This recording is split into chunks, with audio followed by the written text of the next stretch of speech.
On this episode of Lingkod Bayan Diaries, ating tunghayan ang kwento ng isa sa ating mga honor awardees.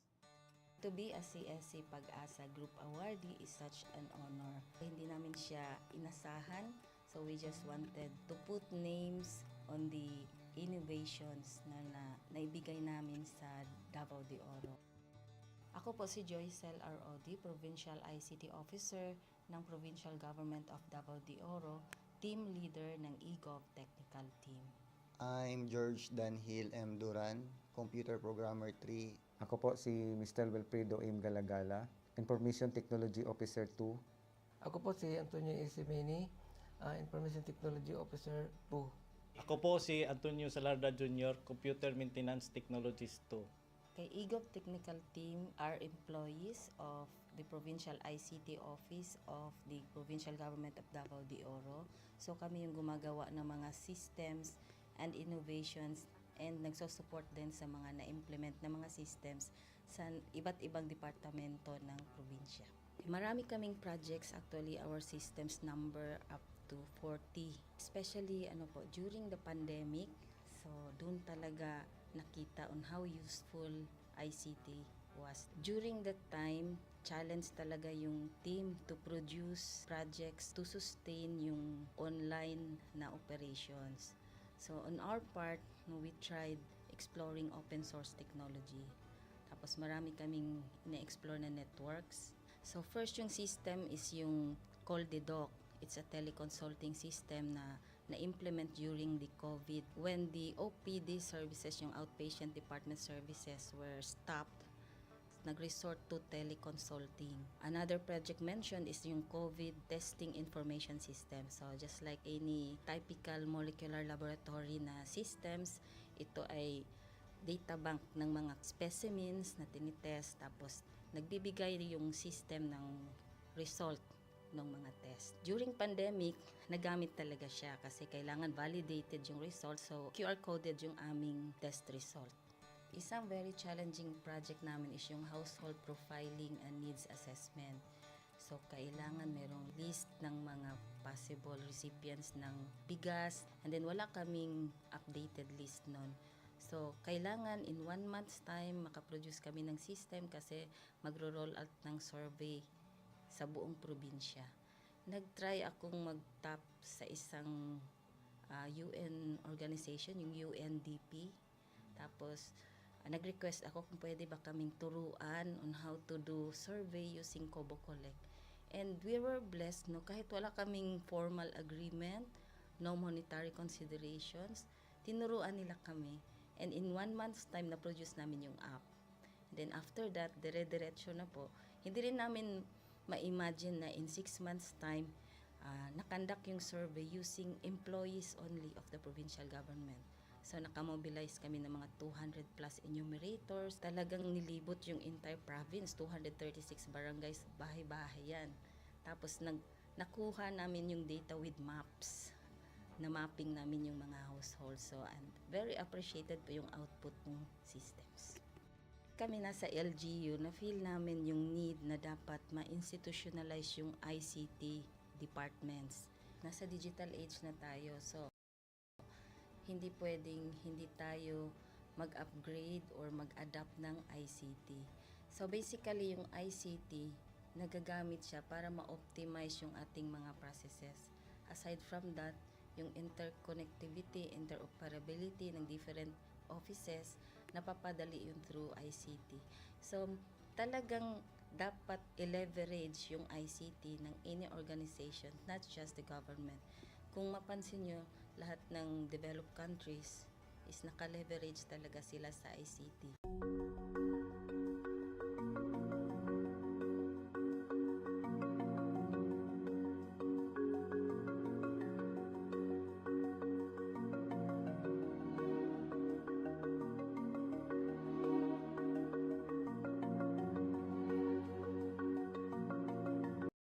On this episode of Lingkod Bayan Diaries, ating tunghayan ang kwento ng isa sa ating mga honor awardees. To be a CSC Pag-asa Group Awardee is such an honor. Hindi namin siya inasahan, so we just wanted to put names on the innovation.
On this episode of Lingkod Bayan Diaries, ating tunghayan ang kwento ng isa sa ating mga honor awardees. To be a CSC Pag-asa Group Awardee is such an honor. Hindi namin siya inasahan, so we just wanted to put names on the innovations na naibigay namin sa Davao de Oro. Ako po si Joycel R.O.D., Provincial ICT Officer ng Provincial Government of Davao de Oro, Team Leader ng eGov Technical Team. I'm George Danhil M. Duran, Computer Programmer 3. Ako po si Mr. Wilfredo M. Galagala, Information Technology Officer 2. Ako po si Antonio Isimini, Information Technology Officer 2. Ako po si Antonio Salarda Jr., Computer Maintenance Technologist 2. Kay eGov Technical Team are employees of the Provincial ICT Office of the Provincial Government of Davao de Oro. So kami yung gumagawa ng mga systems and innovations and nagsusupport din sa mga na-implement na mga systems sa iba't ibang departamento ng probinsya. Marami kaming projects, actually our systems number up to 40. Especially during the pandemic, so doon talaga nakita on how useful ICT was. During that time, challenge talaga yung team to produce projects to sustain yung online na operations. So on our part, we tried exploring open source technology. Tapos marami kaming ina-explore na networks. So first yung system is yung CallDedoc. It's a teleconsulting system na na-implement during the COVID when the OPD services, yung outpatient department services were stopped. Nag-resort to teleconsulting.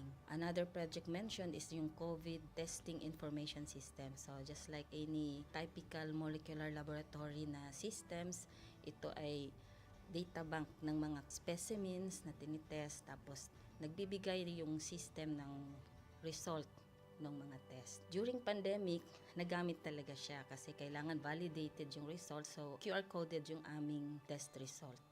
Isang very challenging project namin is yung household profiling and needs assessment. So, kailangan merong list ng mga possible recipients ng bigas, and then wala kaming updated list nun. So, kailangan in 1 month's time makaproduce kami ng system kasi magro-roll out ng survey sa buong probinsya. Nag-try akong mag-tap sa isang UN organization, yung UNDP. Tapos, nag-request ako kung pwede ba kaming turuan on how to do survey using Kobo Collect. And we were blessed, kahit wala kaming formal agreement, no monetary considerations, tinuruan nila kami. And in 1 month's time, na-produce namin yung app. Then after that, dire-diretso na po.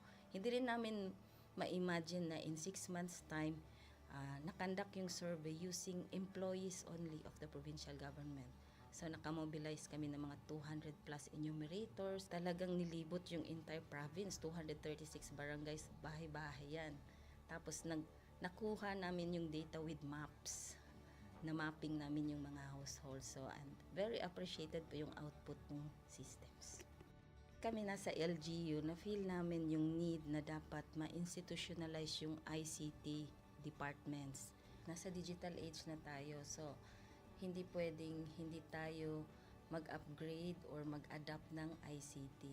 So basically, yung ICT, nagagamit siya para ma-optimize yung ating mga processes. Aside from that, yung interconnectivity, interoperability ng different offices, napapadali yun through ICT. So talagang dapat i-leverage yung ICT ng any organization, not just the government. Kung mapansin nyo, lahat ng developed countries is naka-leverage talaga sila sa ICT. Maraming magaling sa Philippines, medyo may problema lang tayo dun sa interconnectivity and interoperability kasi parang nangyari, parang kanya-kanya yung mga LGUs, kanya-kanyang innovations. And if you can see from the national, paiba-iba yung mga systems hanggang dun sa baba. So, yun din isa sa panawagan namin, sana magkaroon ng uniform na standards and protocols in developing systems para hindi masayang yung mga efforts ng mga nasa baba. Okay, my message to my fellow public servants, so let us continue to be a gift. Di ba, pag gift ka, maganda ka, mapapasaya mo yung recipient, kay magiging useful ka sa recipient. So, isa lang yun sa palagi kong isinasa puso, no? Continue to adapt to the change, especially in ICT innovation. Even though marami tayong challenges na related to it, just continue to adapt to the ever-changing progress in technology. Kaya ang masabi ko lang sa mga kawani ng gobyerno, kung trabaho tayo, gawin natin talaga yung nasa puso natin. Gawin mo lang ang dapat mong gawin upang kung ano mang gusto mong maitulong para sa bayan. Na patuloy lang natin ang ating mga mabubuting gawain sa gobyerno para sa ating mga kababayang Pilipino. Kami ang EGOV Technical Team ng Davao de Oro at ito ang aming kwentong Lingkod Bayani.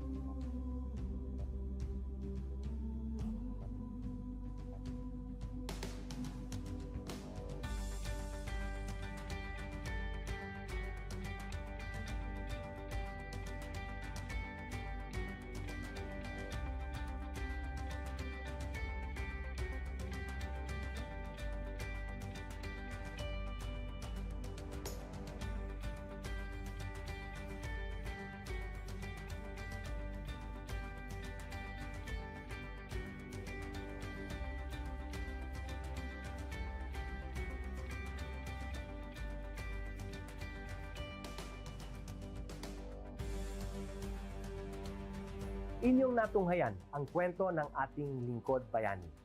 Kung ikaw ay may kilalang lingkod bayani, maaari siyang i-nominate sa Honor Awards Program ng Civil Service Commission. For nomination procedures, go to www.csc.gov.ph. See you on the next episode of Lingkod Bayan Diaries.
Good day to all of you.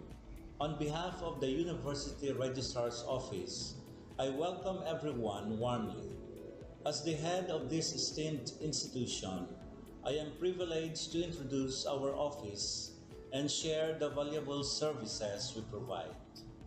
The University Registrar's Office serves as the administrative heart of our university, functioning as a central hub for academic records, student enrollment, and course registration. We are dedicated to supporting the success of our students and personnel by ensuring the smooth operation of all educational processes. Our mission as an academic unit, the University Registrar's Office, will be taking care of the enrollment, graduation, and records management as it takes custody of academic records of all graduates and the issuance of official academic documents of students and graduates. Whether you are a current student, a prospective applicant, a faculty member, or an alumnus, our dedicated team is here to assist you. From guiding you through the enrollment process to helping you access and maintain your academic records, we are committed to providing exceptional service with efficiency and professionalism. In addition to our core responsibilities, we are continually strive to improve our services by embracing technological advancements and streamlining our operations. We aim to enhance accessibility, transparency, and convenience for all clients, allowing you to focus on what matters most, your education and intellectual growth.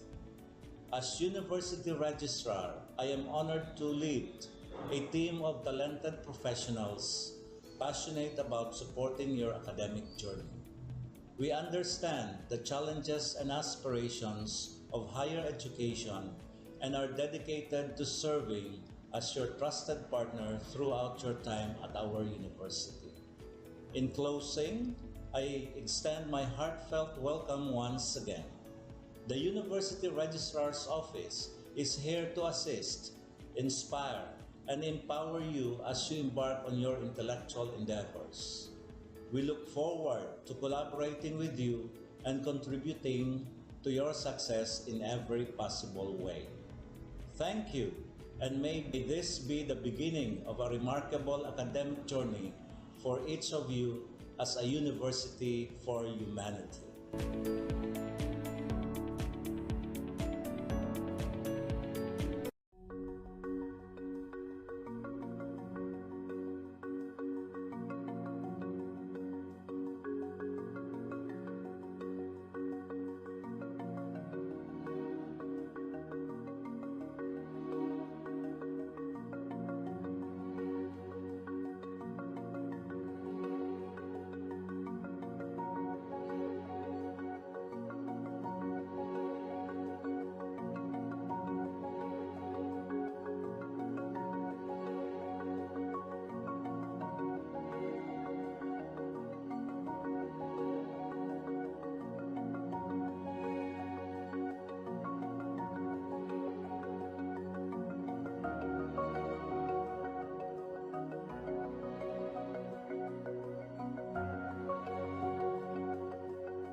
pa rin tayong aahon dahil kailanman hindi nawawala pagmamahal natin sa isa't isa.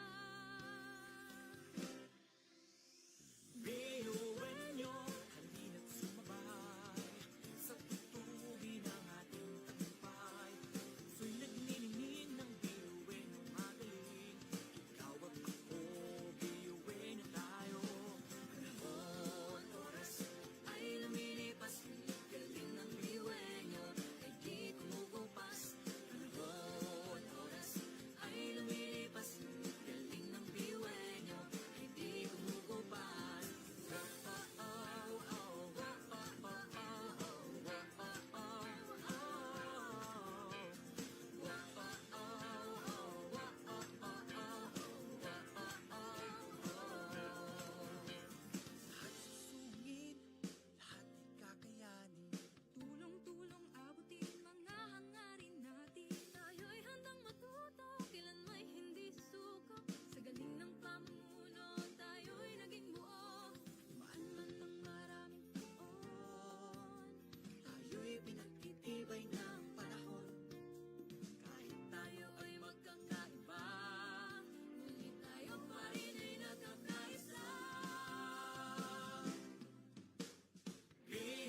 hello sound check. Hello, sound check.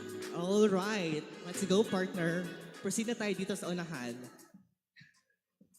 Hello. Okay, so beautiful people of the audience, a glamorous and astonishing morning. And of course to our guests and of course to our online participants who are here with us today virtually, a glamorous and astonishing morning. Today we will have a great and productive day ahead of us and another day of learning and growing. And I am very much excited as you are to be here today to accumulate something new and invaluable from this event.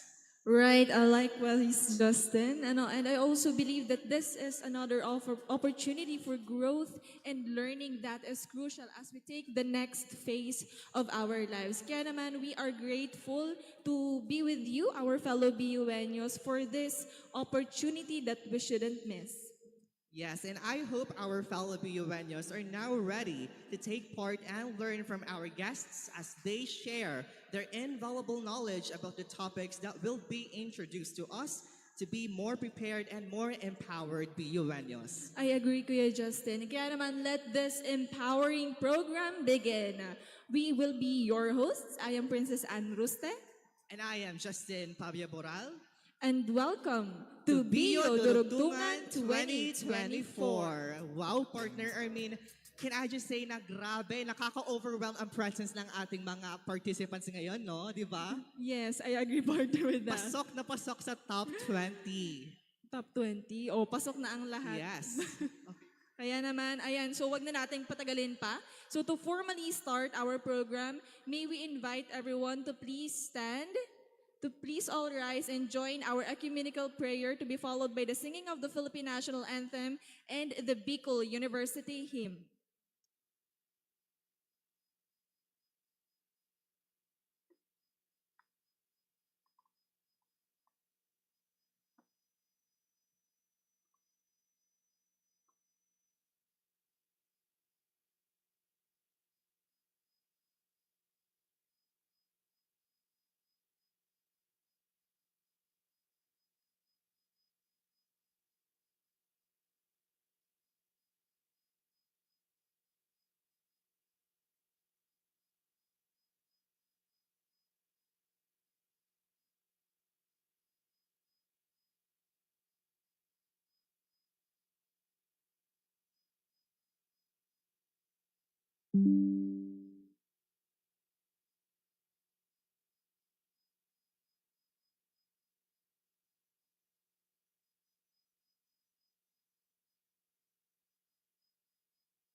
Bismillahirrahmanirrahim. Assalamualaikum warahmatullahi ta'ala wal barakatuh. Salam pa mga kiaulungan sing Tuhan.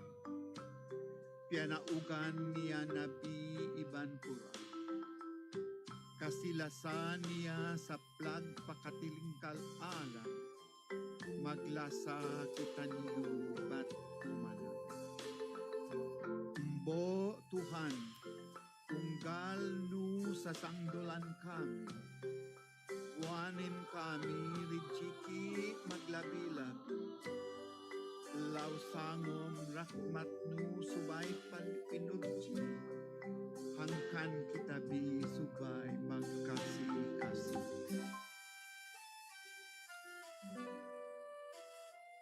Sa ngalan pangurungan, mamutuyog Espiritong kalatagnon.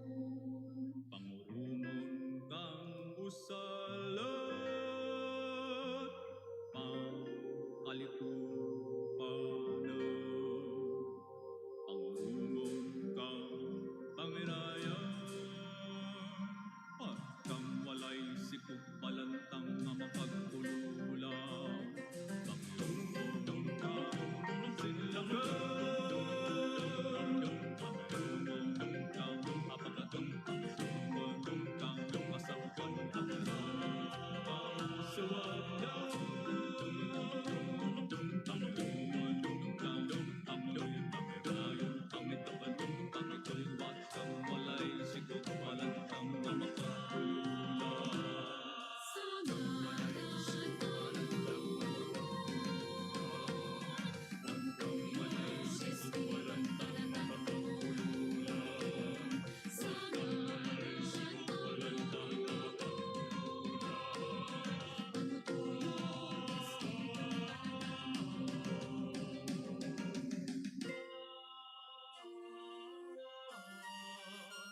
Panginoon, dinggin mo kami.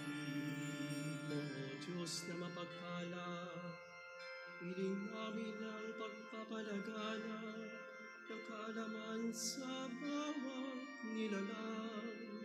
Panginoon, dinggin mo kami. O Diyos ng awa, bigyan mo kami ng kakayahan sa pagtataguyod ng pakikipag-ugnayan sa bawat isa. Panginoon, dinggin mo kami. O Diyos na mapagkahinga, kungyaring ikaw ang pagpapaunlad ng kalikasan ng tao sa mundo. Panginoon, dinggin mo kami. O Diyos na pag-ibig, tulutan mo ang aming bansa ng pagkakaisa at pagkakaunawaan sa gitna ng pagkakaiba-iba. Panginoon, dinggin mo kami. Panginoon, dinggin mo kami. Panginoon, dinggin mo kami. Sa ngalan pangurungan,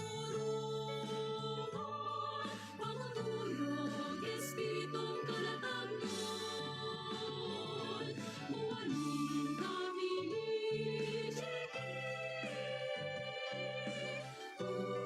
maglabi-labi. Heya, makiwala-wala kami. Heya, makiwala-wala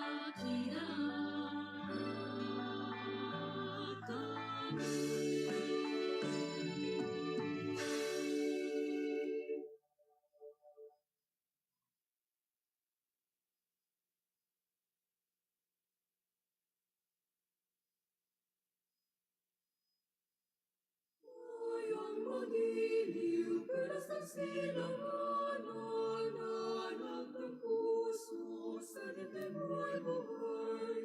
Lupang hinirang, tuyad ka ng makikita.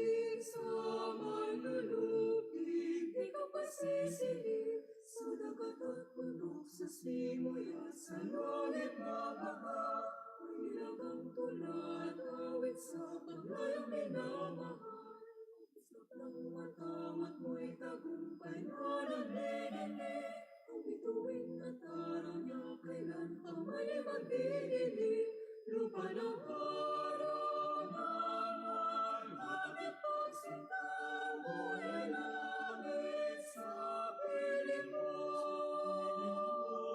Aming ligaya na pangay malapit ang mamatay ng dahil sa'yo.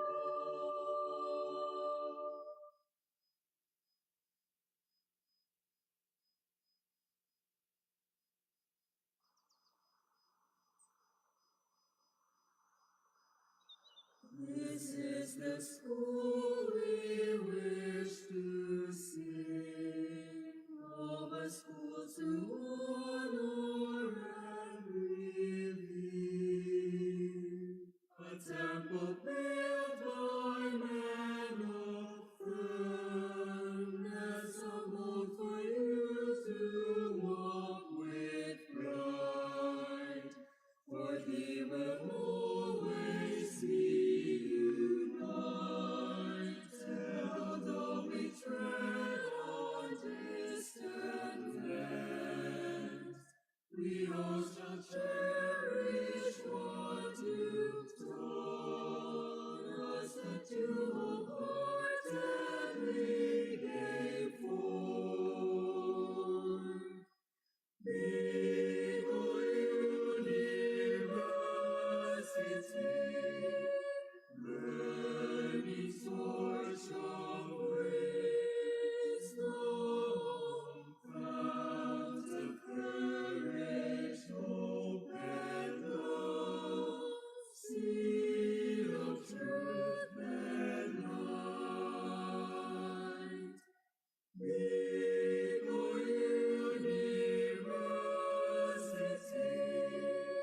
burning torch of wisdom, fount of courage, hope and love, seed of truth and light.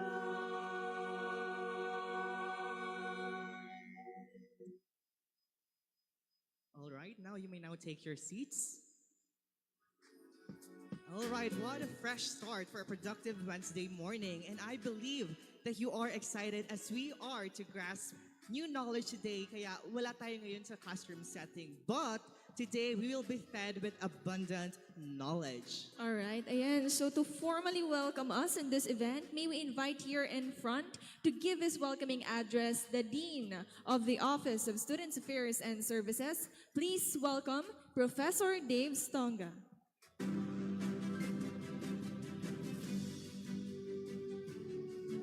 So thank you, Princess and Justin. Diyos marahi na aldaw, Bicol University. Diyos marahi na aldaw, Bicol University. Ayon. Okay. So, let me first acknowledge our university officials. The Bicol University is headed by the visionary president, Dr. Benji Nebres. So we fondly call him Sir BB. And the Office of the Student Affairs and Services is under the direct supervision of the Office of the Vice President for Academic Affairs. So for the information of everyone, we are having our clearinghouse to the Academic Council meeting this morning, headed by the Vice President for Academic Affairs, Dr. MJ, Maria Julieta Bores. And also we have our representative from the Bicol University Communications and Public Relations Officer. So I don't know if we are live this morning in Facebook. Okay. And also, let me acknowledge as well our guest and partner institutions. So we have the Social Security System, Legazpi, headed by Mr. Jogar Tosok, the branch head. Palakpakan natin si Sir Jogar.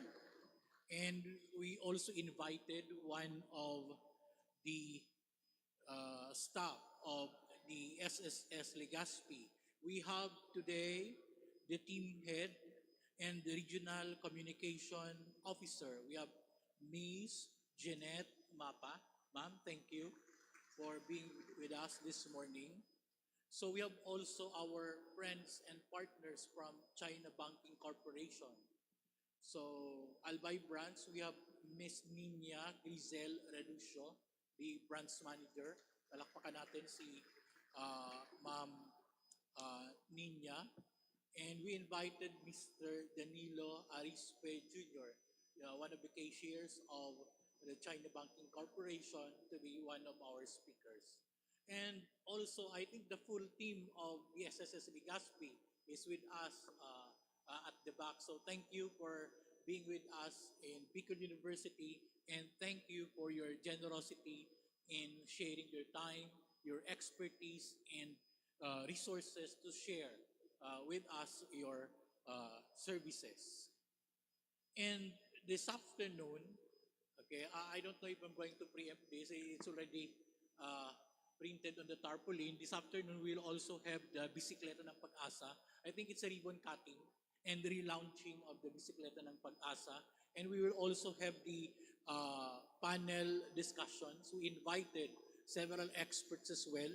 All of these experts are all alumni of Bicol University. We have Professor January de Chavez, professor of the BU College of Education, connected right now at the Office of the Vice President for Academic Affairs. And we have two former student leaders, and I think they still are, two Andres, Mr. Jabe Andre Lutivio and Mr. Carl Andre Bongalos.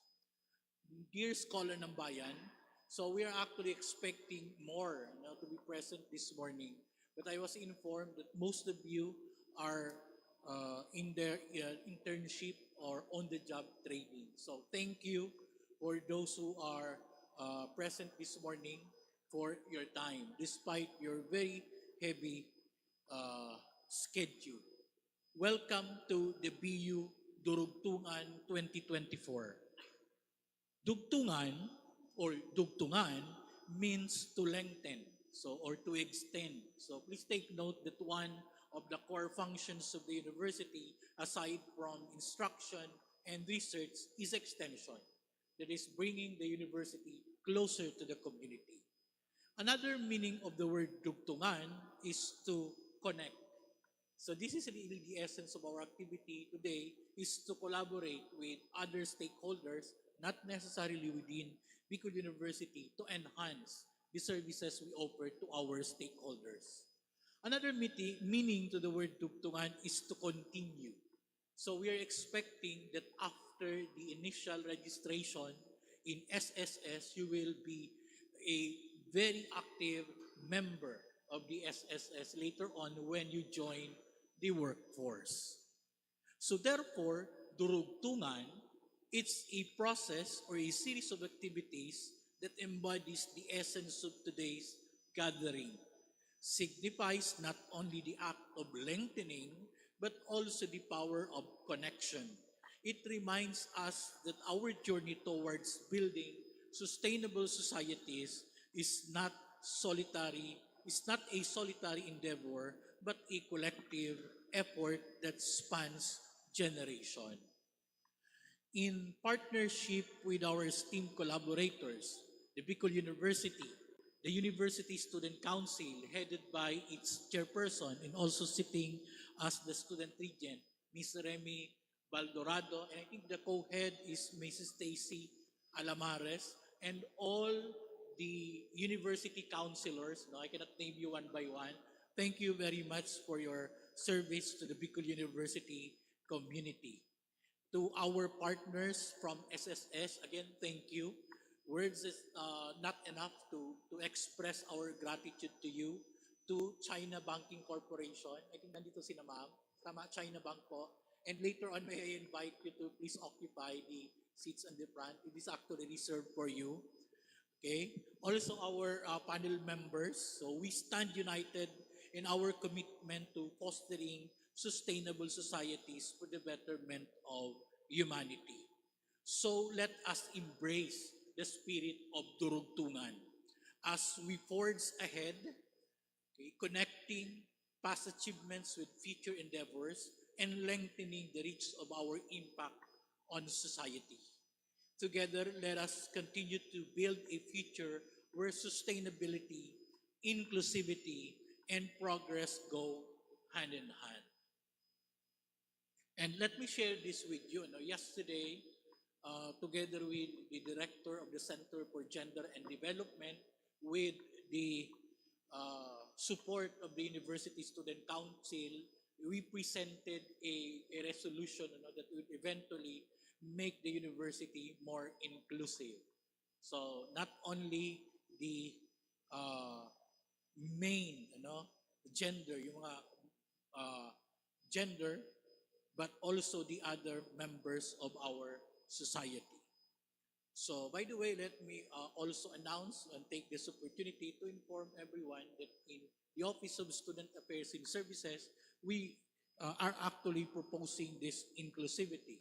In fact, our building, this building is known as the Student Union Center, is one of the first buildings in the university that is catering to gender-neutral restrooms. So you will see that in our restrooms, there are 3 restrooms, one for female, another for male, and the other one for gender neutral. And also it will be catering to persons with disability. Okay. So at Bicol University, our vision extends far beyond the confines of our campus. We envision a world where humanity thrives in harmony with the environment, where societies are built on pillars of scholarship, leadership, character, and service. Today, we reaffirm our commitment to this vision. We all play a crucial role in shaping the future as we aspire to see. Through our dedication, passion, and innovative spirit, we have the power to create positive change that transcends borders and generation. So as you embark, our dear students, on your next chapter of your journey, remember the values instilled to you by Bicol University: productive scholarship, transformative leadership, collaborative service, and distinctive character. Let these principles guide your actions as you work towards building sustainable societies where every individual has the opportunity to thrive. Together, let us forge ahead with determination and purpose, knowing that our collective efforts today will pave the way to a brighter tomorrow. Thank you for being part of the BU Durugtungan 2024. And may our endeavors be filled with success and fulfillment. Mabuhay ang mga scholar ng bayan. All right. Once again, thank you so much, Sir Daves, for that heartfelt message of yours. Indeed, together, let us embrace the spirit of Durugtungan.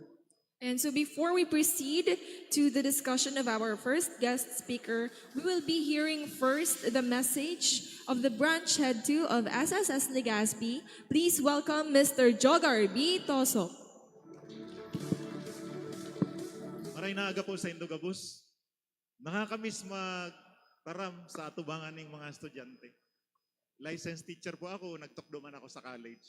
Kaya siguro, as soon as possible, nakakaara itong mga pigtataram ni Sir. Very insightful. Thank you very much, Sir Daves, sa pag-invite po sa Muya. And kay BU President Baby Boy Nebres, salamat po. Sa gabos na yaong digdi, mga estudyante, mga bisita, ang mga kaibadan ta sa China Bank, sa panginganot ni Ma'am Ninya, si Ma'am Pat, and Ma'am Jelly. Digdi na po da kamo sa inutan. Kami po napadigdi sa pigsasabi ni Sir, tulo kaya ito eh. BU Durugtungan, tulong bagay, connectivity, collaboration, and inclusivity. Duman kita sa collaboration. May pigsasabi pa si Sir, si mga nanoodan tada, collaborative service, tapos distinctive character.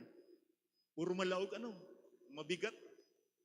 Nakaka-proud pala maging BU alumnus and alumna.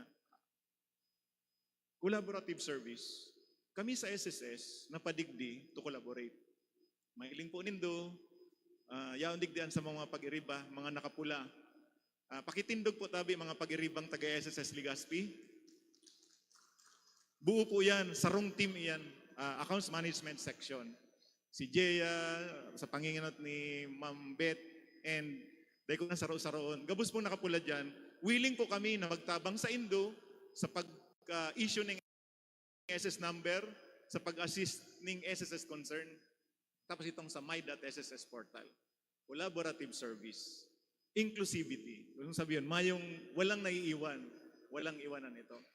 And most especially, yung concern sa mga nangangaipo. SSS refers to social protection. Social protection. Napadigdi kami, ang topic is financial literacy in align po digdiyo sa topic mangkang China Bank. Ang i-discuss ni Jeya is what is the value of SSS membership? What is it? What's in it for me? Ano ba ang makukuha ko? Pag nag-ako dyan, anong benepisyo ko? Anong importansya kaya? Ano ang mga available na serbisyo?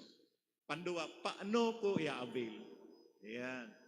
Then, i-emphasize me na ang SSS po, bako lang yan makakomply dahil matrabaho kita, dahil babawasan kita sa sweldo. Ini po tungkol sa investment. Ayan. Ang SSS po, saroyan investment. Buot sabihin, itong kwarta na pigdididak sa to, sinasaray ka ng SSS,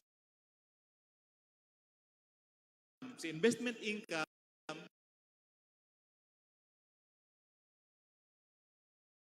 pigdi-distribute sa mga nangangaipo. Ayo, sickness benefit, maternity, retirement, disability, etc. Si mga naguhulog mo niyan, kita, na tinitipon si kwarta, nangapod niya reserve fund, si hali sa pundo, tinatao bilang benepisyo sa mga nangangaipo. Okay? Pag kita naman ang nangaipo, kita naman ang mabenepisyo. Arag sa naman po kaya ng fund life. Ang fund life kang SSS dapat 60 years and above. Pero sa ngunyan, lesser siya. Pero nagbabawi. Ang equation niya, ang contribution plus investment income should be greater than benefit disbursements plus operating expenses. Ayo, dapat greater. Pag nag-less yan, lugi. Inahalat kang mga pensioners, inaadalan po yan. 83 billion yung income. So, record-breaking yun. Pero, dapat kasi aadalan kang SSS yung fund life niya na dapat maglipot. Ang sabi ko baga, 60 years and above. Kung nasa 30 years lang yan, so kabanga lang. So, dapat dahan-dahan tos. Para ang hapot, kung kita mag-retire naman, igwa pa ba kitang bibinipisyo? Bukas pa ba ang SSS? Yaon pa ba ini? Kasi kung itao mo gabus duman sa ngunya ng mga pensioners, itong kwarta, baka maubusan kita. So sa liwat, buot may pang magpasalamat sa BU leadership, sa mga opisyales, tapos lalong-lalo na po sa mga estudyante sa Indo. Good luck and congrats sa mga graduating students. Arami, 15,000 mahigit ang mga mag-graduate. Willing kami sa SSS na tumabang po sa Indo, puun sa SS number and beyond. Ngunyan, igwa na kitang digitalization, so may online yan. Ipapaliwanag ni Jeya po dyan. Diyos mabalos liwat, God bless us. Let us collaborate. Thank you so much. Ayan, thank you so much po. Thank you so much, Mr. Jogar, for gracing our event this morning. Ayan, so I think wag na nating patagalin pa po. So I'm sure our BUenos are now ready to listen and meet our guest speakers for this morning. Kaya naman, Justin? Yes, so now let me introduce to you our first guest speaker who will be sharing with us her expertise on the topics that we will be introduced to. She is the acting team head, the Regional Communication Officer of Social Security System, Legazpi Branch. Please welcome and give her a warm round of applause to Ms. Jeanette T. Mapa.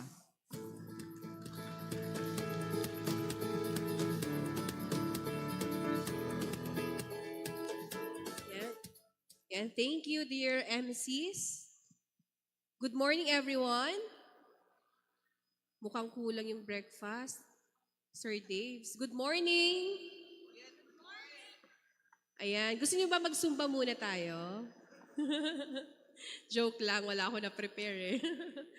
Anyway, I'll be discussing the SSS program. At the same time, we will be helping you out for the issuance of the SSS number. So, nakaka-excite actually yung stage nyo na mag-graduate na kayo. Tama ba? Ayan yung napaka-masayang stage. So, as early as now, i-congratulate ko na each and every one. Nandito na yung part na medyo mag-ano na tayo, tawag mo doon, naghihintay na lang ng graduation, tama ba? Or may exam pa kayo? Wala nang exam, di ba? Naghihintay na lang kayo. Wow, ang sarap. Anyway, going back, so I'll be discussing the SSS program first.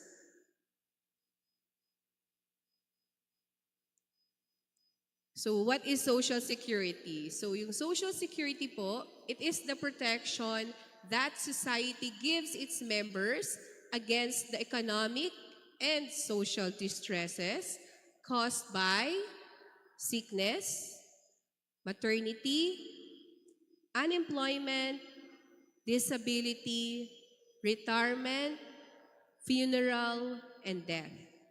So kung makikita niyo po, we have 7 contingencies. So meron po tayong binibigay na 7 benefits. So from womb, nagbuntis, may maternity benefit, nagkasakit, sickness benefit, nawala ng trabaho, unemployment benefit, nabalda, disability benefit, pagdating ng pagtanda, may retirement benefit, at kapag namatay yung miyembro, may funeral and death benefits for the members. So from womb to tomb. So sa SSS, may forever. So sino bang gusto ng forever dyan? So yan. Kung sa pag-ibig may love, sa SSS, may forever. Next. So for the membership and contributions, aware naman po kayo, no, that the SSS is for the private sector. So yung coverage po namin is mandatory or compulsory for all employed in the private sector, self-employed persons, household helpers, and OFW members. So sino po ba dito yung nagpaplano na ma-employ? Ma-employ? Wala. So sino yung mga magnenegosyo? Sino yung mga magpapayaman? Lahat tayo gusto mo yumaman, syempre. So according sa batas, lahat tayo dapat makover ni SSS. And voluntary naman kapag kayo ay na-separate na from employment, but you opt to continue your membership, so pwede kayo as voluntary member. Okay? Malinaw po yan, ha? Next. So for the contribution rate, effective January 2021 or 2023, so yung ano natin is 14%. If you are employed, ang share nyo ay 4.5%. Mas mababa kaysa dun sa employer. So yung employer ay merong 9.5%. So, alam nyo na yan, ha? Hindi kayo papayag kung 50-50 yung hatian. It's only 4.5% for the employee and 9.5% for employer. Pero kung kayo ay self-employed, may mga negosyo, abogado, architect, lawyer, ano pa ba, doktor, so you are considered as self-employed person, you will shoulder the whole 14%. Okay? Next. Or, ayan na muna pala. For the monthly salary credit, the minimum is 4,000 pesos.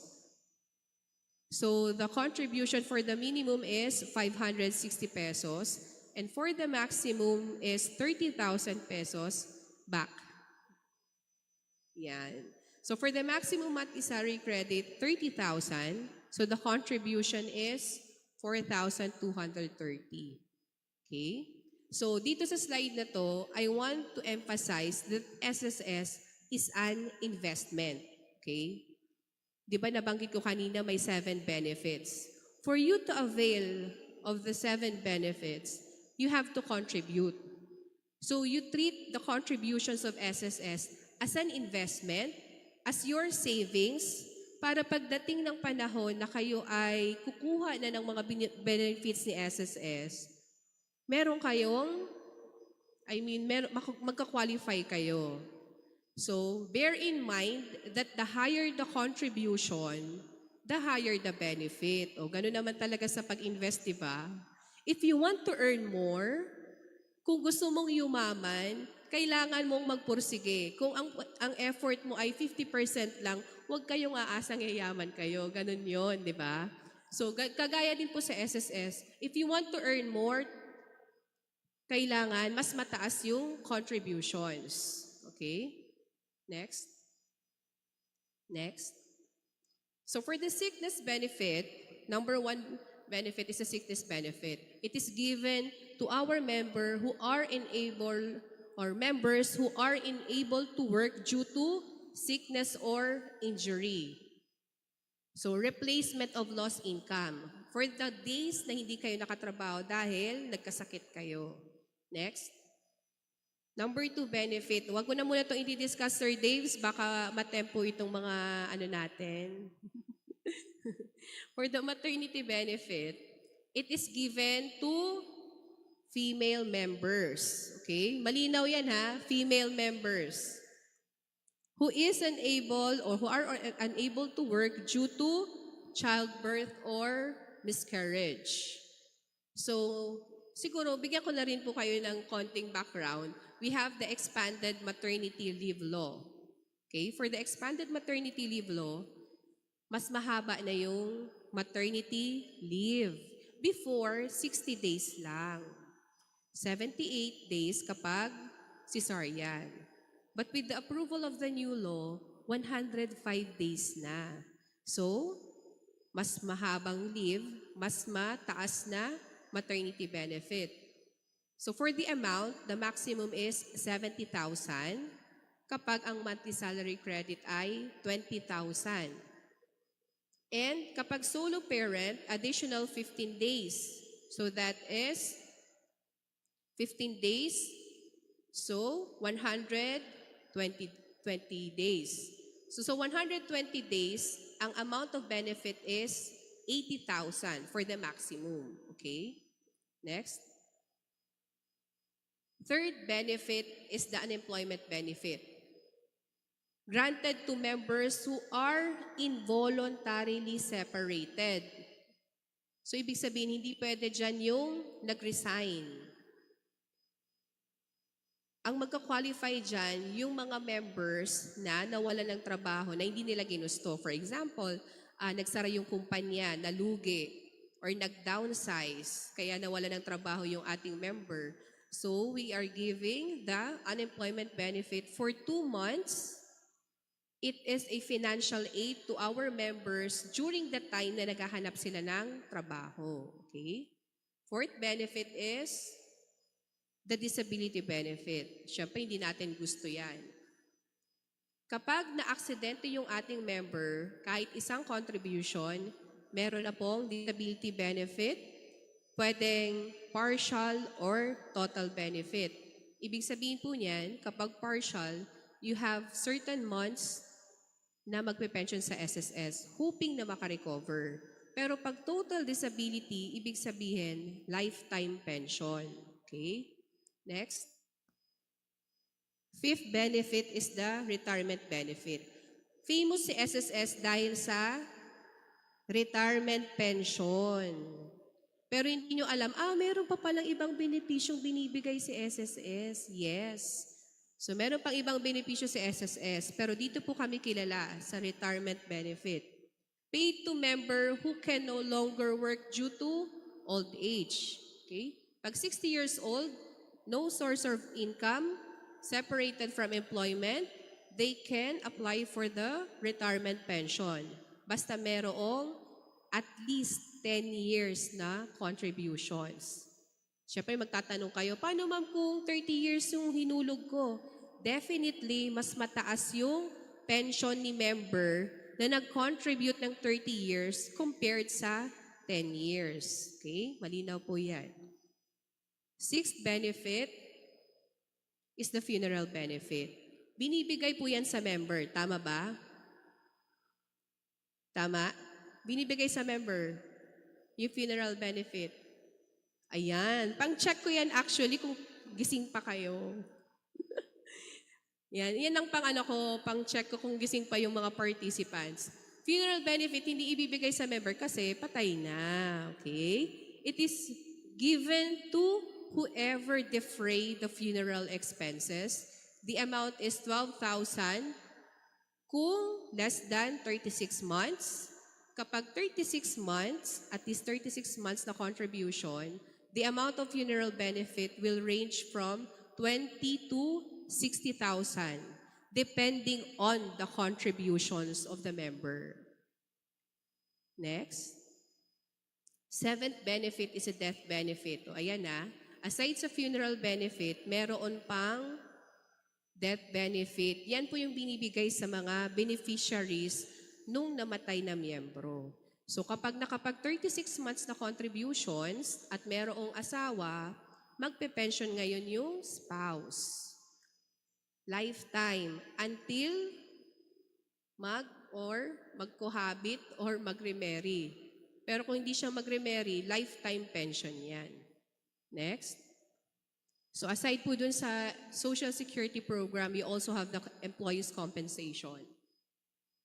So kapag work-related, ito yung tinatawag nating double compensation. So for example, na-aksidente, merong SSS pension, pwedeng mag-qualify pa for easy pension. Next. So yan, pinasadahan ko lang yung benefits. Dito ako tututok ngayon sa SSS online platforms. So this is our SSS website, www.sss.gov.ph. Before I proceed, did you bring your birth certificates or do you have a copy of your birth certificates? Meron ba kayong kopya? So ngayong etong time na to, ibibigay ko sa inyo for you to take a picture of it or scan para mamaya dire-diretso na tayo. Sige. Yan. Picture na muna kayo ng mga, hindi selfie ha, yung birth certificate lang. Clear copy. Yan. Kung dala nyo, much better. Pero kung hindi nyo dala, huwag kayong lalabas. Welcome pa po kayo dito.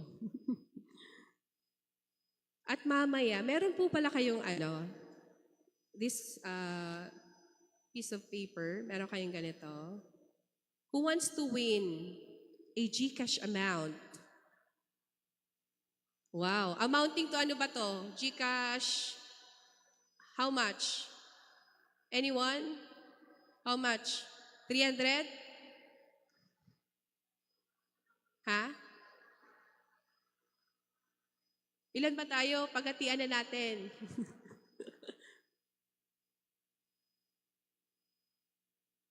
Okay, who wants to win a GCash amounting to 200 pesos? Yan. Mamaya, kukunin namin yung mga pinagsulatan nyo ng name, address, contract number, SS number, and membership type. And later, we will have a raffle draw. Okay? Okay ba yon? Sino kayang lucky today? So yan. Next. Next. So mamaya, kapag nakaregister na kayo sa SSS website, ito yung makikita niyong homepage. Almost lahat ng transaction ni SSS, online na. So, hindi na kayo mahihirapan. So, hindi na kayo kailangan pumunta sa office. Okay? Next. Next. Next. So, pinakabagong programa ni SSS, we are talking about investment. If you opt to continue or to have another investment, you can apply for the WIS Plus. So it is a voluntary saving scheme of SSS. The amount is a minimum of 500 pesos. Nag-earn po yan.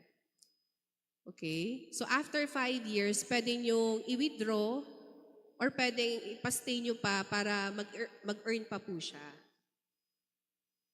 Next. So these are our social media accounts. We have only one Facebook account. Okay? Nag-iisa lang po yan. Philippine Social Security System. Sa Twitter, @PHLSSS. Sa Instagram, MySSSPH. YouTube, MySSSPH. Viber, MySSSPH Updates. At syempre, nasa TikTok din tayo. Pero wala pong sumasayaw dyan. Okay? Yung mga instructional videos po ang andyan. MySSSPH. Next. So, yan na tayo. Nakakonect na ba kayo sa Wi-Fi? Nakakonect na kayo? Lahat ba may... please show your hands yung mga merong data or naka-connect sa Wi-Fi. Naka-connect sa Wi-Fi. Hindi kayo naka-connect? O sige, magko-connect muna tayo. Paano ba mag-connect? Ano po yung name ng Wi-Fi dito? BU Portal po ba yun? Tama? BU Portal. The username is guest, small letters, GUEST. And the password is, sana naalala ko, tama ba? BU guest. Tama. Small letters, BU guest. BUGUEST. So, yun ang password.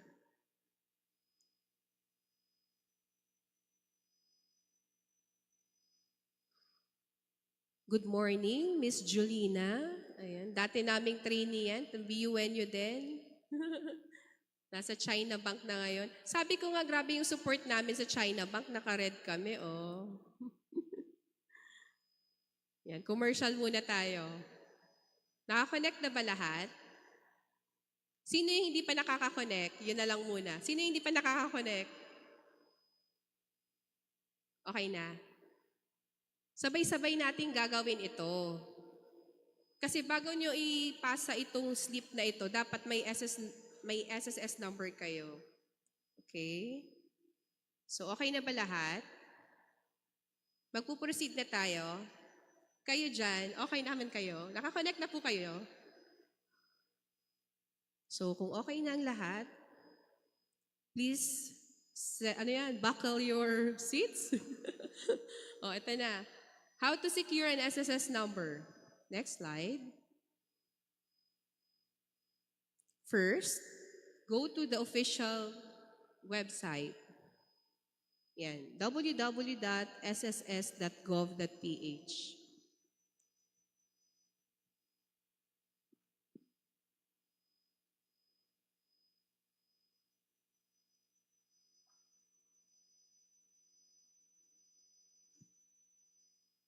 Okay na?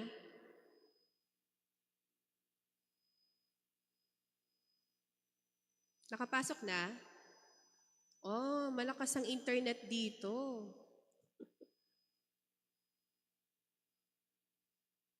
Okay na tayo? Nakapasok na lahat?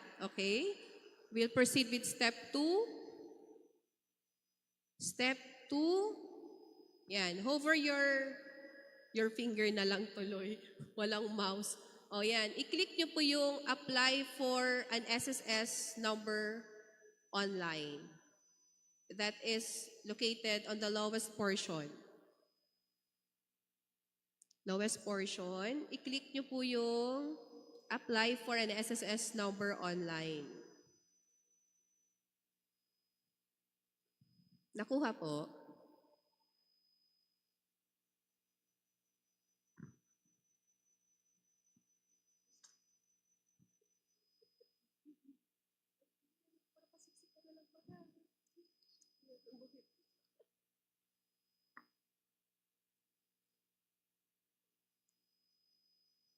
Okay na tayo sa step 2. Okay. Step 3.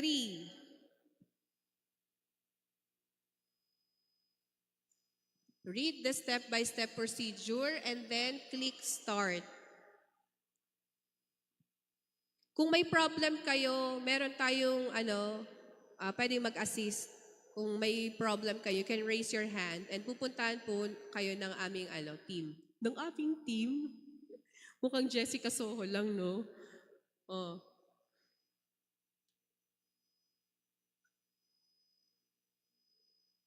Okay na yung step 3? Okay na?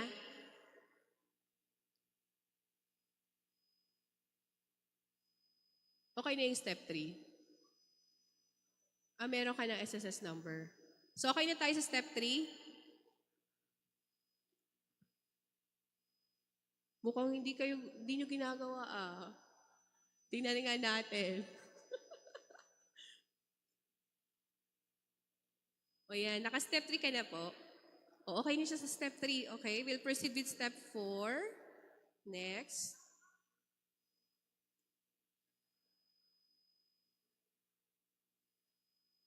So yan, i-click nyo lang po yung read the SSS data privacy. Kapag okay na yan, ano nga po yung next? Papindot po yung next. Yan. Read the data privacy. Kapag okay na yan, next, we'll proceed with step 4. Fill out the required fields. Lagay niyo po yung last name, first name, middle name. Kung may mga suffixes kayo, pwede niyo ilagay dyan. May junior, or the second, the third, date of birth, and also provide your email address. Take note, dapat active yung email address na ibibigay ha. Di pwede yung hindi nyo na alam yung password. Mahihirapan tayo dyan. So, active email address.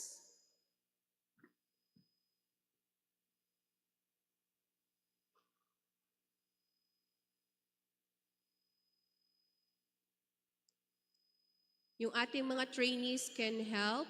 Nasaan yung ating mga maganda at mga gwapong trainees dyan? Yan, pa-check.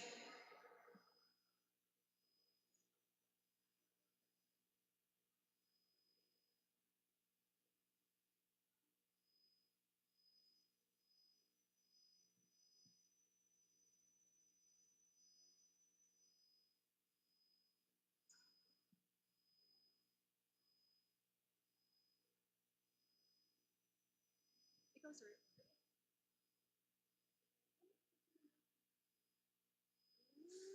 Ginawa mo na. So, yan ang step 4. We'll proceed with step 5. So, sa step 5,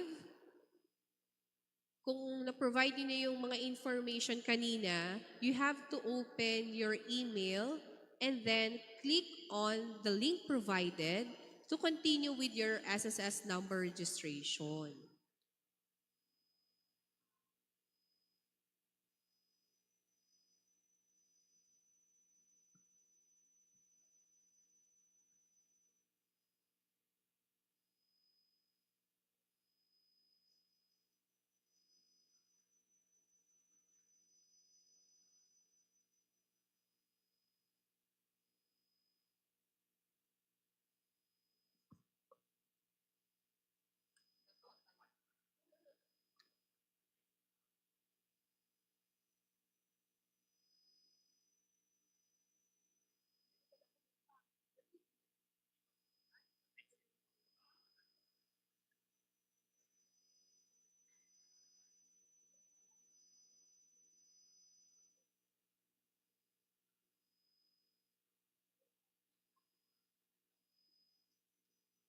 Na-open na po ba yung email?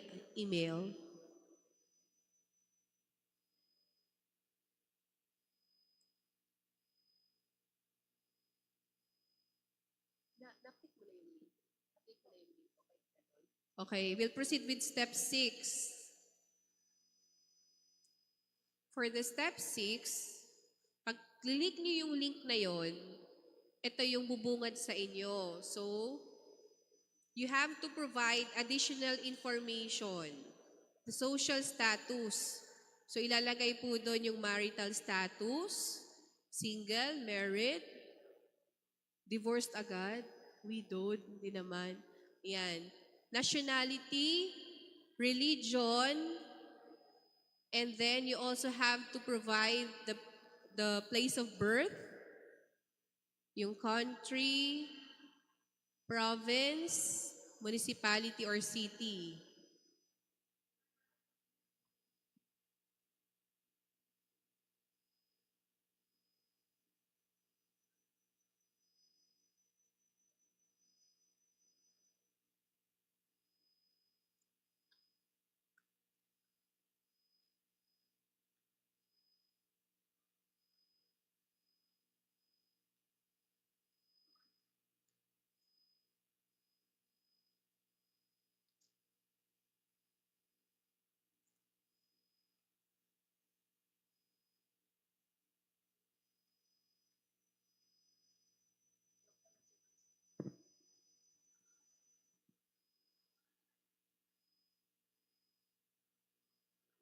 And then we'll proceed with step 7.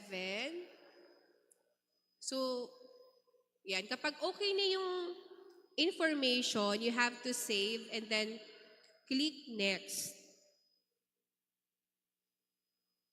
So, we will have the purpose of registration. Yan. O, makinig kayo for clarification. Kapag for employment, ibig sabihin, wala kayong balak magnegosyo.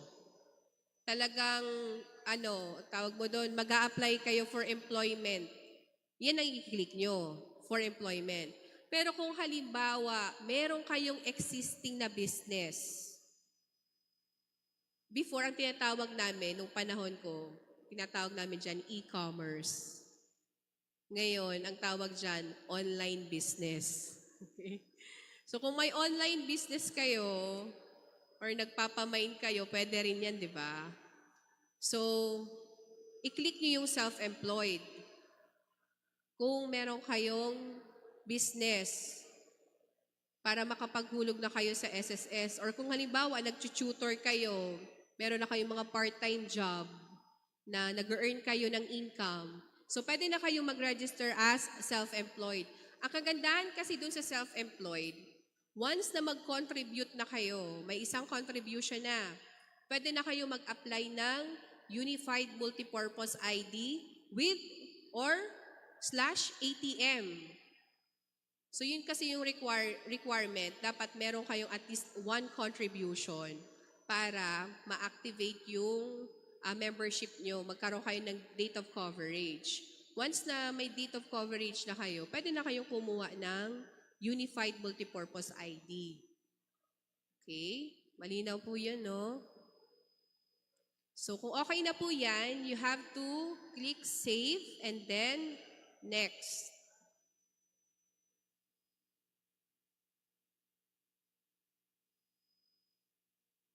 So, for the purpose of registration, pwedeng for employment, click for employment. Next slide. Kapag ang purpose of registration nyo ay self-employed, you have to give the profession or business, kung nag-buy and sell kayo, or nag-tutor kayo, pwede yan. And you have to give the monthly earnings, kahit estimated, pwede po yan. For example, nag-earn kayo ng 3,000 a month or 5,000 a month, 20,000 a month. Oh, why not?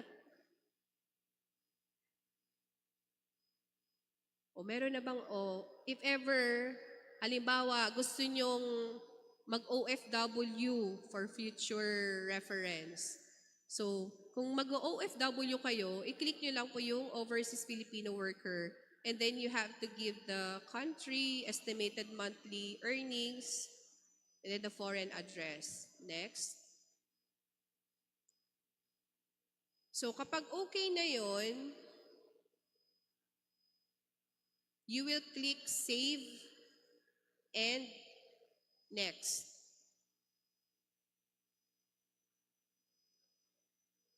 So ito naman yung next slide natin. Additional information for the designated beneficiaries. So magde-designate na kayo ng beneficiaries nyo. Usually, ang dinedesignate dyan, parents and then siblings. So you have to give the name of your father, the name of your mother, and then kung may spouse po kayo, pwede nyo din pong ilagay dyan. And kung may mga anak, kung wala pa, pwede kayong maglagay ng name dyan sa beneficiaries other than parents, spouse, or children. So, pwede kayong magdagdag ng row. So, pwede niyong ilagay dyan sa part na yan yung mga siblings nyo. Last name, first name, middle name, and then date of birth, relationship.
So yan. Okay na tayo dun sa pag-designate ng beneficiaries. Sino yung hindi pa tapos? Okay na tayo. Sige. We'll proceed with the next slide. So for the next slide, you have to provide the information regarding your My.SSS registration.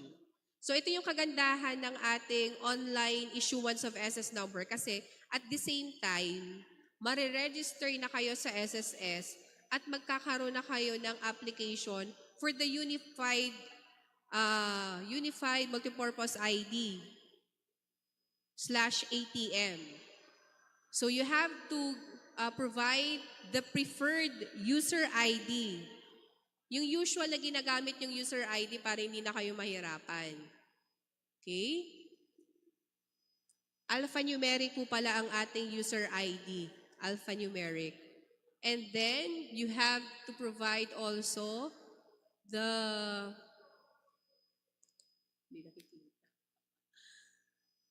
personal records or Unified Multipurpose ID application. So, kailangan yung ating height in centimeters and weight in kilogram. And you have the option kung gusto nyo na nang i-apply for UMIT. Pero kung ako sa inyo, i-apply nyo na yan. Kasi one-time chance lang ito. Okay? I-click nyo na yung yung information dun sa ating Unified Multipurpose ID. So you have to select the name of bank and branch of the bank. Dito sa atin, ang available ay Union Bank of the Philippines. So you click Union Bank of the Philippines, and then for the branch of the bank, piliin niyo po yung Legazpi branch. Okay? Okay na tayo dito. Sino yung hindi pa nakaka-follow? Okay na? So next slide. For step 7, you have to review the provided information. So critical ito kasi once na mali yung nilagay niyong information, magpapakorek pa kayo niyan. So double check all the information provided, the name, spelling of the name, first name, middle name, surname, the date of birth, address, even po yung contact number, dapat tama yung ipoprovide natin, and the email address. So double check kung lahat tama yung ating information na provide. So kapag okay na po yung lahat, yan, contact information, home address, beneficiaries, the purpose of your application, and then yung my.sss account user ID, UMID pay card application. Kapag okay na yan lahat, next.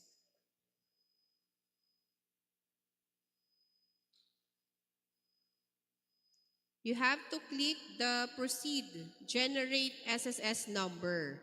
So yan, mag-generate na tayo ng SSS number. Yan, click nyo yung generate SSS number and then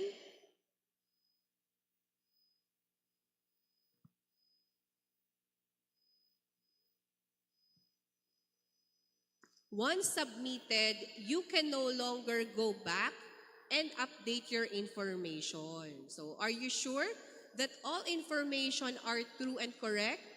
So, kung okay na yon, may pa-konsensya, no? O, pang ano yan sa inyo, tama na ba yung nailagay ko? Or may dapat pa ba akong ilagay? May dapat pa ba akong... Yon. So, kung okay na yon, just click yes to submit the provided information. Okay na tayo dito? May naiiwan ba? Okay na tayo. Okay. Next slide. Step 9, you have to upload the necessary documents. So kanina, kumuha na tayo ng kopya ng ating birth certificate. So kung may picture na po kayo niyan or na-scan nyo na, pwede nyo na siyang i-upload. So dito po meron tayong document to be attached, birth certificate. So sa attached file, i-click nyo lang po yung choose file and then submit. Next. So in the absence of the birth certificate, pwede rin pong i-attach yung ating baptismal certificate, driver's license, passport, PRC card, or Seaman's record book. So, i-choose nyo lang po kung anong document type. And then, you attach the file. Next.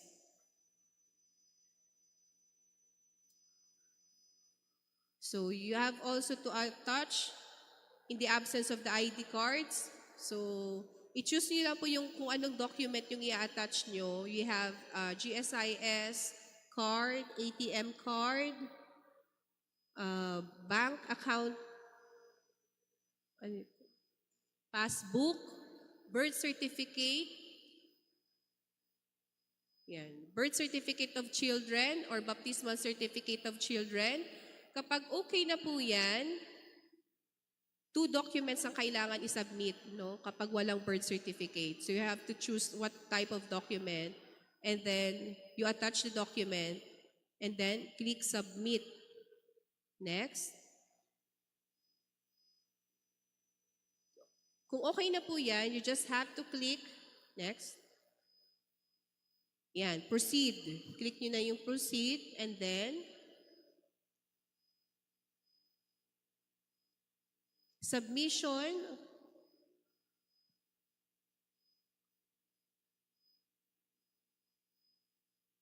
Yan. O, take note Submission or uploading of documents is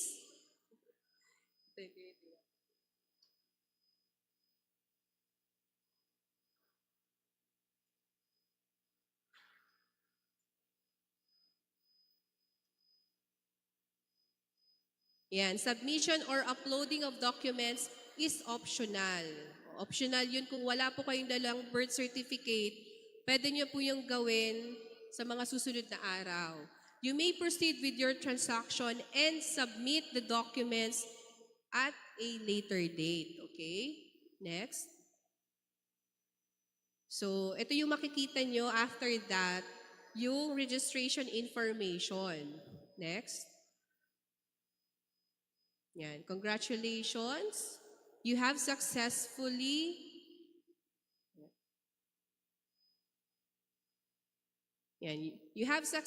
applied for an SSS number. Your registration information are the following. So, dyan sa lower portion, may makikita kayo dyan, save more to earn more under our new WIS Plus program. So, you just have to click yung arrow, and then, lower portion, we have the registration information. So, doon sa registration information, makikita niyo po dyan yung transaction number, yung SSS number nyo, yung name of applicant, and date of birth. So, kung nakuha niyo na po yung SS number, pakilagay po dito sa piece of paper para mamaya sa ating raffle draw. Okay? Next. Next. So this is the personal record and UMIT application. So ganyan po yung magiging itsura niya. Yan po yung tinatawag nating E1. Once na ma-employ kayo, yan po yung isasubmit nyo sa inyong employer. Kaya isave nyo po yan. And also we have the SSS transaction number slip. So yan po yung binibigay kung kayo ay mag-a-apply for a job. Next. So this is the SSS number slip. Yan yung itsura niya. Diyan nakalagay yung SSS number nyo, yung name na nakaregister sa SSS, and yung date of birth. Next. So you will be notified through email of your successful application of SSS number. So may marireceive ulit kayong email from SSS. Next. O, kung may successful, ine-notify din po kayo ni SSS kung na-reject yung application nyo. So you will receive an email notification if your application is rejected. And nakasite po dyan kung ano yung naging reason for rejection. At yan, magsisimula po kayo ulit dun sa step 1 na ginawa natin for the registration. Next.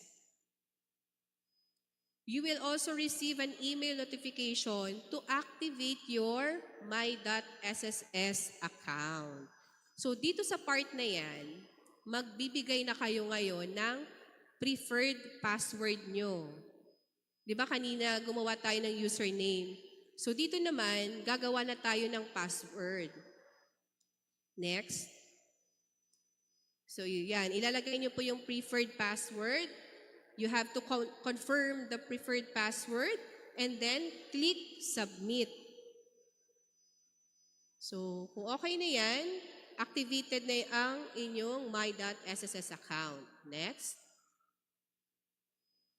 So kung okay na po yan, you have to scan the QR code na andito po sa ating slide for the post activity. So ang ibibigay nyo dyan na information, same kung ano nakalagay dito sa papel, yung ating name, address, contact number, SSS number, and the membership type. Ano ba yung membership type? Yun po yung nilagay nyo for employment or self-employed or OFW. So, meron ba dyan kailangan ng assistance? Sino yung nakakuha ng SSS number? You raise your hand. Sino yung mga may SSS number na? Ayun, madami-dami na tayo. Sino yung wala pang SSS number? Sino yung wala pang SSS number? Yun na lang yung pupunta ng aming team. Jessica Soto. Sino yung wala pang SSS number? Wala pa si Sir Mick.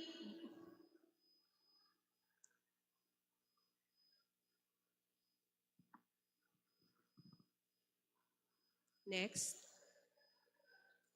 Sa pag-scan nyo po nung QR code, aside dun sa mga information that you will provide, meron din po tayong upload the proof of a successfully issued SSS number. So kung maaalala nyo po, meron kayong transaction slip kanina or yung SSS number slip. You can upload it as proof of your successfully issued SSS number. Okay? So, kung okay na ang lahat, anong oras na ba? 11 na. So, kung okay na po ang lahat, this ends my presentation. So, again, thank you, BU.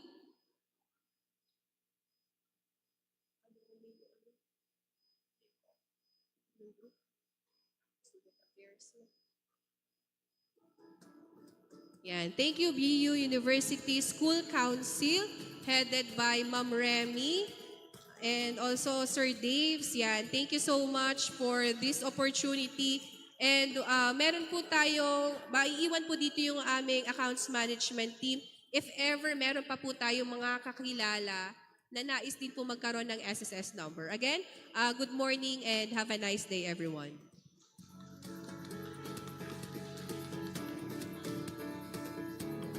Ayan, so that was an informative discussion indeed. So thank you so much po, Ma'am Jeanette, for sharing your expertise to our BUeños, especially about the issuance of SSS number, SSS contributions and workers' investment savings program, and the benefits of social security system. Ayan, palakpakan po ulit natin si Miss Jeanette.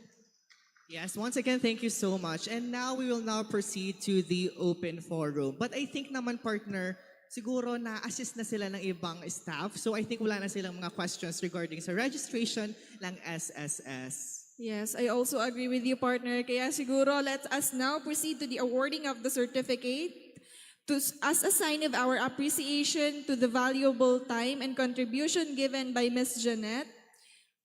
Let us award the certificate and token. May we call on our University Student Council Chairperson, Ms. Remy Stephanie Baldorado, and the Honorary Chairman, Ms. Julia Mendez and Ms. Stacy Daniel Alamares, to award the certificate and token to our first guest speaker for this morning.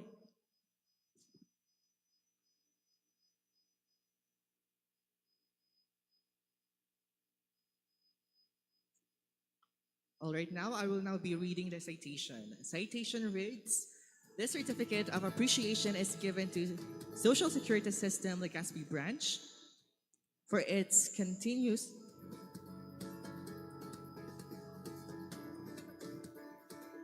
contribution, exerted effort, and inspiring role as one of the partners that initiated the BU Durugtungan 2024, conducted this March 13, 2024 at the Student Union Center, Bicol University, Legazpi City, Albay. Given this 13th day of March 2024 at the SUC Bulwagan, BUeño, Legazpi City, Albay, signed by Remy Stephanie Baldorado, the chairperson and student regent of BU-USC, with Professor Micaela Alagaban, the senior advisor of BU, and lastly, the Professor Daves L. Tonga, the Dean of Office of Student Affairs and Services. Again, this certificate of appreciation is awarded to Ms. Jeanette T. Mapa.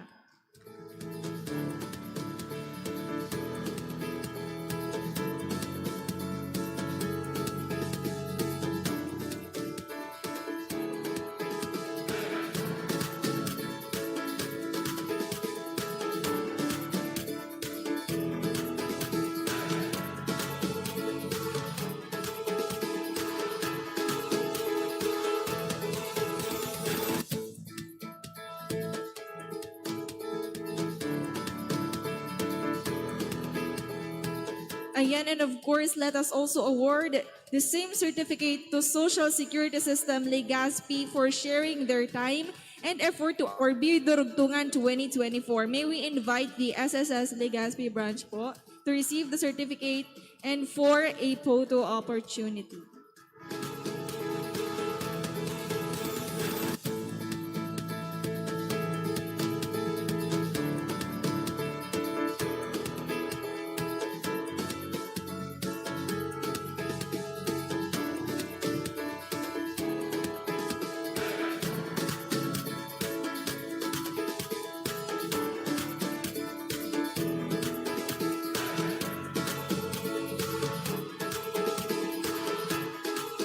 Also, may we request the other branch member of the SSS, the Legazpi branch, to join the photo opportunity.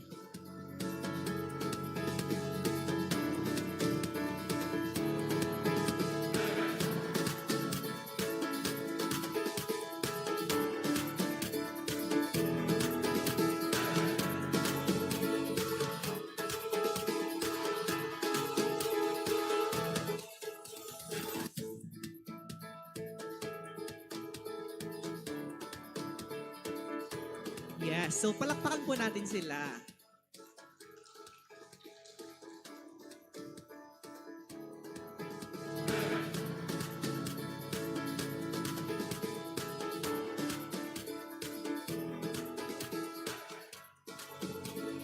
All right, once again, thank you so much SSS Legazpi branch and of course to our guest speaker for providing us that discussion.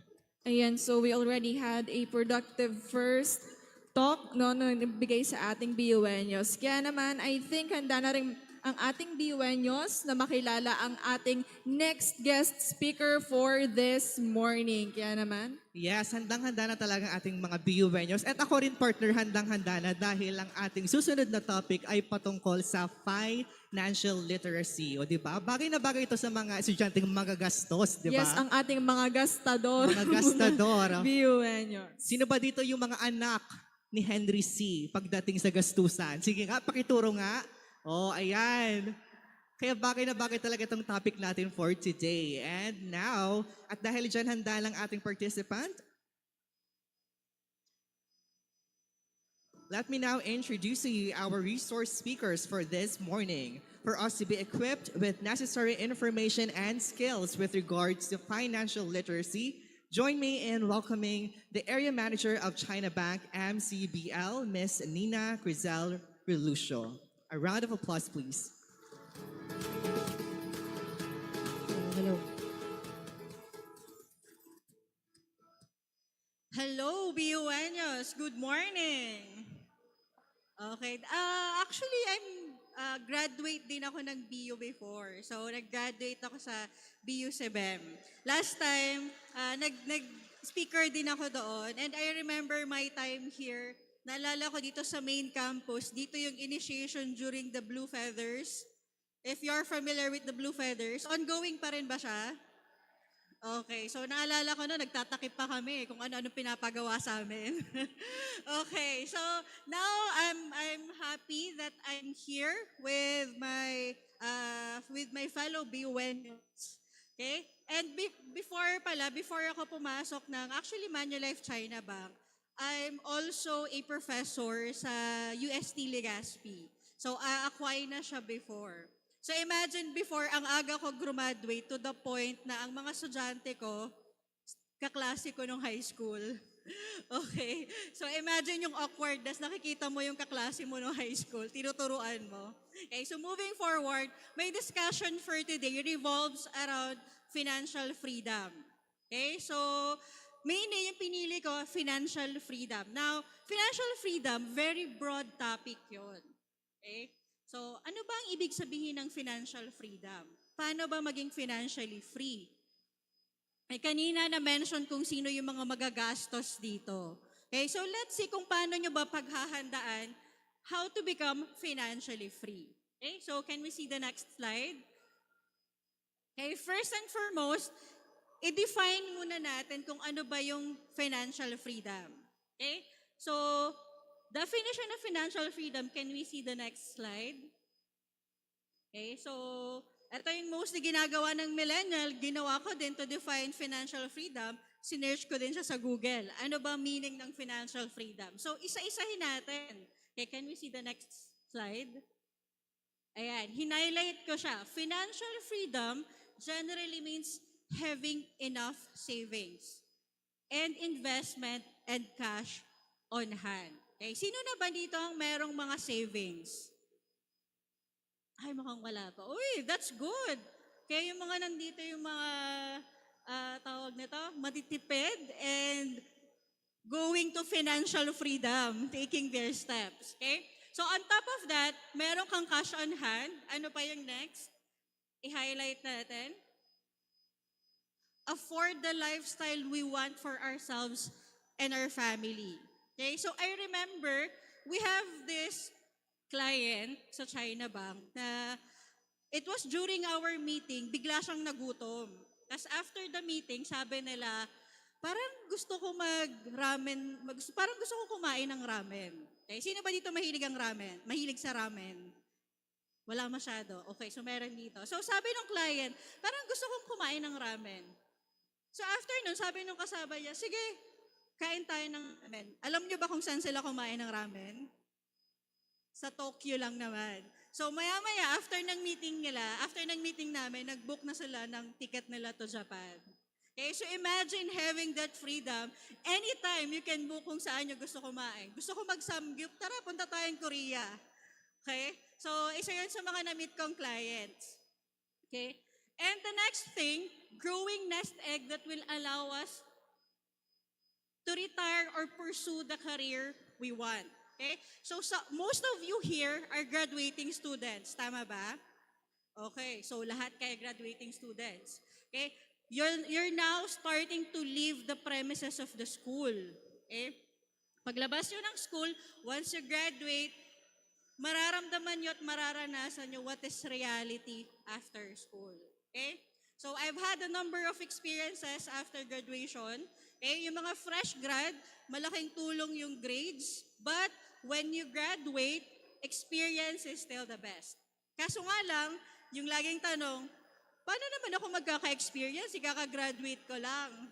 Okay? So, the important thing here, ang maganda dito is, habang nasa school ka, don't only focus on your subjects. Okay? It's good that you have extracurricular. Okay? Yung extracurricular would hone your confidence, your ability to speak with other people, your communication skills. Ito yung mga importanteng madadala ninyo outside graduation. Okay? So I remember one time, nag-apply ako sa isang known bank din. So pagka-submit ko, pagpunta ko doon, alam niyo ba yung unang sinabi nila sa akin? Pakisend na lang ng resume mo online. Okay? So may mga makikita ko yung ganoon. Nung pagpunta ko naman nung pag-upload ko, sinabihan sa akin na, pakisubmit na lang ang resume mo online. So ako naman, I'm confident with my skills that time. Okay? So sabi ko, actually, I've already started searching online. I've checked your bank. I've also sent online my application. Today, I want to talk with your branch manager. Kasi imagine, kakagraduate ko lang noon. So, I want to talk with your manager. Gusto ko sana to discuss lang some things. So, fortunately, pinagbigyan niya ako, nagkausap kami, and then right there on the spot, inoferan niya ako ng trabaho. Okay? So, imagine, if I didn't have the confidence to discuss, baka mamaya niyan, yung submit ka ng resume, wala ka nang marinig. Okay? So, it's important that you also hone your communication and your confidence, especially that you're all graduating. Okay? Next is, can we go back? Can we go back dun sa previous slide? Okay, so basically, financial freedom is having your freedom to do what you want without being restricted by money. So, kung gusto mo mag-travel, gusto mo kumain, hindi mo na kailangan mag-antay ng Cebu Pacific Piso Fare, hindi mo na kailangan mag-abang ng mga sales, hindi mo na kailangan abangan yung 333 sa Shopee. You can do anything you want because you are not hindered by money. Okay? And of course, without being driven or earning a certain point each year. Alam nyo ba na some of the people I know, pinili nila yung course nila because they're thinking na ito yung magpapayaman sa kanila. Okay? I've met people from the top 1%. Alam nyo ba yung reason ba't pinili nila yung course nila? People from the top 1%. It's because it's their passion. Okay? So gusto nila mag-drawing, mag-painting, go lang. Because they have the financial capacity to support the things that they want. But people who would like, or who are the breadwinners, or yung mga magsusuporta sa pamilya nila, the first thing that they will think about is, magyayaman ba ako dito? Maiaahon ko ba sa kahirapan yung pamilya ko? Okay? So yun yung magiging basis nila on the career or the education that they would pursue. Okay? So financial freedom is without being restricted by those things. Next. So as we further delve with financial freedom, meron tayong 4 important questions na sasagutin natin or itatanong natin sa sarili natin para masabi natin na we are on our way to financial freedom. Okay? So 4 questions that can help start you out on the road to personal financial freedom. Now, this question doesn't really mean much, pero ang pinaka-importante dito is your answer to those questions. We have differences, okay? Iba-iba yung individuals, and even if the same yung tanong, iba-iba yung magiging sagot ninyo. Okay? So, let's focus on what could be your answers to these questions. Okay, can we see the next slide? Okay, so retire comfortably. Parang iisipin nyo, ang aga pa naman para mag-isip ng retirement, no? Gagraduate pa lang tayo. Diba? Okay, but actually, dito naman, retire comfortably. Would you like to retire comfortably? Gusto nyo. Okay? So, sino dito yung naka-experience na yung kapatid nila or the breadwinners of the family, hindi yung parents? Meron na bang naka-experience ng ganon? One of their siblings, hindi parents yung breadwinner of the family. Ang swerte nyo naman. Okay, so before, sa amin, sa family, yung pinakapanganay namin was one of the breadwinners. So nung nag-graduate siya na yung nagpapaaral ng mga sa aming next na magkakapatid. Eventually, nung graduate ako, nagtrabaho, tumulong na rin ako. Okay? So dito, the question is, would you like to retire comfortably? Now, when we say retirement, ang daming factors na kailangan i-consider. Okay, first, inflation. Magkano ba yung kailangan ko to retire comfortably? How much is enough? Okay? Can we have an imaginary amount? Okay? So, etong amount na to, what do you think is the amount needed for you to retire comfortably? Okay? So, isipin nyo lang, magkano kaya yung kailangan ko para makapag-retire ako ng maayos? You can have your numbers. Huwag yung sabihin mo na ngayon. Okay? So, it could be 5 million, 10 million, etc. Eh, isipin nyo muna. Mamaya, i-discuss natin and tatanungin ko kayo kung how much yung nasa mind ninyo na amount.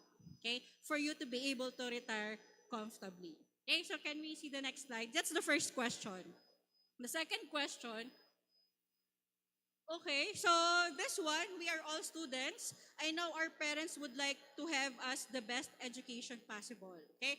And I think ang swerte nyo because BU is 0% tuition fee, tama ba? Okay, so mga scholar kayo ng bayan. On our time, kahit nasa BU ako, meron kaming binabayaran na miscellaneous fee. And I think meron pang, tawag nito, ang inaasahan ko lang before, mayaman kami, every end of the year. Alam niyo ba kung bakit?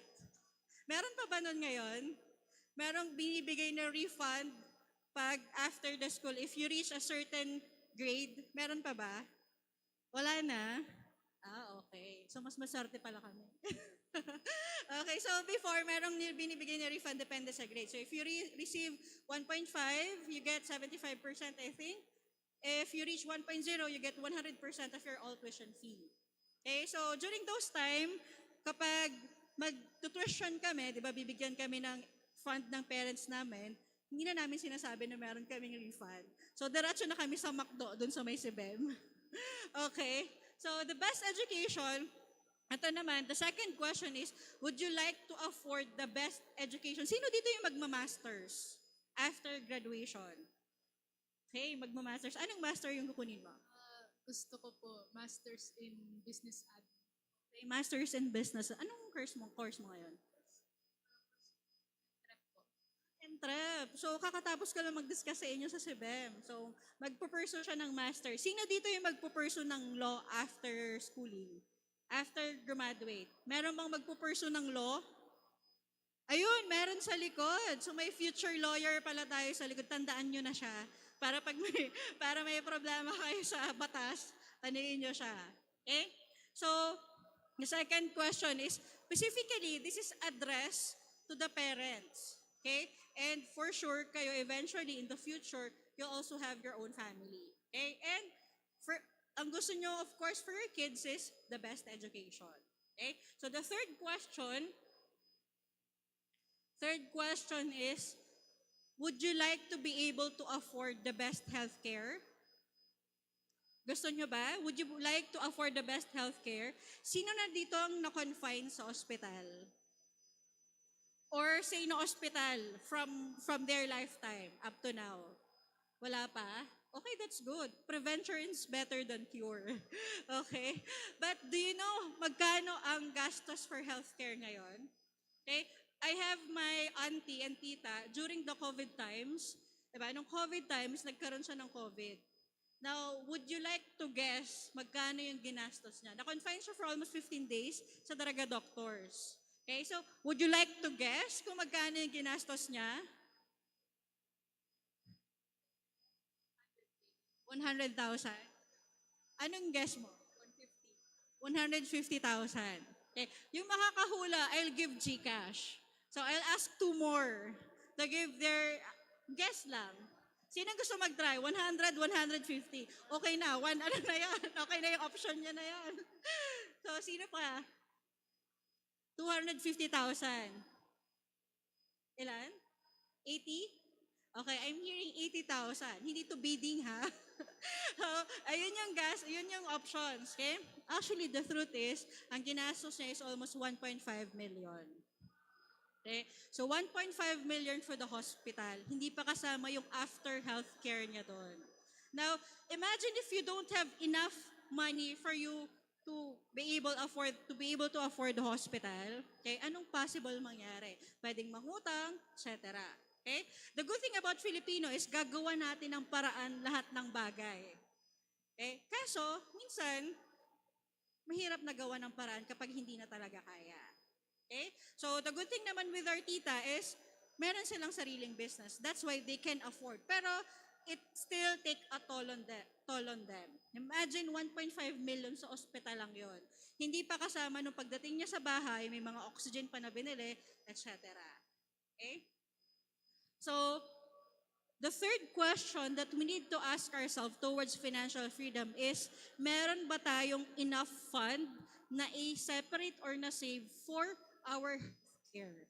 Okay? Now, pag-graduate nyo, nag-start na kayo magtrabaho, for some of you will be given with HMO cards, insurances, etc. So now, at least you have an idea that it's also better to prepare for healthcare. Okay? So next. And the fourth question or last question is, in case you are no longer there. So this is about moving forward. Sino dito yung mga single? Bilis tumaas ni Ana. Sino yung mga single? Ay, ang daming taken. Konti lang yung single. Sino dito yung nagmo-move on from breakup? Ay, meron. Okay, may pinagdadaanan yung nasa likod natin, ha? Okay, sino dito yung nagmo-move on kahit single? Meron ba? Yung single pero nagmo-move on siya. Meron ba?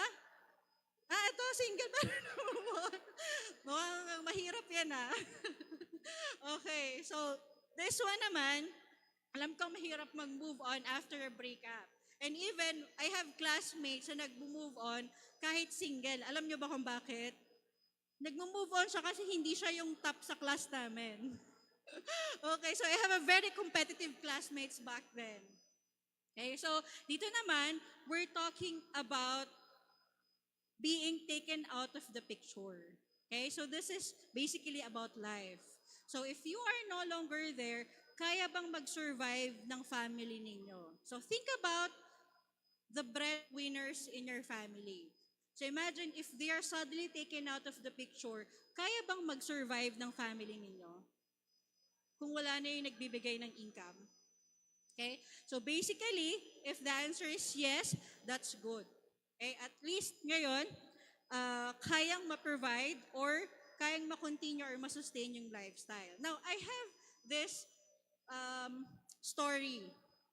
Okay? So this is, I think, 3 years ago. Nangyari to dito sa may Ginubatan area. Okay? So I don't know if you've heard about the news. Isa siyang family. Ngayon, yung family na to sa loob ng sasakyan is composed of the mother, the grandmother, and yung anak nila. I mean, yung bata. Yung bata is like 3 years old. Okay? So, nagta-travel sila because the mother is moving on. Okay? Bakit moving on? Okay? Familiar kayo sa mga, palabas sa ABS-CBN ngayon? More on cheating and etc. Okay, so yun yung issue ng guy. Okay, so merong extracurricular yung lalaki. Kaya moving on yung wife niya. So along the way, they're traveling towards, outing, papunta sila doon. Suddenly, na-aksidente sa may somewhere in Ginubatan area. Okay? Unfortunately, during this accident, namatay yung driver, which is the mother. Okay? The mother is also the breadwinner in the family. Sinong naiwan? Yung lola and yung apo or yung anak. Now, imagine ano na yung magiging life niya after that accident. Pwede yung dating pangarap para mag-law, para mag-pursue ng masters, para mag-aral sa ganitong private school, hindi na matupad. Because wala nang magbibigay ng expense, wala nang magsusupply ng income. Okay? So, ngayon, as early as now, I'm giving you these questions for you to be able to have a head start on preparing your financial freedom. Okay? So, can we see the next?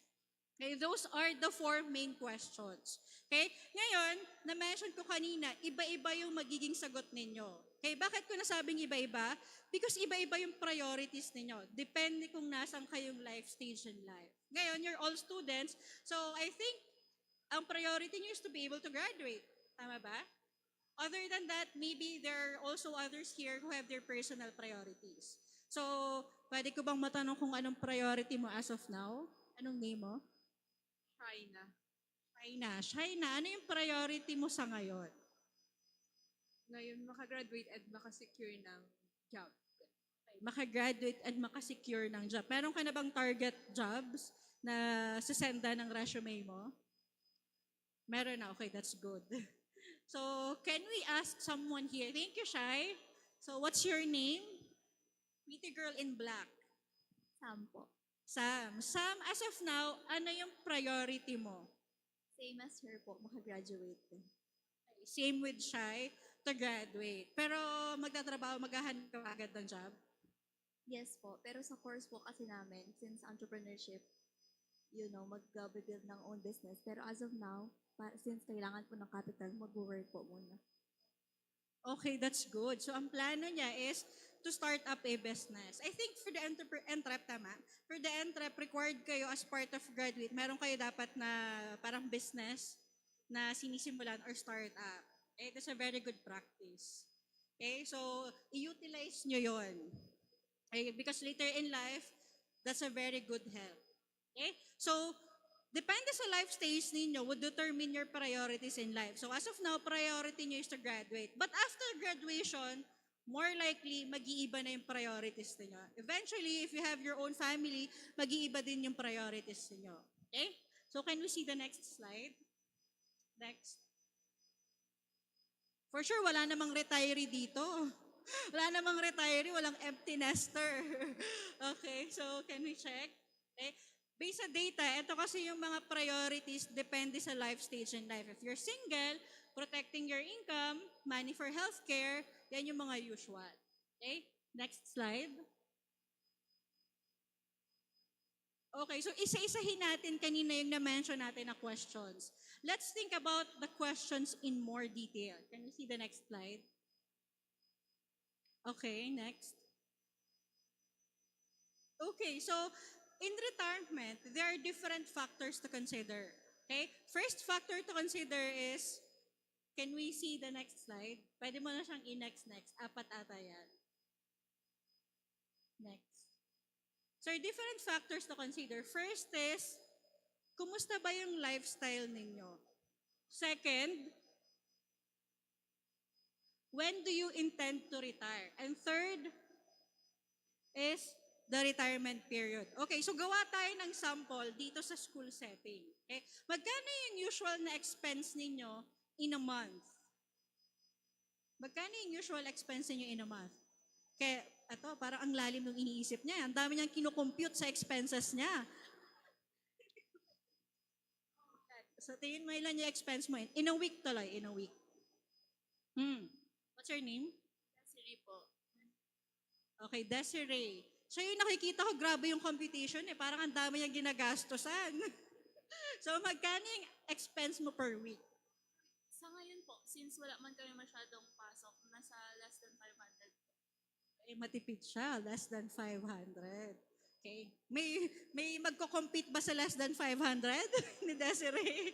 Okay, less than 500 or that's almost 2,000 per month. Okay? So 2,000 per month or almost, ilan yan? 24,000 per year. Okay, 24,000. Can you ask someone from here? Yung nagmo-move on na single, naalala ko siya yon. What's her name? Cindy. Cindy, sa isang linggo, magkano yung expenses mo? 3,000. Wow! 3,000 pesos ang expense niya for 1 week? 1 week. Taga saan ka? Sorsogon. Okay. Everyday ka ba umuwi? Nag-expand kasi ako sa mga school materials since nag-teach ako. Nag-internship ako, nag-teach. Internship. Okay. So 3,000 per week. That's around 3, 6, 9, 12,000 per month. So 12,000 per month is around, ilan yan per year? 10,000 is 120. 12, almost 160. 150,000 per year yung expense niya. Imagine, mas mali ka pa sa expense ko. Okay. So, bakit ko tinanong sa inyo yung expenses nyo? Well, when you get out of school and you have your own income, the first thing that you need to do is to sit down and check your expenses. Okay? So, in the business school, it's very famous for you to be able to live, well, to have a financial freedom is to live below your means. Diba? And for us to be able to know magkano ba yung, para malaman natin kung magkano ba yung expenses natin, or if we are leading towards financial freedom, we need to sit down and check magkano ba yung expenses natin per day. Okay? So, isa rin siya sa factors to consider in computing for your retirement. Okay? Magkano ba yung gastos ko per month? For sure, magbabago pa yan pag nag-start na kayo magkaroon ng income. You compute for that, and mamaya ipapakita ko yung computation. That's the first thing that we need to consider. Second, you're very familiar, inflation rate. Okay? Napansin nyo ba, mas nagmahal yung bilihin ngayon? Totoo ba na 20 pesos per kilo yung rice? 20 pesos ba yung bigas ngayon per kilo? Hindi, di ba? So, parang mas lalo pang nagmahal. Okay? 60 pesos? Ganun na kamahal yung bigas? Okay. So, imagine, I think way back, it was around 30 pesos. Okay? So, ngayon, around 60 na siya. Imagine, pag-retire ninyo, magkano na yan? Magre-retire kayo, anong edad? Kanina na-mention, the retirement is about 60 or 65. Okay? So, that's the things that we need to consider. And, when you intend to retire, kailan nyo ba balak mag-retire? Okay. I'm seeing sa TikTok, sa Reels, yung mga taong ngayon is pabata yung target retirement. Kasi yung goal is travel lifestyle. to travel the world at a young age. Kasi nga naman, kung magre-retire kang 60, tsaka ka pa lang magta-travel, baka nirarayuma ka na pagdating mo pa lang sa airport. Diba? So, meron ba ditong, let's ask someone from the crowd, kung kailan yung target retirement age niya. Can I ask your name? Joshua Galicia po. Joshua Galicia. Joshua. Okay, Josh. Josh ba nickname mo? Okay, Josh. Once na nag-work ka, anong edad yung target retirement mo? Kanina kasi na-mention sa SSS, 60 years old eh. But there are people na gusto mag-retire at a young age. So for you, ano yung target age mo to retire, Josh? For me po, parang mga 55 po. 55. Binawasan niya lang 5. 55 is the optional retirement age sa private sector. Okay, thank you, Josh. How about your friend here? What's your name? Ay, hindi niya daw friend. Okay, sorry. Let's me rephrase. How about your seatmate here? Ang nakita ko yung pagganon niya eh. Sabi ko, let me ask your friend here. Sabi niya, hindi ko yung kaibigan.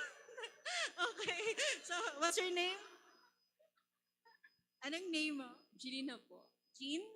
Gina, ikaw naman, kung si Josh dito, 55 yung target age niya to retire. Ikaw, Gina, ano yung edad mo to target to retire? Mga 50 lang. Mga 50. Okay, pababa ng pababa. Baka 45 na yung dito sa kabila. Okay, that's good. Okay? So, Josh, target age to retire ni Josh is 55. Si Gina na hindi niya friend.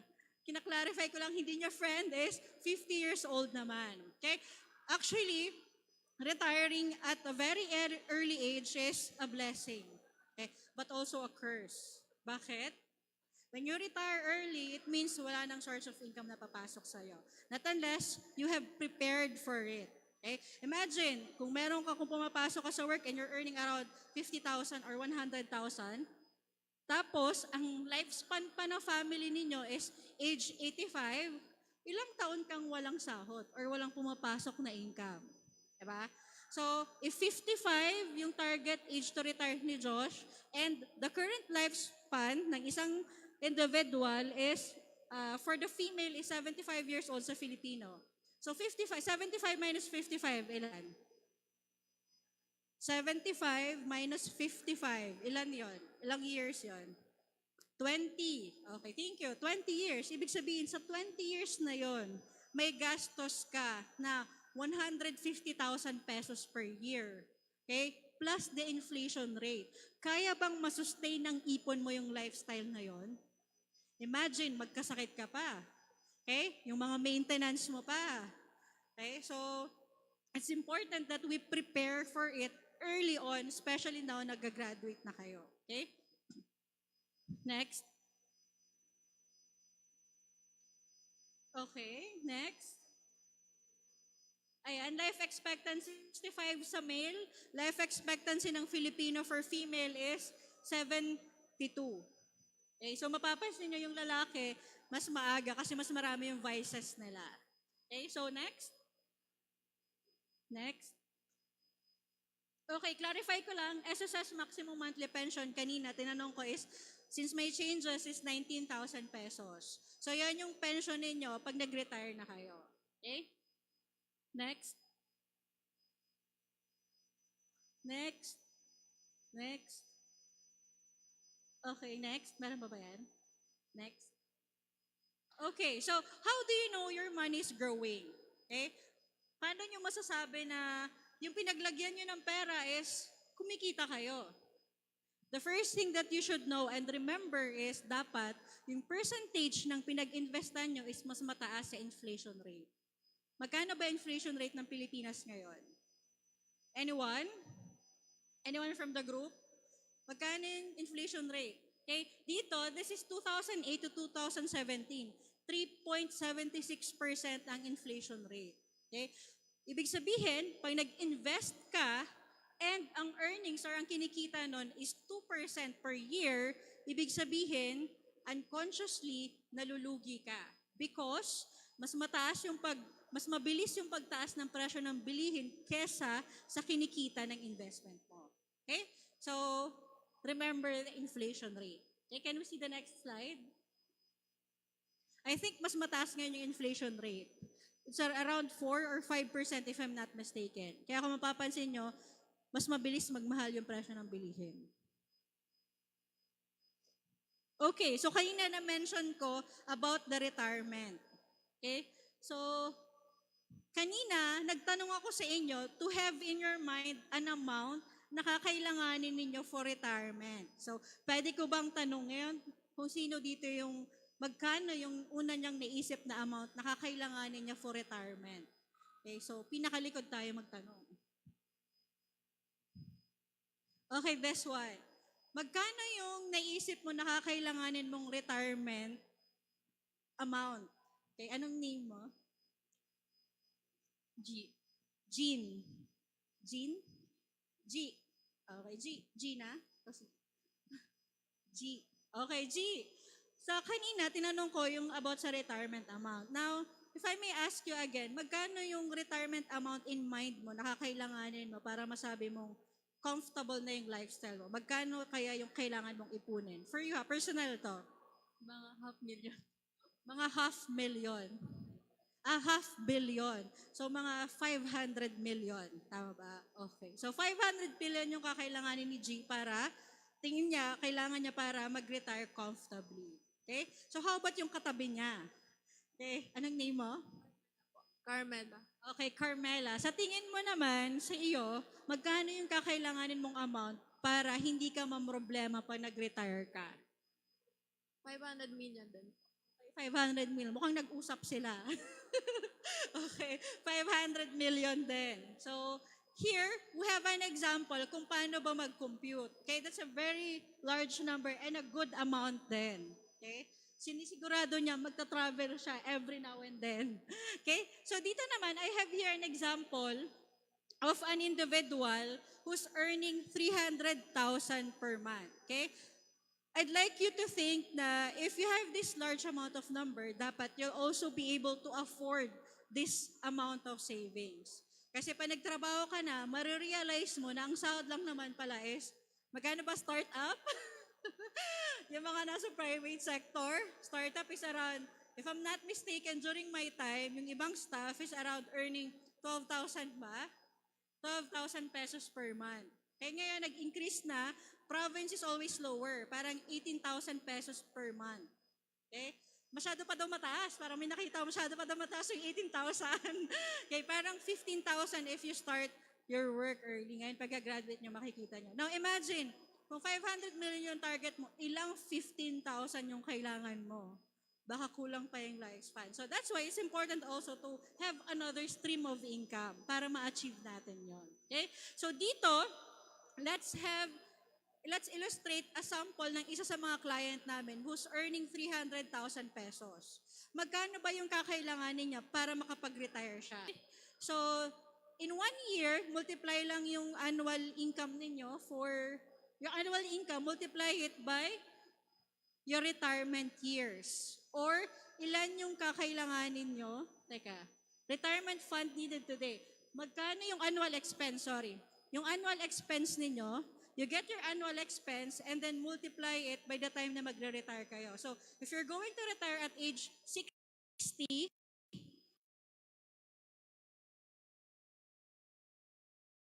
and ang lifespan nyo is 60, 70, 80 years old, you have 20 years na walang source of income. So if you multiply it that, 20 or 25, sa kanya, he needs 90 million para comfortable ang retirement niya. Right? Okay, next. So we can just skip this one. Next. Para to sa mga individuals who's planning to have family eventually, and ano yung mga kailangan niyang factors i-consider para makapag-prepare sa education ng anak nila. So, next slide. Next. Okay, so, bawal magkasakit. Okay? Naniniwala ba kayo sa term na bawal magkasakit? Okay, so before, nung 90s, yung term na to nauso sa commercial na bawal magkasakit because sayang yung pagtrabaho. Okay? Workaholic before yung mga tao eh. Pero ngayon, it gives us a different definition. Bakit? Remember yung shinare kong illustration kanina? Nagka-COVID siya, si tita, and ang ginastos is 1.5 million. So imagine if hindi siya nagkasakit, meron pa siyang savings sa 1.5 million. Okay? I also have the same story. Nagpalinis ako ng kuko, pa-pedicure ako, tapos na-infection siya after namin mag-Cebu. Okay? So swimming kami and everything sa Cebu. Pagbalik ko, na-infection na pala siya. Okay? Nung na-infection siya, pina-check ko siya sa hospital. So tinanggal yung buong. Imagine how much yung ginastos ko for that. Can you take a guess? Kung magana, kuko lang yan ako ko. Huwag kayo mag-isip ng 1 million. Hindi siya umabot ng 1 million. Ika-clarify ko lang. Okay, can you take a guess? Elan? 10K. 10? 10K? Malapit na. Okay? So, yung ginastos ko para sa pedicure is only 250 pesos. And yung ginastos ko sa hospital is 12,500. Para lang sa infection na yon. Mas malaki pa sa ginastos ko sa Cebu. Okay? So, the term bawal magkasakit has a deeper meaning. Kasi once magkasakit ka, your parents ang gumagastos sa inyo ngayon. So, prevention is better than cure. After nyo mag-aral, matulog ng maaga. Huwag na masyado mag-TikTok. Okay? So, the next. Okay, ito yung mga different sample ng mga usual na sakit na nakikita namin. Can we see the next slide? Okay, yung iba dyan, hindi ko na alam at hindi ko kaya i-pronounce. Okay, so focus lang tayo dito sa 5. Heart attack, surgery, stroke, cancer, and kidney failure. Meron ba kayong relative, kamag-anak, kapamilya, kaibigan na nakaranas ng isa sa 5 nito? Can I see a raise of hand? Meron ng relative, friend, na naka-experience ng ganitong sakit. Okay, I'm seeing a number of hands na naka-experience. So mostly because ito yung pinaka-common. Okay? So ngayon yung sakit is not a matter of if, it's a matter of when. Kailan ba magkakasakit? You're still young, I want you to preserve your health. Okay? Kasi ang gastos magkasakit. Okay? Now, ang edad ko, I'm not even 30 years old, pero meron ako mga maintenance. Okay? And imagine the cost of that every month. Okay? Next. Next slide, please. Okay, next. This one is about moving on. Yung tinanong ko kaninang moving on. Okay? This one naman, let's have no mistake. Okay, one meeting. Okay, one meeting. Okay, this one naman, factors to consider if we are no longer there. Okay? So the first one is how much value we bring in. Okay?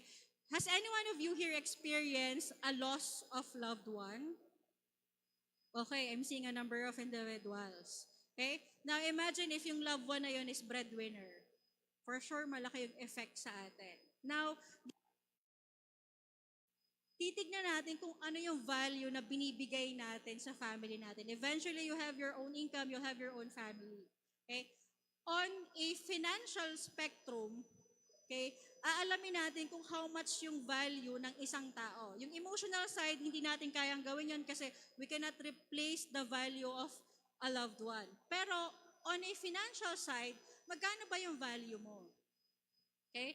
So, can you tap the person on your left? Okay, can you tap the person on your left? Tanungin mo, magkano ka? Tanungin nyo, magkano ka? Okay, tap the person to your right naman. Sabihin nyo, wag mo na itanong, hindi mo kaya. Okay, so this one, tignan natin kung how much ba yung value na binibigay natin. Okay, can we see the next slide? Next. Okay, next. Doon tayo sa may computation na part. Next pa. Okay, next. Okay, this one. I'll share with you a computation that you can use. Okay? How much is your worth to your family? Okay, once nag-graduate kayo ay nagkaroon ng sariling income, tignan natin kung objectively, on a financial spectrum, magkano ba yung value niyo to your family. Okay? You compute your annual income. and you multiply it the years to your retirement. Okay, in this example, ang kinikita niya or annual income niya is 4.8 million and next, that's around 72 million pesos. Ibig sabihin, if suddenly nawala siya, ang mawawala sa pamilya niya is 72 million pesos. Okay, so yan yung kailangan niyang paghandaan. Okay, next. So in the end, there's no one-size-fits-all plan or program to achieve your financial freedom. Depende siya or iba-iba siya per individual. Kasi iba-iba yung priorities ninyo. Okay? Like in this next slide. Next. Okay. I'd like you to think financial freedom as your destination. Okay? And like any destination, di ba may journey yan. Okay? And pag nag-journey ka, nagta-travel ka, meron kang sasakyan, di ba? So next slide. Next. Okay, diretso mo lang siya. Okay, so yung vehicle mo would depend, or I mean the travel, paano ka makarating sa destination mo, would depend on your vehicle. Okay? So lahat ng vehicle na to may different pros and cons. Okay? Kung magbabayad ka papunta sa destination mo, pwedeng makaabot ka pero baka pagod ka na nun or abutin ka ng ilang araw kung papunta ka ng Manila. Kung magbabarko ka naman, sometimes hindi appropriate yung pagbabarko. Kung pupunta ka lang from here to BU, papunta ka ng Daraga, hindi appropriate yung barko, di ba? Okay? Kung mag-helicopter ka papuntang concert, mas mabilis ka makakarating doon. Okay? So, iba't ibang vehicle yung pwede mong magamit. Okay? Depende sa vehicle na gagamitin mo. However, walang vehicle dito na makakapunta sa destination mo na isang vehicle lang yung gagamitin mo. It's always a combination of all these vehicle. Okay? Pwedeng pauwi ka sa inyo, mag-jeep ka, and then eventually may tricycle kang sasakyan. Pupunta ka ng Manila, magta-tricycle ka or magka-car ka papuntang airport, sasakay ka ng eroplano, and then pagdating mo ng Manila, magka-car ka ulit. Okay? So different set of vehicles. It's also the same in your financial freedom. Can you see? Next. Next. Next. Okay, so it's the same with financial freedom. In financial freedom, this is what we call financial diversification. Okay? So you diversify your funds. I have this an illustration, 100,000 na savings. Next. 100,000 na savings, imagine you have 100,000 pesos. Now, you decided that you put it on a certain vehicle, which is savings. Eh, nilagay mo siya sa account opening. Eh, sinave mo doon. Kinikita for a year is 0.217%. Hindi nalalayo. I think magkano, Jolen, ngayon magkano yung interest ngayon sa savings account? 0.215? Okay, so let's say for example, malapit naman siya. 0.217 ang interest rate sa savings account. Now imagine yung 100,000 mo nilagay mo sa savings account. Isang vehicle lang. Okay? You'll earn around 217 pesos in 1 year. Malaki ba maliit? Okay, masyadong maliit. Okay? So that's why it's important you diversify. Depende sa goal ninyo or journey ninyo or destination. Okay? The same 100,000, kinuha natin. Now, ginawa natin, 25,000, nilagay ko sa savings account, earning 0.217%. Yung remaining 25,000, nilagay ko naman sa time deposit, earning 0.625 for 90 days. And yung remaining 50,000, nilagay ko sa time deposit for a year, earning 0.875%. Okay? The same 100,000 would give me 648 pesos in a span of 1 year. Okay? So, it's almost 3 times as much, diba? Okay? So, it's important that you know how or ano-ano yung goal ninyo and gaano katagal nyo siya balak abutin. Okay? Now, this is not even a true example of financial diversification. Bakit? Isang asset type lang yung diniscuss ko, which is bank accounts or bank instrument. There are several instruments like SSS, we have investment, tawag nito, stock market, bonds, that you can delve on.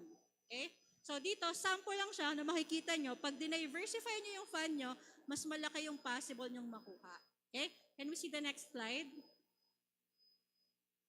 Okay, the longer the journey, the riskier it gets. Would you agree with me?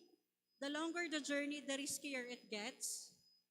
Okay, magbibigay ako ng example.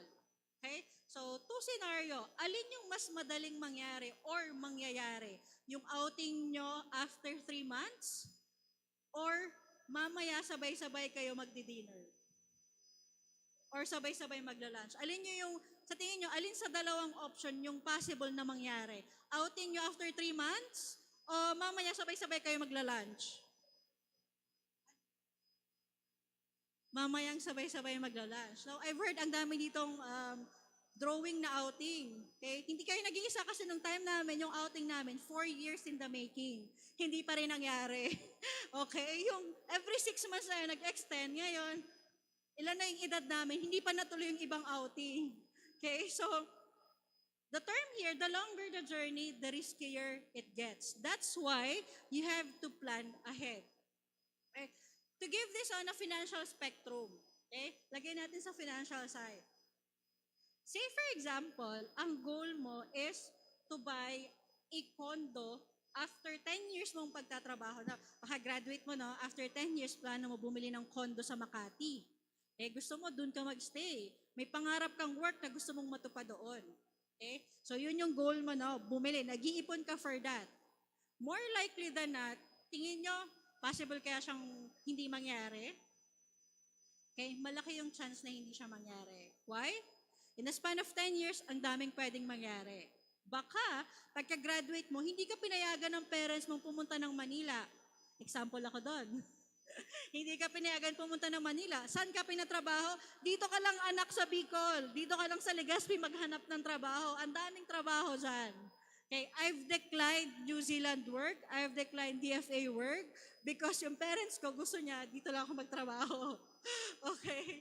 Now, imagine that.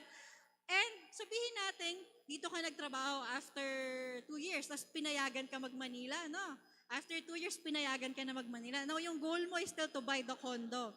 However, pagdating mo sa Manila, second day of work mo, meron kang nakita, naka-work. Okay? Yung ka-work mo, medyo nag-spark yung eyes mo. Okay? And you found the one. Okay? Fast forward, kinasal kayo. Ang bilis, no? Kinasal kayo. So, after no, nung kinasal kayo, fortunately, taga Bicol din, yung special, yung naging spouse mo. So, nag-decide kayo na manirahan sa Bicol. Okay?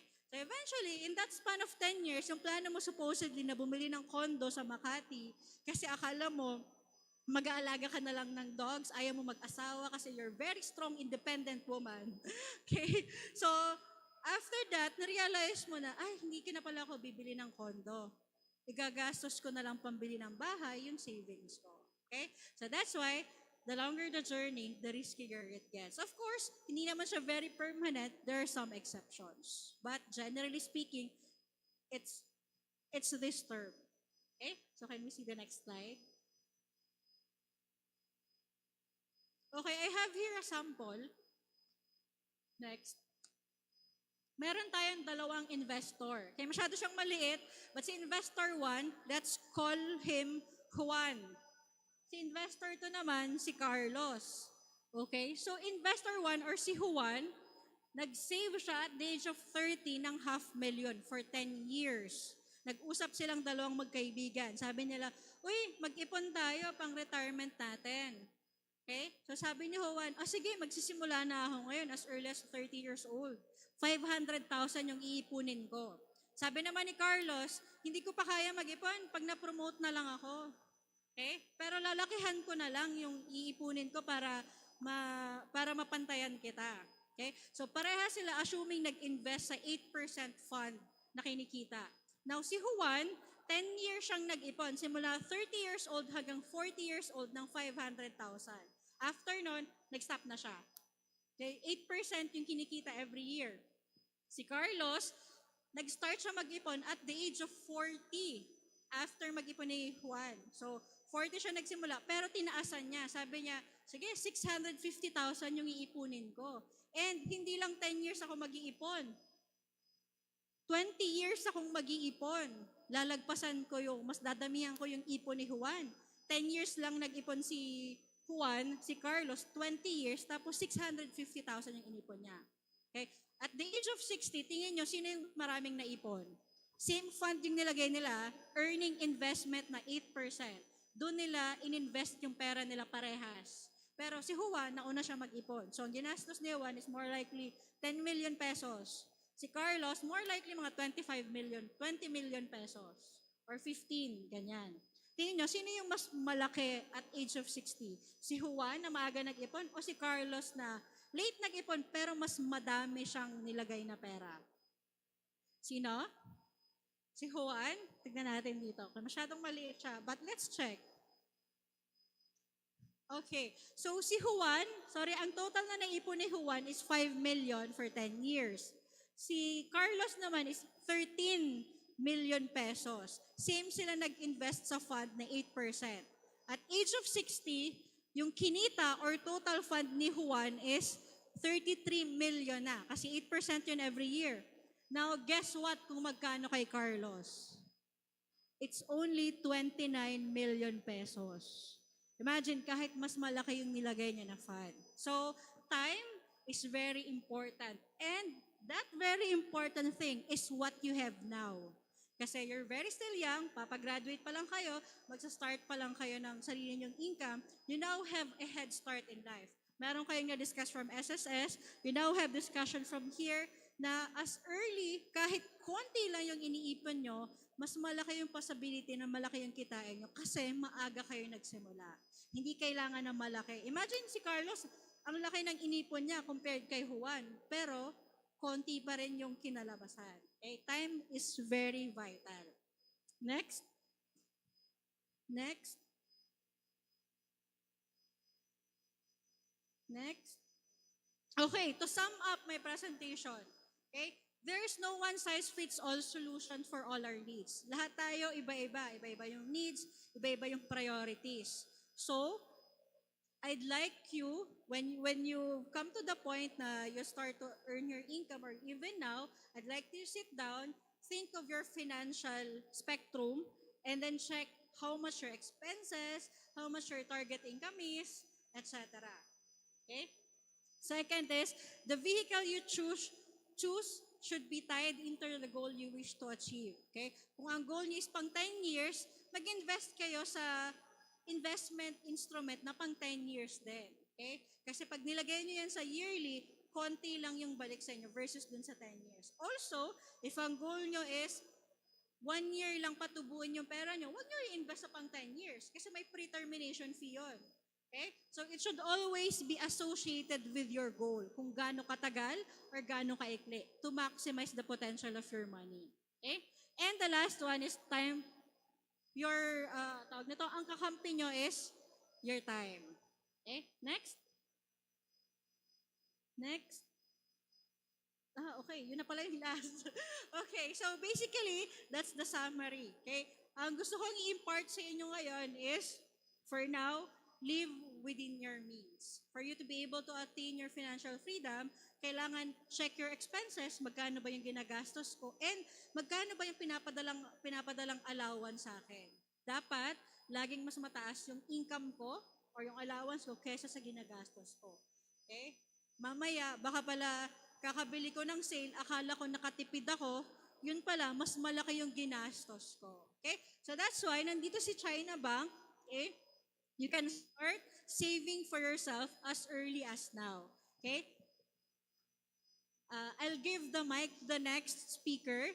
I-discuss niya kung paano kayo makakapagsimula with China Bank. Okay? During our time, wala pang mga ganito. So, ang swerte na to have your SSS na pumupunta sa inyo.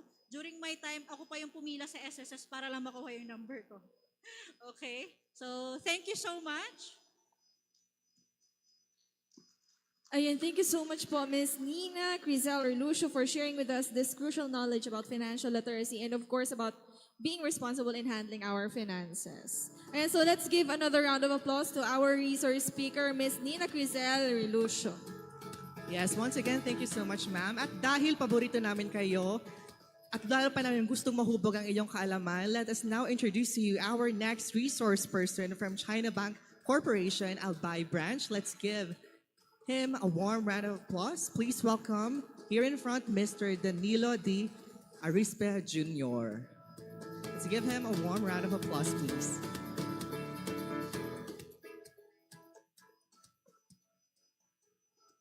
Yes, hello, good morning everyone. I know it's a bit late, it's almost noon. So it will be very short lang naman. We will be introducing our bank and our product specifically for you students, graduating students. To make it short, I would like to ask, sino yung merong account na dito? Bank account. Okay, so maybe like 3/4 of the population here, wala pa tayong account. Well, just to share with you, back then when I was a student, ang hirap talaga magkaroon ng bank account. Right? Right? Do you agree? Well, kasi for us dati, some of my friends, they are studying in Manila or sa ibang lugar. So the way of remittance is papadala through somebody else or like yung remittance center, which is costly and mahirap. So right now, the convenience of remitting to you from your parents or to somebody is we are bringing it to the schools. That's the program that we have. Isi-shortcut ko lang kasi with the, dito naman sa aming website, it's the product services, the FAQ is here. So if you want to know the product services, mechanics, the forms, it's actually here. It's www.chinabank.ph. All of the products na andito na, andyan na po, the forms, you can download it.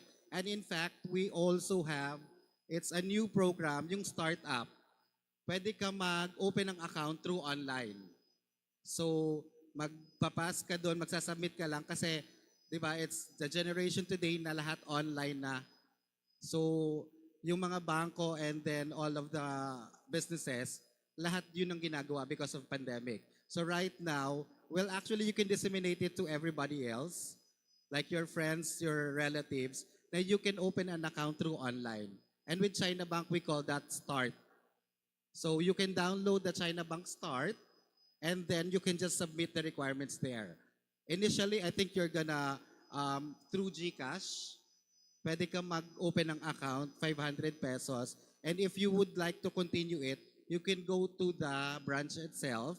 I mean, for us, I mean sa Albay branch, pwede kang pumunta doon for you to continue the, like, halimbawa, if you want to over-the-counter transaction, kasi if we're gonna do with the startup, lahat lang online yung transaction. Fund transfer as what we call it.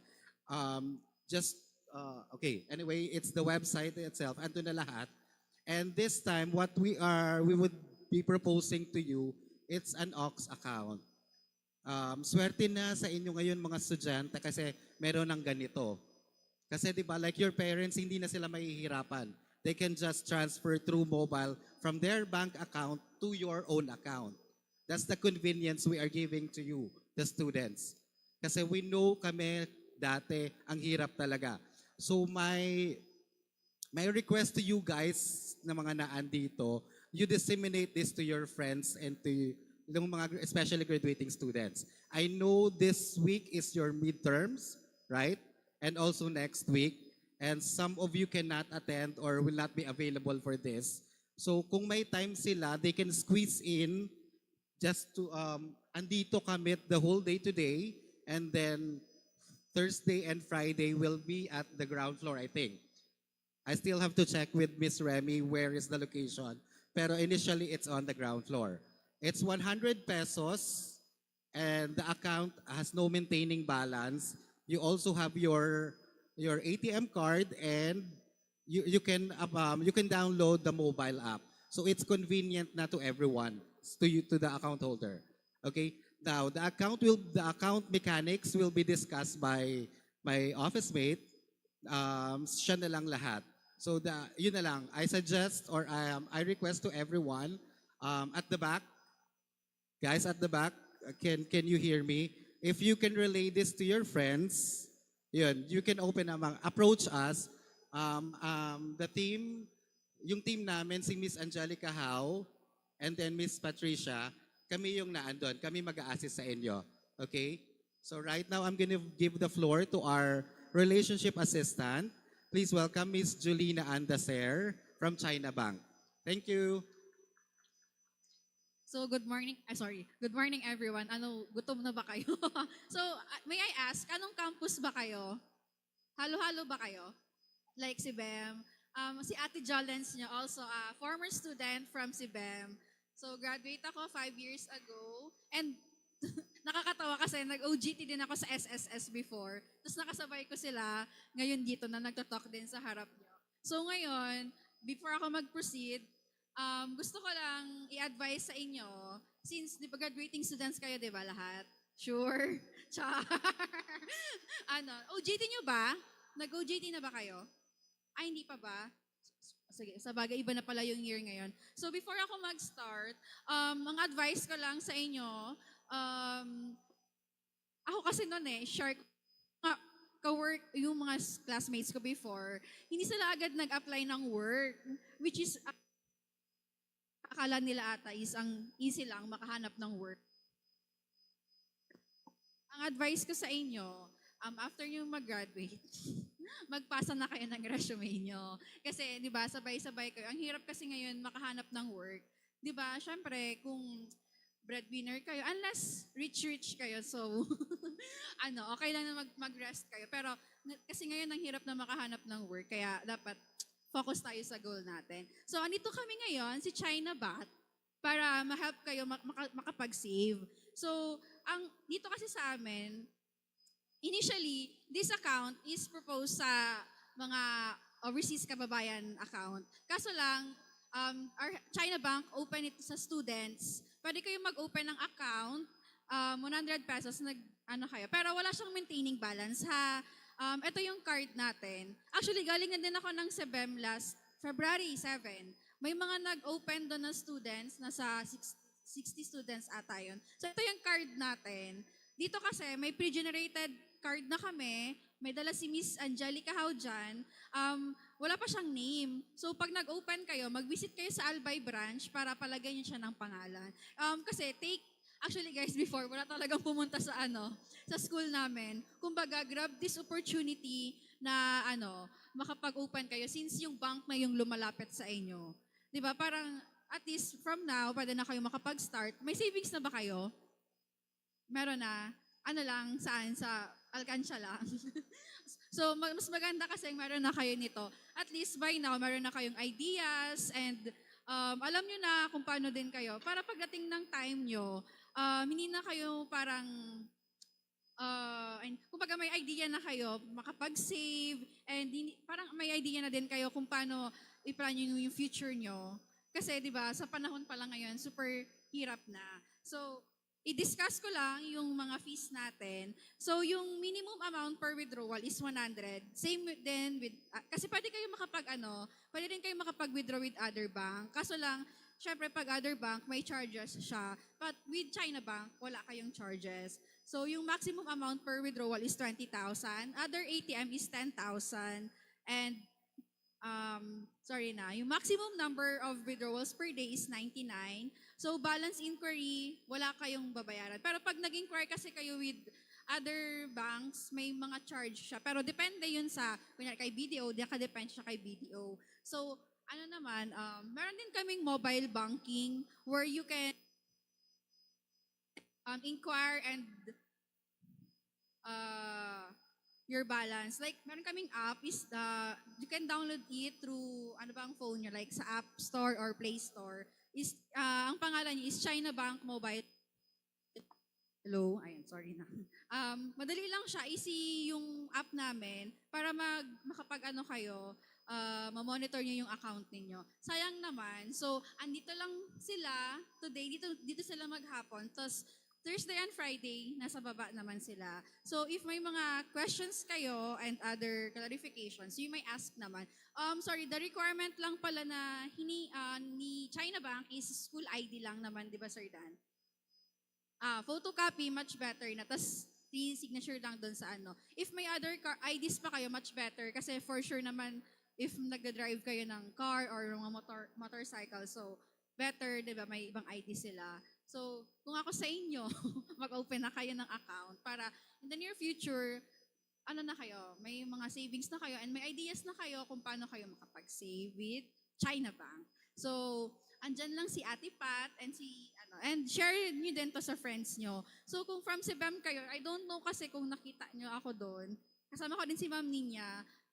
Doon kami nag-start. So, may mga nag-open na doon na students. So, dito din, na din yung chance nyo makapag-open kayo. Andito lang sila, kasi alam ko lunchtime na nila. Medyo gutomers na din. So, pwede kayo bumalik i-time dito sa kanila, ha? Yun lang. Thank you. Ay, meron pa pala si sir.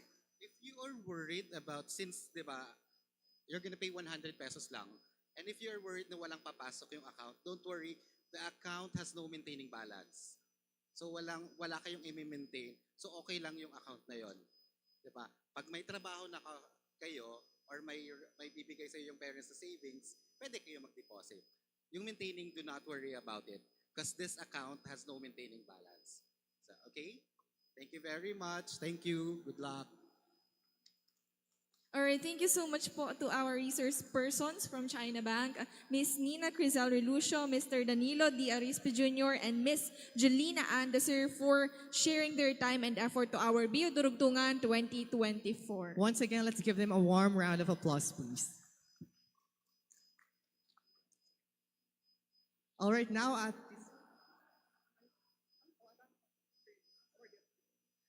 at this point, let us now award your certificates to our resource speakers to show our appreciation to your valuable contribution of time and expertise.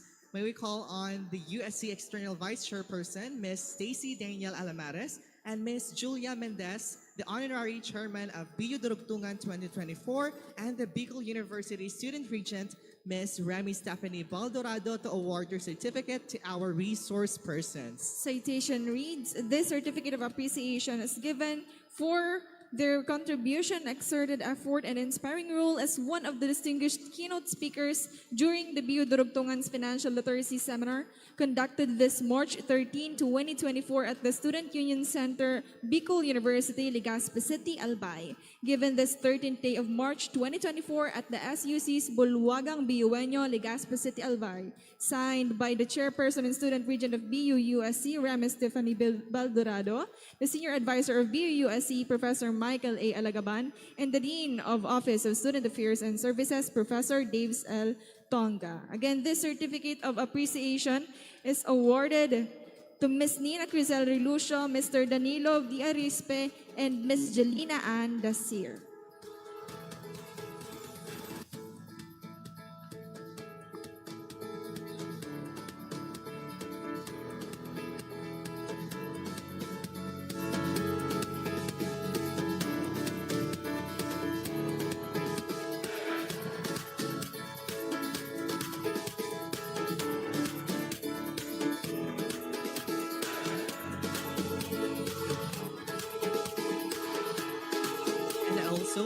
A certificate of appreciation is given to China Bank Albay branch for its contribution, exerted effort, and inspiring the role as one of the partners that initiated the BU Durugtungan 2024 conducted this March 13, 2024 at the Student Union Center, Bicol University, Legazpi City, Albay. Signed by the Chairperson and Student Regent of Bicol University, USC, Remy Stephanie Baldorado, and signed also by the Senior Advisor of BU USC, Professor Michael A. Alagaban, and the Dean Office of Student Affairs and Services, Professor Daves L. Tonga.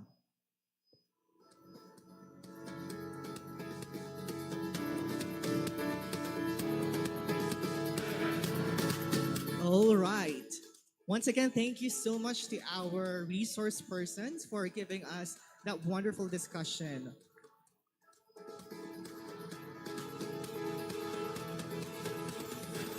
All right, at this juncture, matanong ko lang ang ating participants, nagutom na ba kayong lahat?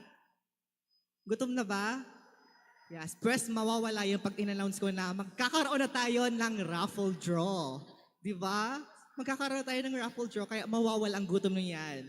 And also, may we request a representative or representatives from the SSS Legazpi branch to facilitate the raffle draw.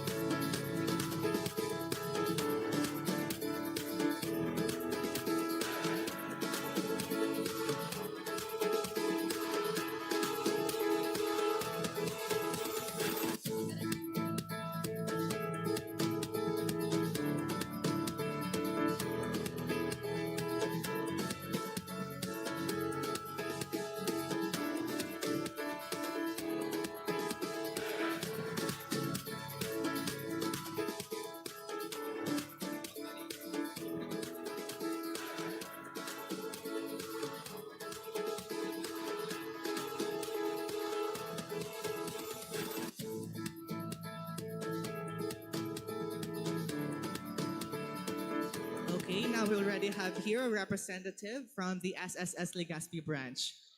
Sino kaya ang mananalo ng raffle draw? Sino kaya ang uuwi na tumataginting na papremyo ng SSS Legazpi branch? Grabe, life-changing ito. Partner? So ayan, si Sir po ang magbubunot ng ating ng slip. Hala, sino kaya?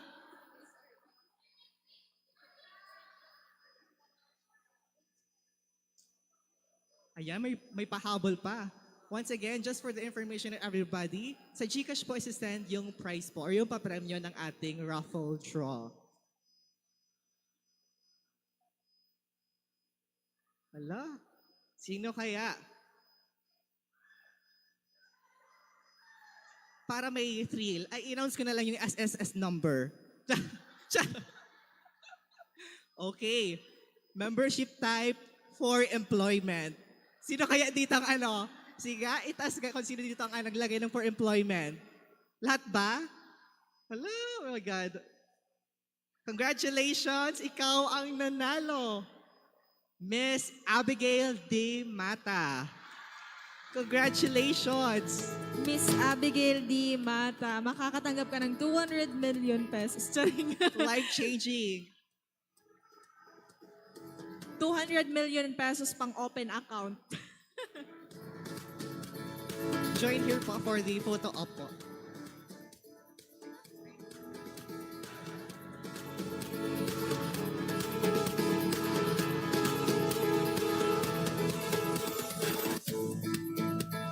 Once again, congratulations. Makakaahon ka na sa Charot.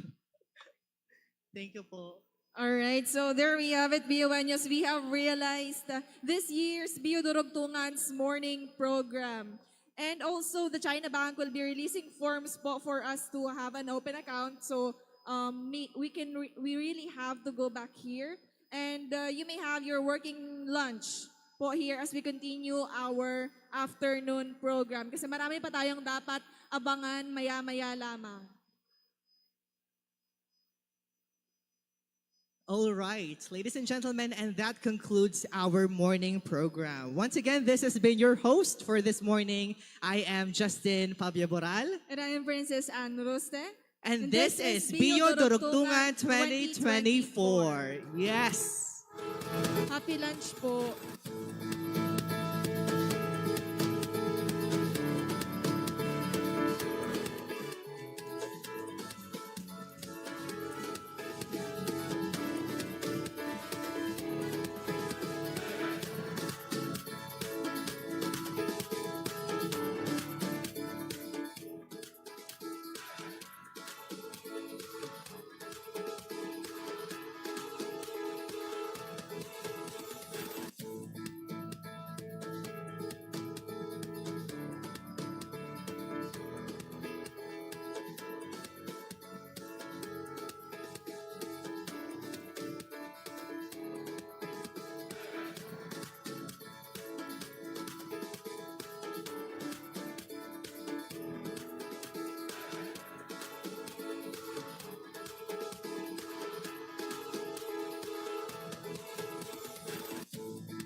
Calling the attention of my public information officer as well as the working committee of the USC, please come forward here to receive your lunch.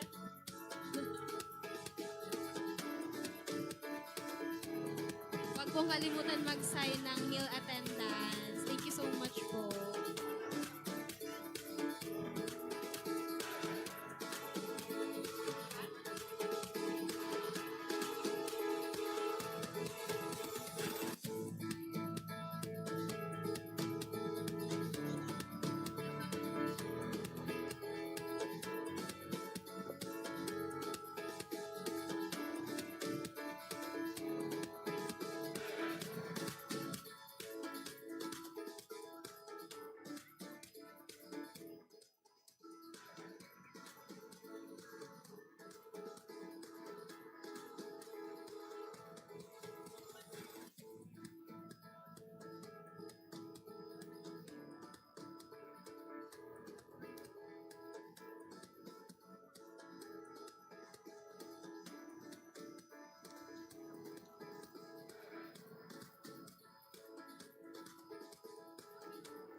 Mic test, sound check.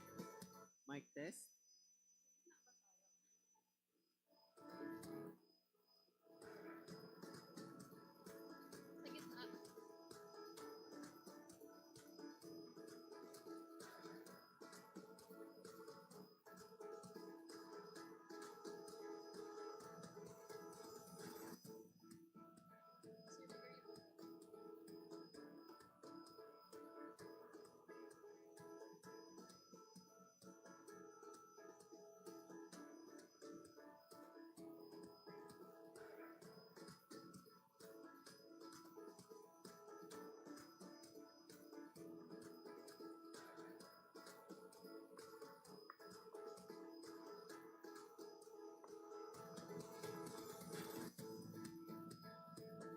Good afternoon, everyone. So to start our afternoon program, we will be first having the ribbon cutting and relaunch of Bisikleta ng Pag-asa to be facilitated by some of the University Student Council executive officers. We have Ms. Remy Stephanie Baldorado, our USC Chairperson and Student Regent, Ms. Cindy, our Deputy Finance Officer, Ms. Dylan, our PIO, and Ms. Julia, our Honorary Chair for this event.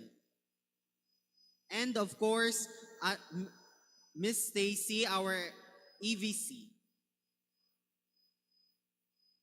May we call our facilitators in front? Thank you, guys.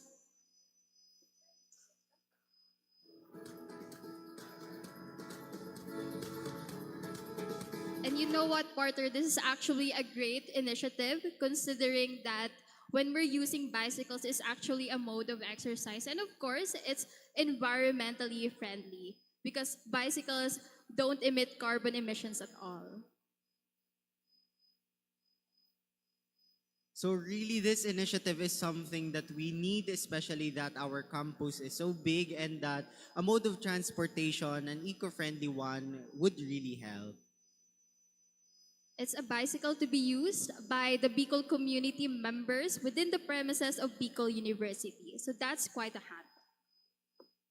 Okay, so we are now witnessing the ribbon cutting of the new bicycles that have been fixed for the usage of the Bicol University community.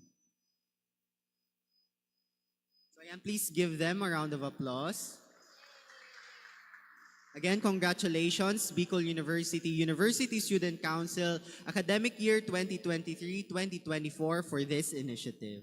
Congratulations, Bicol University, for this initiative. And while we're at it, we'll be reading the guidelines on the use and maintenance of the Bisikleta ng Pag-asa.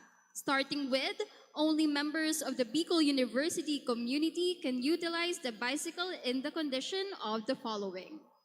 The borrower may voluntarily donate any amount of money for the maintenance of the bicycles. Weekly reports will be created to track the inflow of cash. They must provide an ID for the guards to keep for identification. The identification card will be given in exchange for the use of the bicycle. The identification card will be returned to its owner once the bicycle has been returned. The borrower shall input his or her basic information in the logbook for identification purposes in any case of emergencies as follows: the date, the name of the borrower, the course and year level, college or institution, contact number, time borrowed, time returned, as well as the purpose and signature. For safety, the bicycles will be checked regularly in any case of issues. This also serves as a reminder to drive at your own risk. Loss of the bicycle will result in the borrower being burdened with returning the bicycle within 1 month. If not, he or she must replace the lost equipment 1 month and a week later from the day it was lost. The same rule will apply if the chain, padlock, key of the padlock gets lost. The bicycles must only be used within the premises of Bicol University. The USC will be in charge of handling the matters involving this initiative. This guideline shall be disseminated upon approval of the proposal. And for the next segment, for our Thank You Bicol University What's Next, I think that we should put this into context. Now, college is a whirlwind of emotions, let alone life after college. It can be exciting, nerve-wracking, and a little bit confusing. But you know what, Justin? Someone told me that you can never be too prepared in life. You can never anticipate what's going to happen. And luckily, we have this initiative to equip us with the courage and tips to immerse ourselves in the real world. We're here as your host. I'm Shane Therese Aguado of the Political Science Department.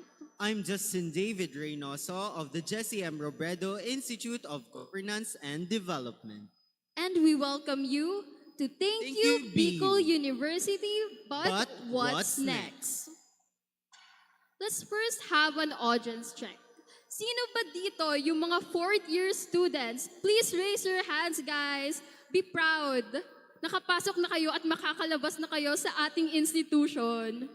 Congratulations! Congratulations po. And sino dito ang nagpe-prepare na for graduation? Yung mga graduation creative photos, ganun, yung ready na yung kanilang mga alampay. Meron na ba? Well, hopefully, meron na. Now, I have a question sa iyo muna, partner. What excites you most about graduating and entering life after college? Well, I still have a lot of years in my plate, but I believe what's most exciting about graduating is, of course, the money that we will be having. It's our own hard work. It will be satisfying, of course. We can buy ice cream and treat ourselves some food every now and then. Oo nga naman, very practical. Ang motivation pala ng aking partner ay money. Oo naman, makikita naman nga natin yan sa PubMat. Merong piggy bank. Yun na agad yung motivation natin. And I guess it's official. We're now in the panel discussion proper, and to better equip us as to how we're going to navigate life after college, it's an honor to introduce our panelists. Starting with, he is an outstanding university graduate in leadership year 2022, the 11th Chancellor of Order of the Blue Feather Society, as most outstanding university-based organization year 2022 with presidential citation. The Bicol University College of Nursing College of Student Council President, academic year 2019 to 2021. It's a delight to have you here, Mr. Jave Andre Lutirio. Let's give him a round of applause.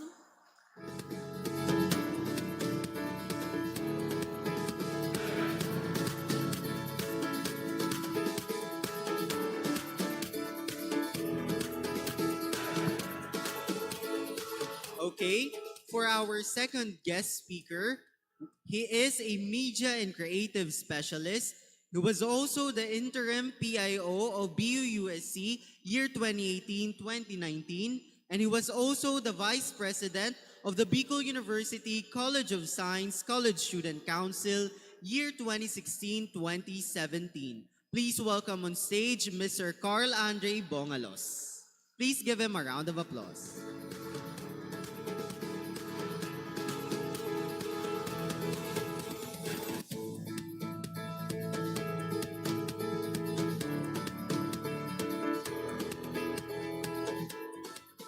Our third panelist and resource speaker is a technical staff of the Office of the Vice President for Academic Affairs here in Bicol University, a faculty of the College of Education, and the former Chancellor of Bicol University Order of the Blue Feather Society.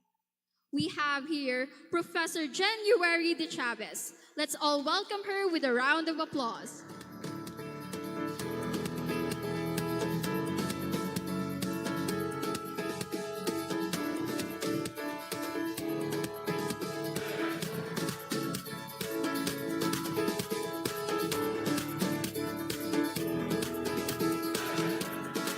Thank you, panelists, for gracing us with your presence. You may now take your seats.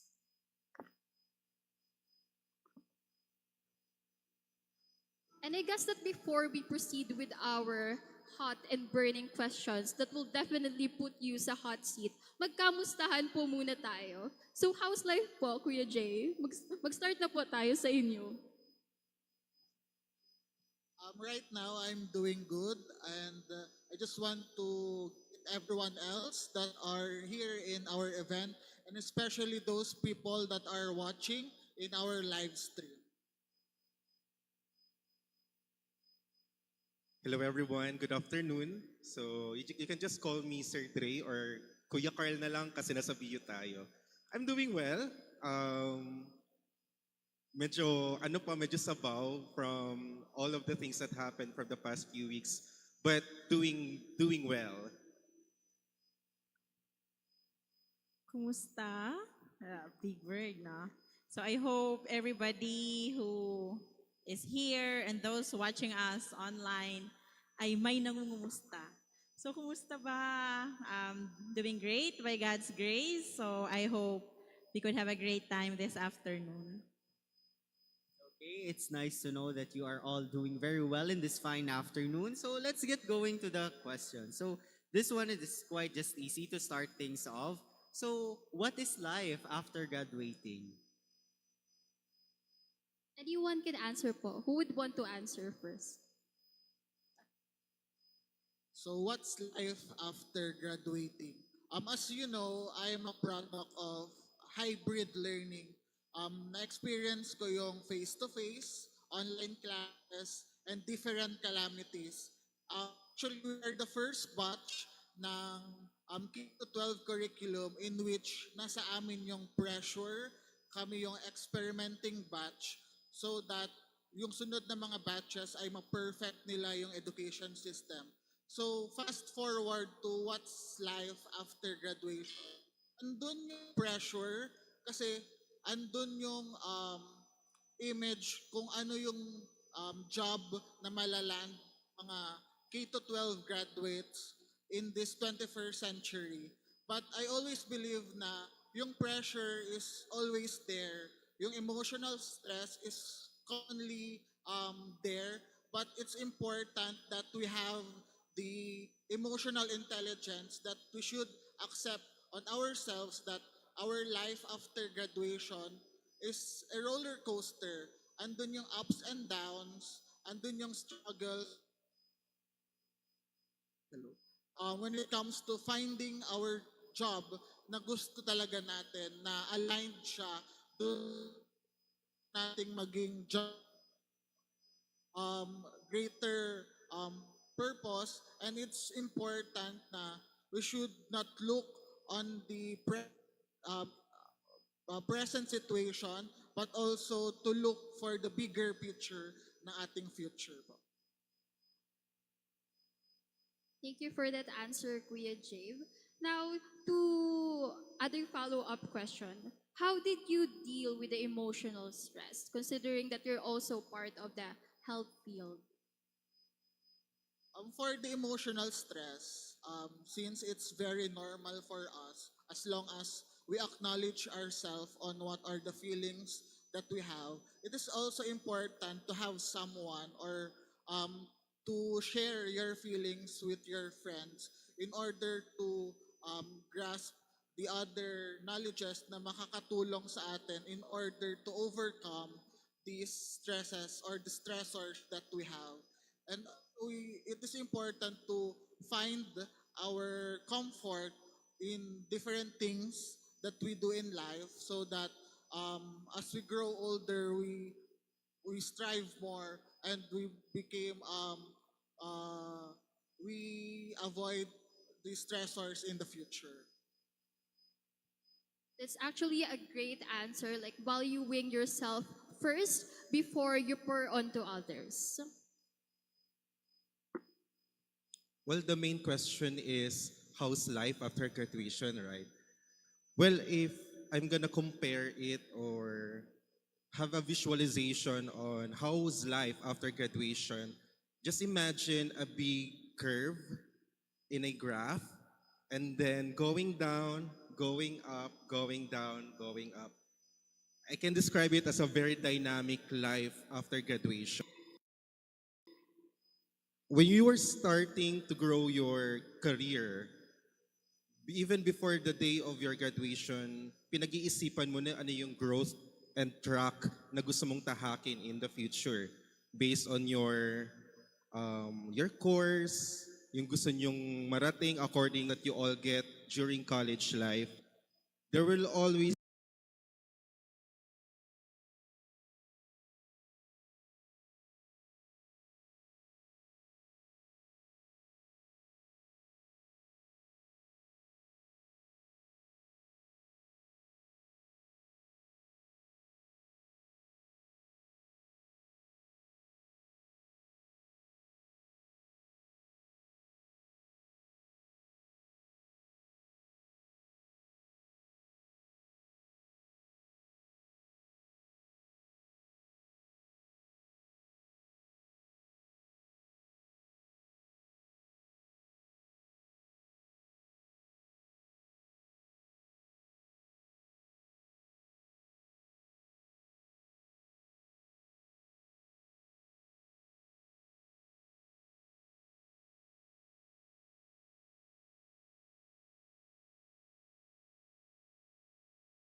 andun na yung deductions for government mandatory benefits like amounting to more than 2,500 pesos. Dun pa lang sa impression na yun, ay, kailangan kong magtrabaho pa. Feeling ko kailangan ko pa ng side job because with all the expenses I have monthly, aside from the utilities, from the benefits being mandatory contributions being deducted to my salary, my daily allowance, my daily expenses, support to my family, and kung kani-kanino, konti na lang yung natitira sa akin. So it really keeps me on track to do more and to look for better jobs then. Aside from maintaining ourselves in this job, we also look for better opportunities that will really sustain our daily living. So it really goes to the needs and wants of a person that keeps them going and motivated to do their work. Sige, I love that question. Thank you for that. What keeps me going? What keeps me enthusiastic in my work, you know? So, I don't know, pero parang may nakita ko ditong eduk student, magiging teacher. One thing that makes me really continue this profession, no, is seeing students like Justin here who are excelling, not only being excellent in whatever they are doing, but really good people. Sabi ko nga, every time, kung naging estudyante kita, maririnig mo to during our orientation. I don't want to be part of building evil geniuses. So, tumatango-tango siya. So, siguro, what motivates me na bumangon every day, kahit 7:30 ang class, for example, magtuturo, tatayo ka ng ilang oras. Of course, first and foremost, I always dedicate whatever I'm doing to my God. I've already mentioned that earlier. Because I know that life is short. Life is short. What keeps me enthusiastic is knowing that this world is not my home. So I have to give everything. I will always remember when my brother-in-law died at 28 and my grandfather-in-law died at 80. So in just 1 year, 2020, during the pandemic. And doon ko nakita na compared to eternity, their lifespan on earth doesn't mean anything. So it's how you are actually living your life. And knowing this thing, it will keep you motivated to do what you have to do. To really live life, knowing that you are sowing seeds that will benefit others. That you are not living your life for yourselves alone na eh. So, sa isang guro, ang magturo ka ng mali sa 30 na estudyante, it could multiply kasi. And sometimes students even believe their teachers more than their parents. So we have to be really mindful about that as well. But are we really modeling what we are teaching? I'm exploring ngayon isang libro, yung sabi doon, we preach what we practice. Hindi na lang practice what we preach, but we preach what we practice. So, yun, yung enthusiasm sa work will come from, ano yung pundasyon mo? What's your foundation? What really keeps you going at the end of the day? Ako excited ako mag-work kasi alam ko uuwi ako. Naghihintay sa akin yung asawa ko. Diba? I have a family. I have my, of course, my spiritual family, my biological family who will always be there to help me keep grounded. So, I have my mentors who will tell me if I'm doing the right thing or not. So there are lots of considerations why you are being enthusiastic in whatever you are doing. I have my workmates, my office mates, na, you know, they are there to support you. The point, my dear fellow BUenos, as a student, for example, be the best student that you can be. Yung enthusiasm na yon, you do not wait na magkaroon kayo ng trabaho.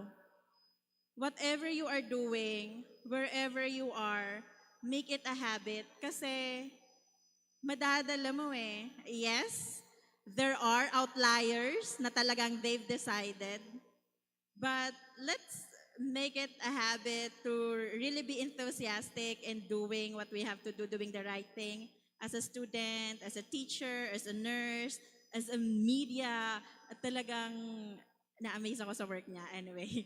And of course, whatever profession or job you will land on in the future. So yun lang. Ask your why. At yan ang lagi kong tanong sa mga research students ko. What is your why? Why are you doing what you are doing? Apart from requirement, yung research, why is that your topic? Kasi mamamotivate kang tapusin ang isang bagay kapag alam mo kung bakit mo ginagawa ang ginagawa mo sa ngayon.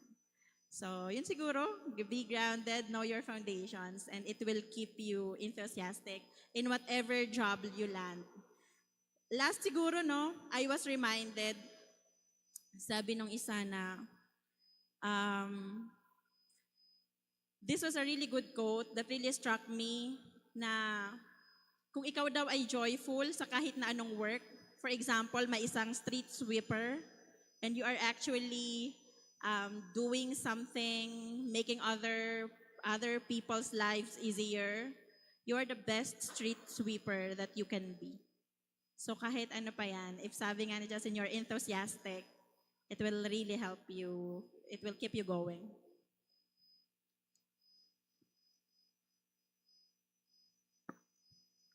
For me, for quick background, I am a nurse too sa DOH region under Regulation, Licensing, and Enforcement Division. So, parang masyado siyang malayo sa typical nursing graduate na nag-hospital or nagko-community work. But for me, there's a lot of opportunities for nurses for us to stay here in the Philippines. For example, my position is a way for us to check and ensure that all hospitals and the healthcare facilities in the Bicol region are within the standards of the Department of Health.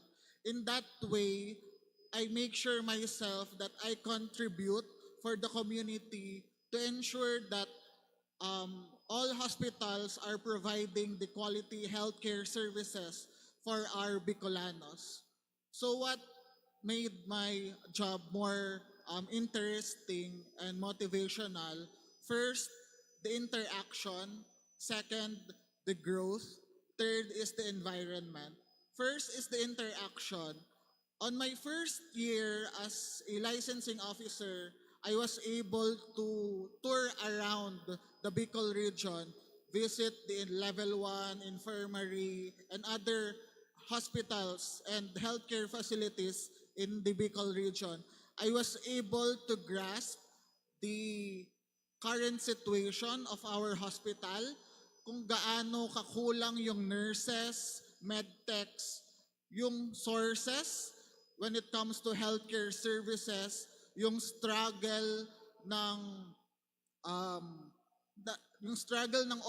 ordinary Filipino na gusto lang maka-experience ng genuine healthcare services, andun siya sa grassroots level ng healthcare system natin. With that, andun yung para siyang nag-spark ng passion with me to strive harder to reach my dream as a doctor and work in the healthcare system in order for me to spark some changes with our healthcare delivery system in the future. So yung interaction with me as the licensing officer, as a nurse too, with the ordinary people is a way for me to provide a change in a simple way. Sabi nga nung friend ko na small progress is still a progress. And we start our progress in the grassroots level if we want to make a change in the future. Second, yung growth. Yung growth is kasama siya ng learning. Di ba nga, yung learning ko as a nursing student is far from the job position as a nurse too in Department of Health. Kasi yung nurses sa hospital, it's more of patient care, providing the basic needs ng hospital and the patient, wherein as a nurse too in the community, we provide yung needs ng hospitals in order for them to provide the needs of the patients. And with that, yung learning ay palaging nag-grow, andun lang siya, and it's very important for us na dapat yung job natin provides us information or spaces for growth. Kasi if hindi na tayo nag-grow sa isang work opportunity or yung job natin, it's high time for us to go outside our comfort zone and look for job opportunities that are aligned with our passion, with our career, na nagpo-provide pa ng more learnings for us. Kasi for me, every day is a learning process. It's very important for us na nagle-learn tayo every day kasi yung mga educational materials, nag-upgrade din sila day by day, years by years. And it's very important for us na maging updated when it comes to the current health trends, the societal health issues, and other issues in order for us to be more informed kasi mas lamang ang may alam. And for last reason is the environment. It's very important for us na job seekers or kailangan siyang maging isa sa criteria when it comes to looking for a job. Kasi yung environment, dun ka mag-grow. Andun yung learning, andun yung kasama mo, yung colleagues mo. Para siyang ako as a seedling, yung environment ko or yung lupa is yung Department of Health. Yung learning, andun yung sun, yung water, and other nutrients na mag-help sa akin to grow in that environment. And as I grow in that environment, it's also my job and my responsibility to provide learnings to the newcomers sa aming division. Kasi aside from yung learning is a day-by-day process, learning can be also be learned. Experience can be experienced, but it's very important that we have the empathy and sympathy when it comes to work, when it comes to providing service with our clients, and when it comes to providing the genuine healthcare services for our fellow Filipinos. A lot of quotable quotes already. These to be pondered on, like para kanino ka bumabangon, and why are you doing the thing you're doing? Small progress is still progress. Experience can also be experience. And as students, when we enter graduation, we look at it as like entering a new chapter in our lives. And with reference to that, I would like to ask, what's the biggest challenge that you encountered during that transition period? From being a college student to having a tambay na may degree for a while. For my situation, after graduation, we have a 5 to 6 months review session for board exams. Tapos after passing the board exam, I took my time to rest for 3 months. Then andun yung during my rest, andun yung challenge of yung FOMO, yung fear of missing out. Kasi everyone from my batch are already working in the hospital or having their work experience, compared to my situation na I am taking my break. So yung FOMO is a great challenge for me kung paano with the kung ano na ba yung nakalatag na plans or career plans ko in the future after passing the board exam. Kasi it's very hard for us. On my point of view, aside sa pressure, andun yung um, community verdict na parang, uy, di ba outstanding graduate ka in leadership? Di ba cum laude ka? Di ba ito yung mga natanggap mo? Tapos ito yung trabaho mo? Parang yun yung mangyayari. Parang nagkakaroon ng stereotype when it comes to those students na nag-achieve or yung mga achiever na graduate students. But for me, naging challenge siya, but it's for us to show to ourselves and to the people na nagkakaroon ng comments with our life na it's our own choices. Yun nga, we have our own timeline. We have our own story to tell. And it's okay na magkaroon ng fear of missing out as long as alam mo sa sarili mo na you are doing great, you are doing good, wala kang ginagawang masama, and yung career plans mo is already there. You just need to take the first step and you just continue to move forward and hindi mo mamamalayan, andun ka na sa finish line or andun ka na sa end goal mo as kung ano man yung naging career path na ginusto mo. Very nice yung sinabi ni Jave. I'd like to give emphasis on the word FOMO, fear of missing out, because it was a really big challenge for me noon. No, even before graduating, even before I started college, as early as siguro fourth year high school ako noon, I was already feeling the pressure of what should I become after graduating? And ano yung magiging tamang track ko in the future. So, ang nangyari sa akin, I made a roadmap for myself as early as first year college, which I really regretted kasi masyado ako nag-stick dun sa timeline and sa roadmap without even considering that there will always be failures, there will always be challenges, hurdles, obstacles that, mafe-face mo siya. Di mo siya maiiwasan and you really need to overcome all of those challenges. So, when I encountered those challenges, I'm still feeling the fear of missing out kasi malapit ng graduation, ang mga plans ng mga kaklase ko, established na.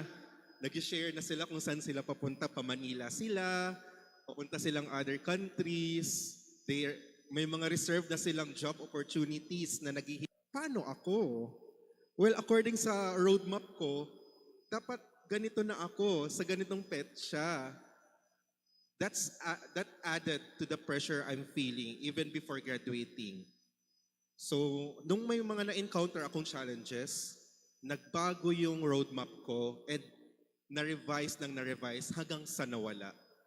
I just let the divinity, the universe decide whatever comes after those challenges.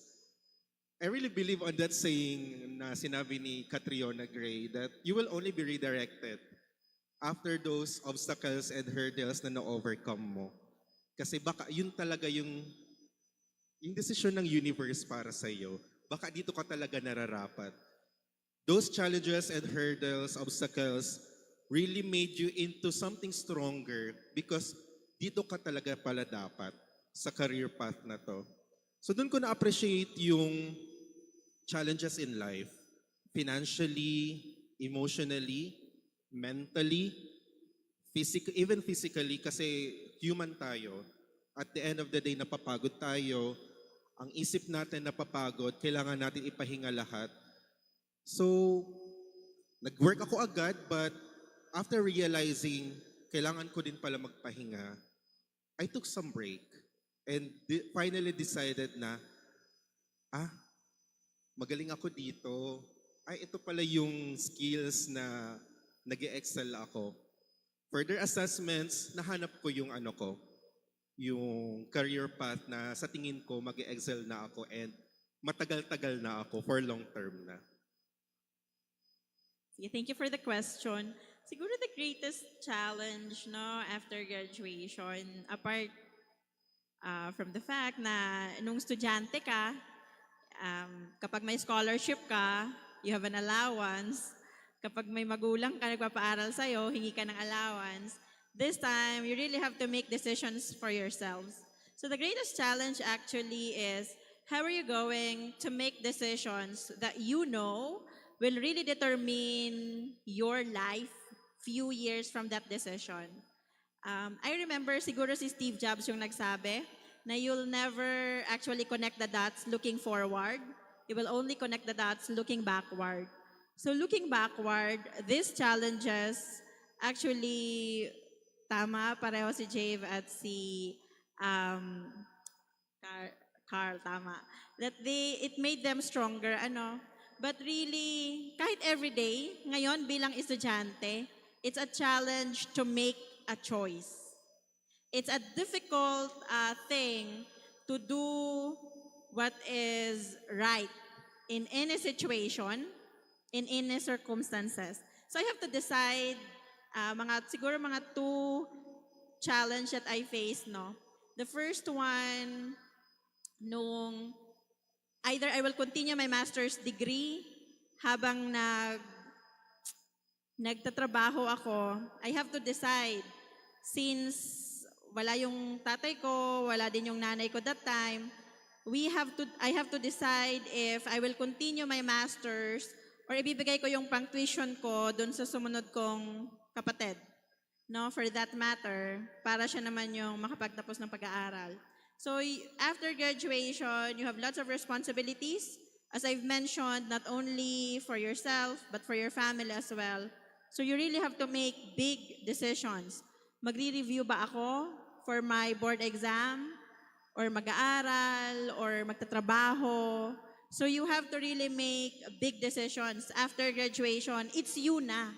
Yeah, it's really good. I really praise God for the people around me. May nahihingan ako ng advice, may nahihingan ako ng mga tamang tao, ng concern, and talagang right directions. However, at the end of the day, it's you who will decide. So kahit ang gaganda ng advice nila, it's now the time that you make a decision. And of course, I praise God. Nag-stop ako mag-master sa BU. But praise God, He has other plans. I took my master's in another country in scholarship as well. So, you have to make decisions, difficult decisions in life. But it will trigger you as well to really, develop who you really are, your values, your framework. What are your priorities? Parang nalala ko kanina, pinag-uusapan natin yung priorities. So, siguro yon. It's a challenge. Actually, it's an everyday challenge. Pero, paka-graduate, medyo kailangan mo ng mag-take responsibility sa decisions. You will not blame other people na eh. You will not point fingers. But you have to make difficult decisions after graduation. So, my challenge is, as early as now, really maximize the opportunity you have in the university so that you will really learn, not only siguro cognitively, but really, you will really form your values. Para pag nag-decide kayo, alam nyo kung bakit yun yung decision niya. So, yun siguro, it's difficult to always make a choice. So earlier on, we delved on a more realistic question like how's life after college.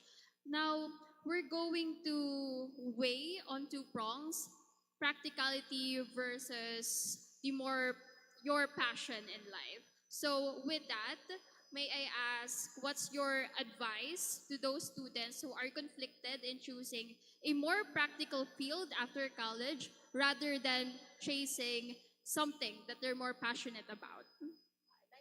I would I would love to answer that question. Ano? About passion and practicality. Kasi ang tanong dyan, pareho naman eh. What's the purpose? For passion kasi, I don't know, no? Siguro tumatanda na ako. Medyo matanda na ako, kaya ganito ako mag-isip. But I want you to also discover it for yourself. This is just me speaking at my age right now, at my status right now. Ano? For me kasi, for example, how do you actually define passion? I can be so passionate and so practical about my teaching. What I mean is this. Kasi pag practical ako, iisipin ko na naman sarili ko. Honestly, sarili ko. Pag naging passionate na naman ako, passion ko, yan. So ako na naman. Siguro nasa level na ako ng buhay ko. Hindi ko tanda ko na, no? Nasa level na ako ng buhay ko na, am I really thinking about others more than myself? It doesn't mean na I will not take care of myself naman, ha? I cannot give what I don't have as well. My point is, pagdating doon sa passion and sa practicality, anong motivation? Bakit pipiliin mo yung passion mo? Kung meron mang distinction, anong motivation? Ba't gusto mo mas maging practical? For example, ako, gusto ko maging practical. So, dapat pagka-graduate, naghanap ako ng work na madali akong or eto na lang, for practical reasons, sa awa ng Diyos, nag-aral naman tayo ng mabuti. Pag ginagawa mo yung dapat mong gawin, may mga bonus ka. Sa awa ng Diyos, meron din tayong mga awards na natanggap. Kung practical ang rason lang, ang pinakamadali sa point of view ng mga tao, di ba, you could work in multi-billion companies, go abroad, or kung saan pa man, ano ang pinaka-practical, ano? Pero for example, di mo gusto, for me kasi mag-work ka sa trabaho para lang sa pera, hindi pa rin practical yon. Like yes, it will feed you, mag-ano ka ng bills, pero kung magsasuffer yung mental health mo, what I mean is, hindi pa rin siya practical. I just don't know. You may agree or disagree with me. Another thing naman, yung sa passion, for example, diba, halimbawa, sa Pilipinas daw, for example, yung arts, yung music, sa ibang tao, hindi siya practical na field. Pero hindi mayayaman kaya mga artista natin. However, sa ibang mindset, hindi siya practical kasi hindi kaagad. Sanay tayo sa gratification na agad-agad eh. So hindi agad nagbubunga, 'di ba? Yung mga artist, medyo matagal, yung pag-exhibit or anything bago sila makilala sa field. So para sa iba, hindi yun practical. It's about passion na naman. It's your passion. But hindi mo siya i-pursue. So parang ganon. So ang tanong na naman doon, tapos siyempre iisipin mo, yung magulang mo, yung pamilya mo, yun yung practical. That's the common conceptions. So may mga different factors. Sa akin, honestly, growing up, I thank God na passion ko mag-aral. So dahil passion ko mag-aral, challenge ko to sa mga estudyante ko sa education, dahil passion ko mag-aral, I have to share it. Kasi kapag nagsimula na akong hindi magkaroon ng passion sa pag-aaral, learning new things, I have to stop my profession. I have to stop teaching. Kasi that's also the time that, hindi ko maibibigay yung dapat ibigay ko sa kanila. So what I mean is, for practical reasons, graduate ako ng EDUC, nagturo ako, syempre. But at the same time, I love doing it kasi. So siguro, nakalimutan ko lang sino nagsabi, pero find a job daw, wherein every day, you will never think of it as a job, as if you are working. Talagang it's your passion, pero naman, ideal world, but we are not in an ideal world. This is a broken world. May reality. Pero ang challenge ko, para saan? Para kanino? Pag yung passion mo, yung pinili mo, pag for practical reasons naman, you have to consider many things kasi. But at the end of the day, lalo na yung mga graduating dito, halimbawa ako, sorry, hindi ako kumakanta at sumasayaw pero halimbawa lang, di ba pwede naman, habang after ko magturo, mag-join ako ng dance club or music club. I mean, kung iba man yung passion ko sa trabaho ko or sa practice na kumikita ako. So, yun siguro. It's just how you view these two sides of the spectrum. Sabi ko nga, bilang matanda na po ako, kaya siguro ganun yung perspective ko. But it could be different for different people. Ano po? But we could be so passionate about and be practical at the same time sa ginagawa natin. Ano po? Kanina before kami mag-start about discussing what we're gonna give, what kind of answers ibibigay namin. Sabi ko, mag-disclaimer muna tayo. Kasi this may not be applicable to everyone, to all students like you. Iba-ibang situation natin in life. But for me, again, this is from my point of view and sets of experiences after graduating. Number one consideration for us noon is finances. That's why nauna sa akin ang practicality. Yes. I'm honest with that kasi ang hirap ng buhay ngayon sa ekonomiya ngayon. Aminin natin sa hindi. We are in the Philippines where opportunities are very limited. Ang konti ng opportunities that enables us to pursue our passion because of trying times, economic challenges, and the environment we are all living in.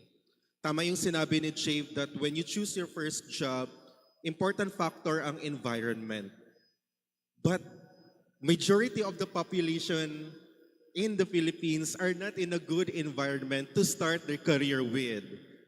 Number one factor, job mismatch. Second factor, their family economic backgrounds. Third factor, the number of opportunities available to them. And all other factors like support and from the government, from the private sectors, and so on and so forth. So it's really hard to pursue your passion here in the Philippines, to be honest.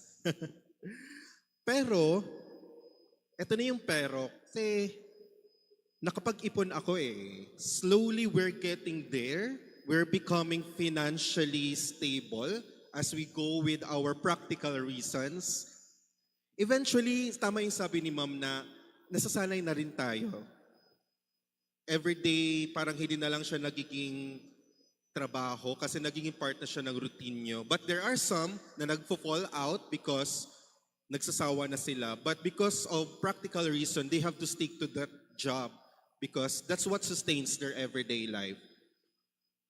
But as you go through your everyday life and going on with what pushes you to go forward, maybe sometimes in the future, papunta ka na din dun sa passion mo. Because everything that is happening right now will greatly contribute to the future you want in the future, to the future you want. And maybe kapag nakaahon-ahon ka na, meron ka ng, mas less na yung factors of practicality, you can now pursue for your passion. Ako, andun ako sa level or percentage na 60% passion, 40% for practicality. You guys will also get there sometime in the future. And ang swerte nyo kung ang course nyo is very aligned sa kung ano talaga ang gusto nyo in the future. May yung mga nagbuset, I'm pretty sure meron sa inyo na ang first choice, hindi talaga yung first choice nila. Yung second choice talaga yung first choice. Di ba? May mga ganyang instances, may mga ganyang situation. Ako pinili ko computer science kasi akala ko puro lang codes. Yun pala puro math. Mathematics. So it really depends on a person's situation, background, and where you come from, and yung upbringing, environment, maraming factors. Pero for me, nauna yung practicality and nag-follow na lang yung passion. But I hope, sana sa inyo, kung kaya pa naman, try to go with your passion kasi dun din sa pag-try mo sa passion mo, baka hindi talaga yung passion mo. Mapunta ka din sa ibang path. So you started with experimenting with your career and then finally, baka mapunta ka sa tamang landas with your experiment din. So yun, thank you.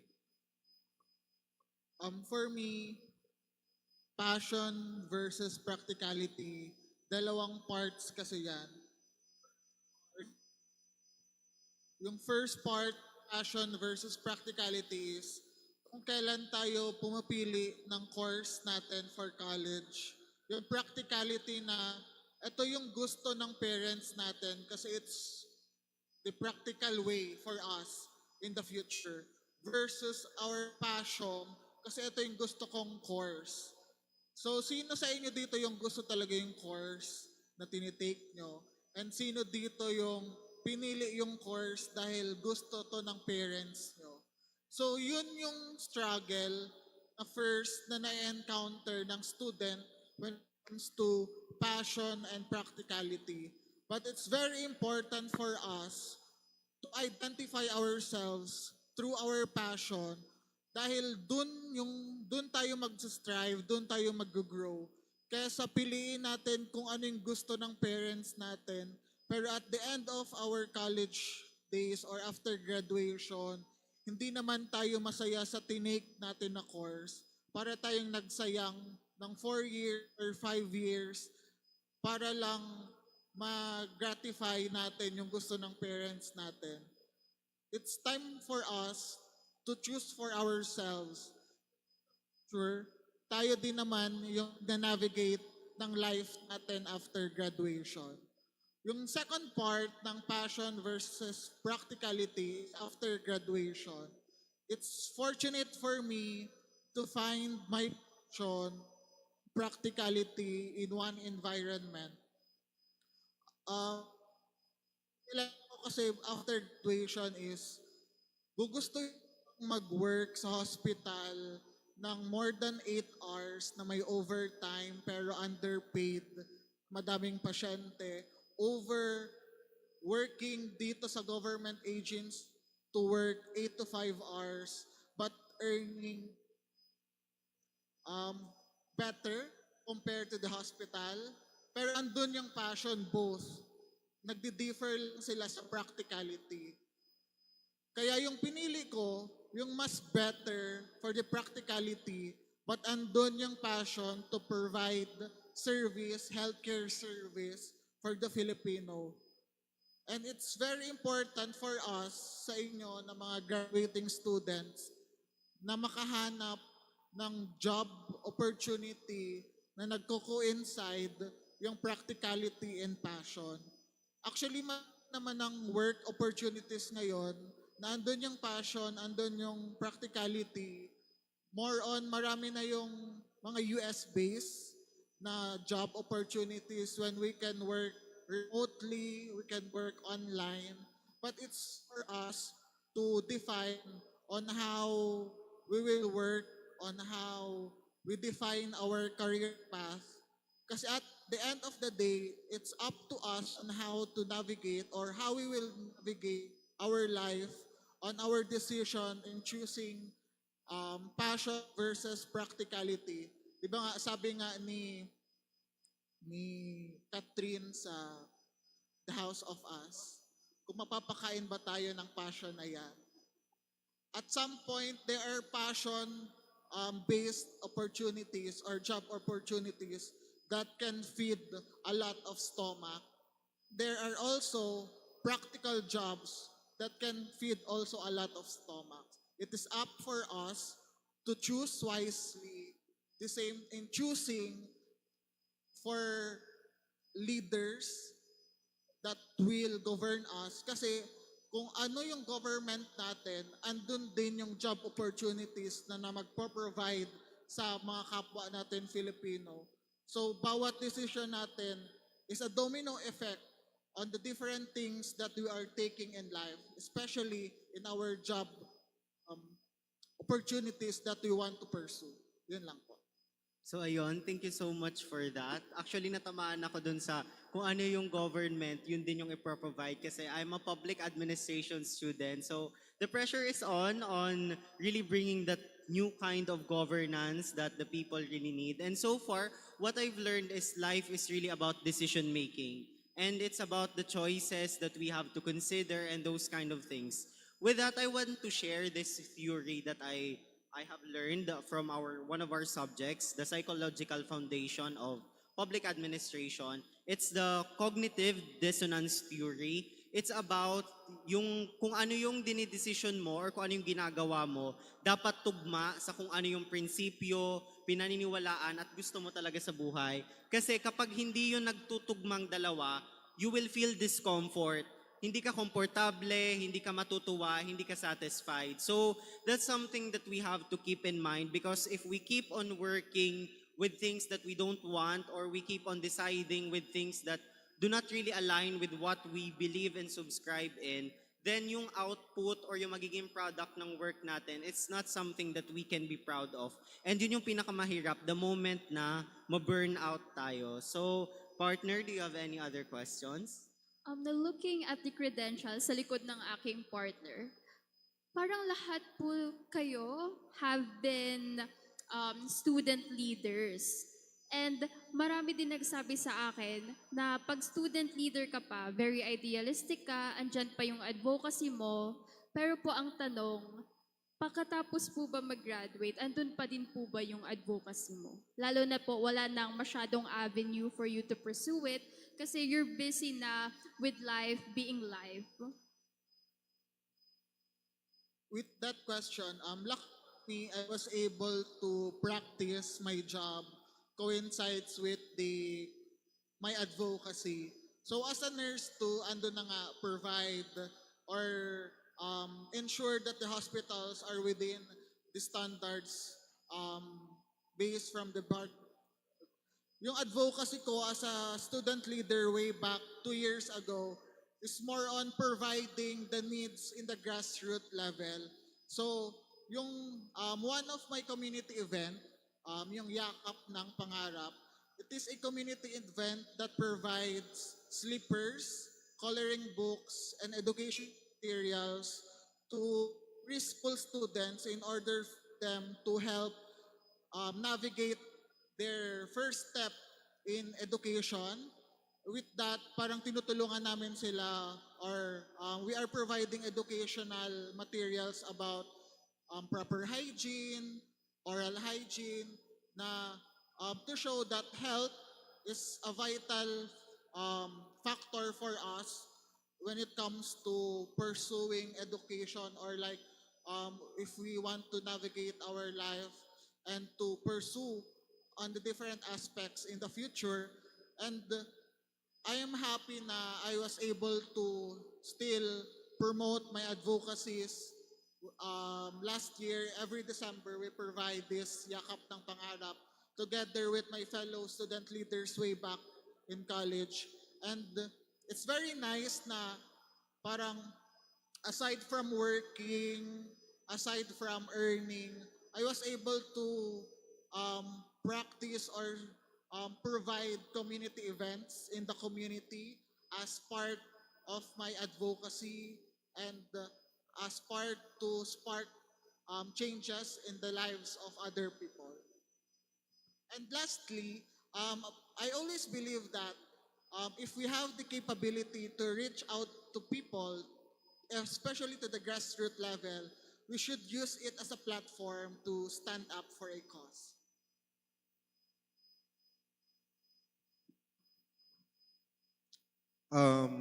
With regards to the advocacy, tayong mga student leaders, di basta-basta nawawalan ng passion. Totoo yan for all the student leaders na na-meet ko. Yung fire keeps burning until even after graduation and finding our job. Same with Jay, I also found a job that really practiced my advocacy and for me to be able to give back to the community with my knowledge in computer science, specifically in blockchain technology. So in my previous employment, we had this lots of events about digital literacy and campaigns and orientation on what is technology is about and how it could alleviate various challenges in many societal levels. Kasi it's a very beneficial technology that everyone would benefit. And apart from that, nandun yung network ko ng mga former student leaders din and mga community leaders that also helped me realize my advocacies. So during my tenure as a former in a software development company, andun din yung mga former student leaders and community leaders na na-meet ko before na nasa BU din and doon din nag-work. And then kami-kami din yung nagmi-meeting to, oh guys, gawa naman tayo ng event to improve our community in terms of digital literacy, on dealing with fake news online, how to use social media responsibly, mga ganon. So I've been into many events where I become a speaker on discussing topics about blockchain, about cybersecurity, and so on and so forth. And then, on that part, napaka-fulfilling siya kasi nagtatrabaho ako, but at the same time, I'm giving back to the community that I belong to. So, yes, napapractice ko pa rin yung advocacy ko and at the same time, nakakapagtrabaho din. And ang masaya pa dito kasi you will meet a lot of people and you will also grow your network of community leaders. So yun yung pinakagusto ko na nakuha ang benefit doon. That it's not only for the corporations, it's not only for profits, but also by giving back to the community. Maswerte tayo na nasa ganito tayong mga positions, but hindi tayo pwedeng hayaan na lang natin na may naiiwan when it comes to progress. Dapat sama-sama tayong nag-a-advance. That's what I'm really fighting for then with my advocacies before. And as of the moment, I'm a member of Albay ICT Association. So USC, if you'd like to partner with us sa mga digital literacy campaigns namin and further improving the digital economy of the province, join us. Just contact me and magkakape tayo. Pag-usapan natin yung mga programs natin na pwede nating ibigay sa community through our partnership. Thank you. Thank you. So, as a student leader, I always believe na every individual has in themselves naman that nabanggit kanina yung term na burden. I don't know, siguro hindi lang kayo nabigyan na magkaroon ng posisyon or anything, but you can be a student leader. We are actually banking on the 4 pillars, and one of them actually is leadership. But one of my advocacy actually is not on leadership per se, but actually that big term, character. So ever since, it's really a big term, no? Ever since, I always believe in not only in holistic education, especially highlighting values education. Nakanood ko lang nung isang documentary sa Netflix, yung Daughters of Destiny, if you've actually also watched them. That was really a good series, and it really takes of course, character, competence, connections, and of course, capital, kailangan ng pondo to really provide access to quality education.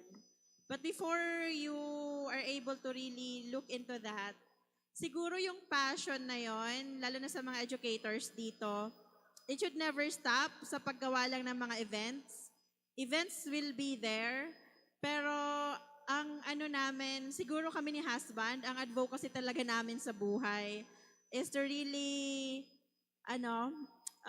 model a life or really have this lifestyle that will touch one or two, at least one or two in our lives.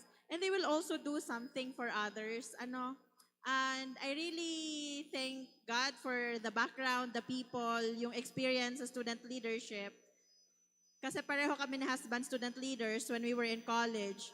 Doon din namin na-experience how to really do something for other people without expecting anything in return. And as a teacher, every day we have to make that decision. Ngayon, meron kaming extension project sa Buse. Talagang nakikita namin how teachers, specifically in the public school system, will really extend their time to really advance literacy. Kahit mahirap, kahit it will really take your time.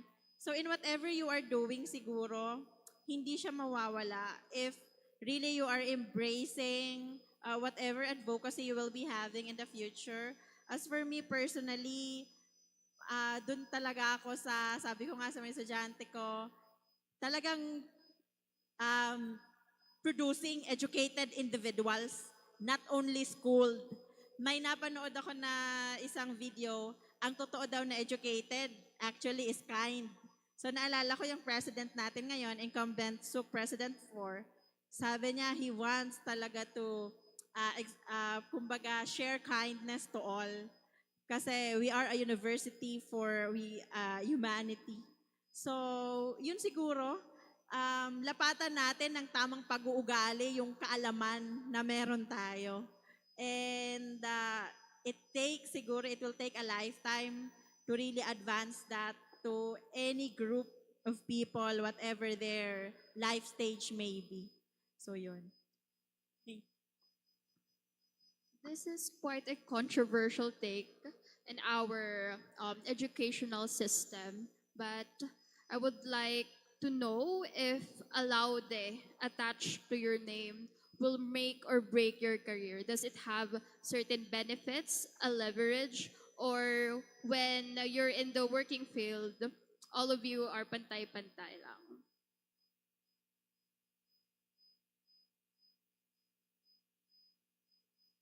Latin honor, no? Is it an advantage or not? Siguro ang sagot dyan, it will be depending on the environment you are in. I've experienced this, no, personally.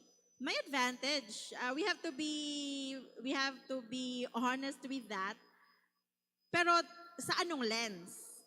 Because of course, nag-philosophize tayo, no? Whatever lens you will be using, kahit paulit-ulit nating sabihin na yung grades doesn't define who you are, but your grades, my dear students, feeling ko nasa classroom ako, no? My dear Bayueños, actually, will reflect how you are performing inside the classroom. And of course, it will make your parents proud. Ako natutuwa pag umiiyak ang tatay ko pag inuwian ka ng medal, di ba? So it will really make your parents proud as well. And yes, there is an advantage, siguro sa Pilipinas na context. However, kapag nasa field na kasi kayo, to be honest, minsan, yung mga walang award before, mas nag-e-effort, in all honesty, no, based on experience. Siguro when I was in Australia, based on experience, it was a different story. Hindi nila though doon sa scholarship kailangan may honor ka or anything. Pero pag andun ka sa field, hindi nila masyadong tinitingnan. May mga multi-billion companies, ang tinitingnan po ngayon, yung response. Pagpasok nyo sa interview, ang tinitingnan yung ugali nyo. Pagpasok nyo pa lang doon, like the life skills, how you communicate. But yes, maybe may advantage pag submit mo ng resume and all. Sa Philippines, masyado pa tayong, kumbaga, nakafocus dyan. Pero there are other skills that other companies are actually looking for. And maganda, masarap pakinggan yung mga ganong credentials. And nakaka-proud, nakaka-amaze. However, every year, nagpo-produce tayo ng maraming honor students. What will make you different now? So, what is your advantage? Or what is your edge? So siguro dun papasok yung ibang skills, yung mga experiences nyo as a student leader.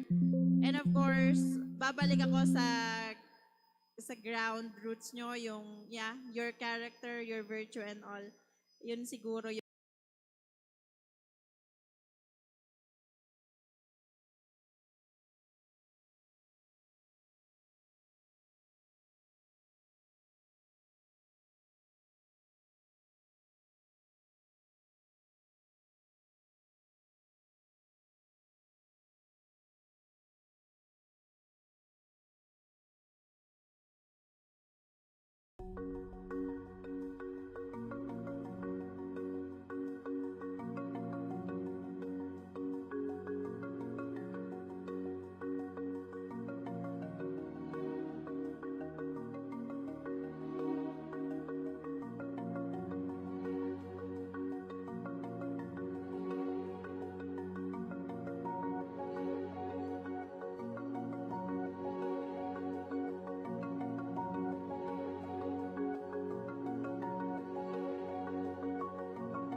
on your next jobs. So it really depends on the situation. But if you're a student leader, for me, feeling ko may edge kayo in the future. Kasi may background na kayo, pwede kayo magkaroon agad ng leadership role, manager ng isang team, ganito, ganyan. Just make sure na yung character nyo when you're applying is there. The proper etiquettes, professional ethics, andyan dapat. Thank you. So ayun, just a response. As someone from the Robredo Institute, one of Jesse Robredo's most famous quote, ang dapat matino at mahusay. So hindi lang daw dapat mahusay, hindi lang din dapat matino. So these two do really come hand in hand, character and our skills. So ayun, partner, should we proceed to the open forum and entertain at least one final question from the audience? Oh, yes, partner. I guess we should proceed with the open forum proper. And so, to our audience, do you have questions dedicated to our dear panelists? Mga shy pa ata sila. Or baka wala na talagang maisip. So siguro po, to wrap up our discussion, may we ask a quotable quote from you? Pabaon lang sa amin.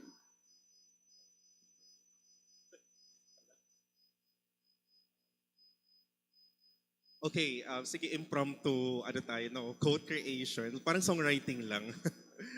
Okay, siguro, instead of a quote, I'm just gonna say 3 words. Persevere, skills, and faith. Yung 3 words na yun na lang yung i-associate ko sa on your future endeavors as part of the workforce. Persevere, faith, and talent or skills.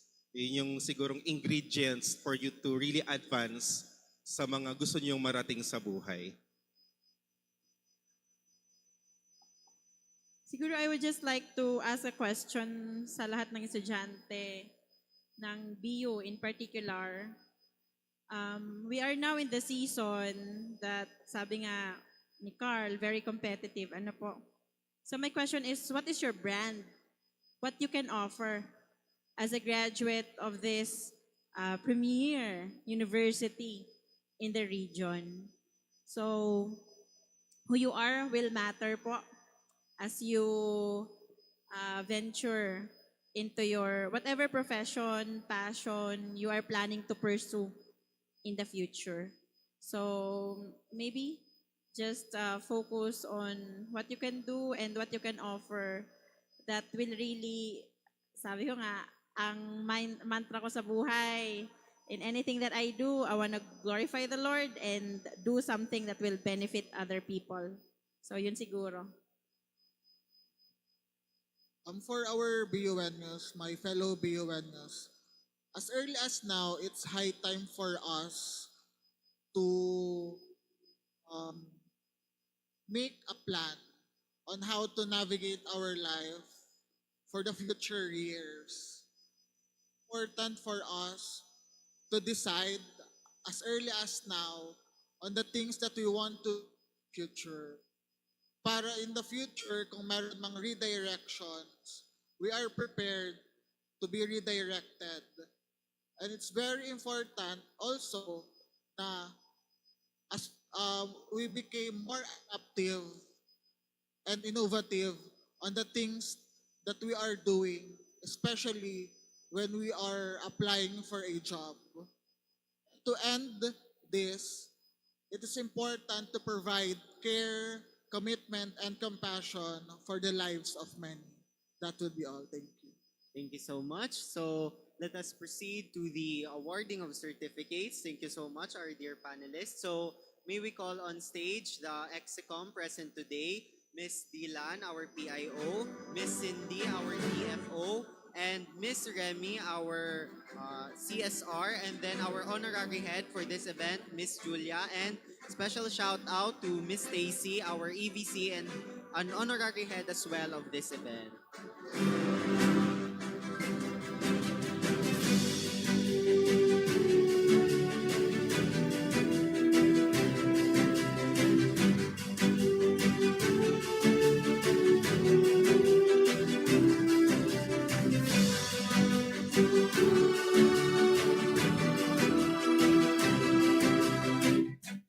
This certificate of appreciation is given to Professor January M. De Chavez, Mr. Jave Andre Lutivio, and Mr. Carl Bungalos. Citation reads, for their contributions, exerted effort and inspiring role as one of the distinguished resource speakers during the BU Durugtungan's Thank You, BU, But What's Next? Conducted this March 13, 2024 at the Student Union Center, Bicol University, Legazpi City, Albay. Given this 30th day of March 2024. Signatories are as follows. Our chairperson and student regent, Ms. Remy Stephanie Baldorado, Professor Michael Alagaban, Senior Advisor of BUUSC, and Professor Daves Altonga, the Dean of the Office of Student Affairs and Services. There you have it, everyone. Once again, let's give Professor De Chavez, Mr. Lutivio, and Mr. Bungalos a round of applause.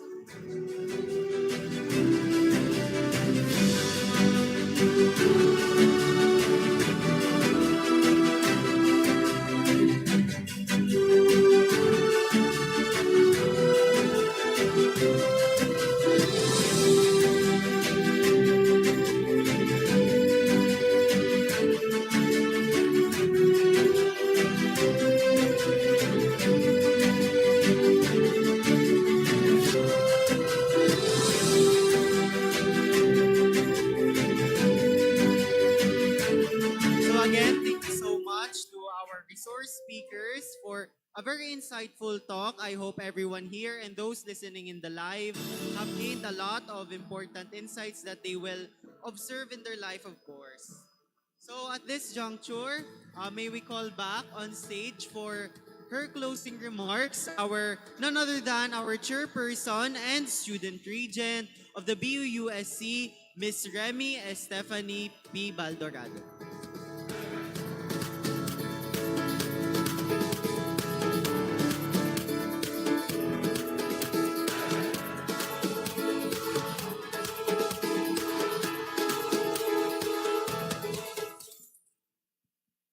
Ayun. Alright, good afternoon po everyone. Once again, I am Remy Stephanie Baldorado, the chairperson and student regent of the University Student Council of Bicol University. So first of all, I would like to express my utmost gratitude to the participants, especially those who are present right now. I really appreciate your presence, guys, because I know that this event will be more effective if nandito physically, since andyan ang ating partners from SSS and from China Bank. Actually, second, I really want to express my gratitude then to both of our partners, to SSS and China Bank, because actually, this is a rare opportunity for our graduating students, especially to our interested students.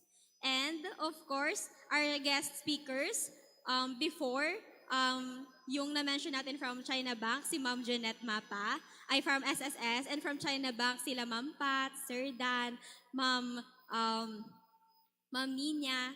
So, I am very grateful on behalf of the University Student Council. And for the afternoon segment, we have Sir Bongalos, Jave Lutivio, and of course, Professor January De Chavez.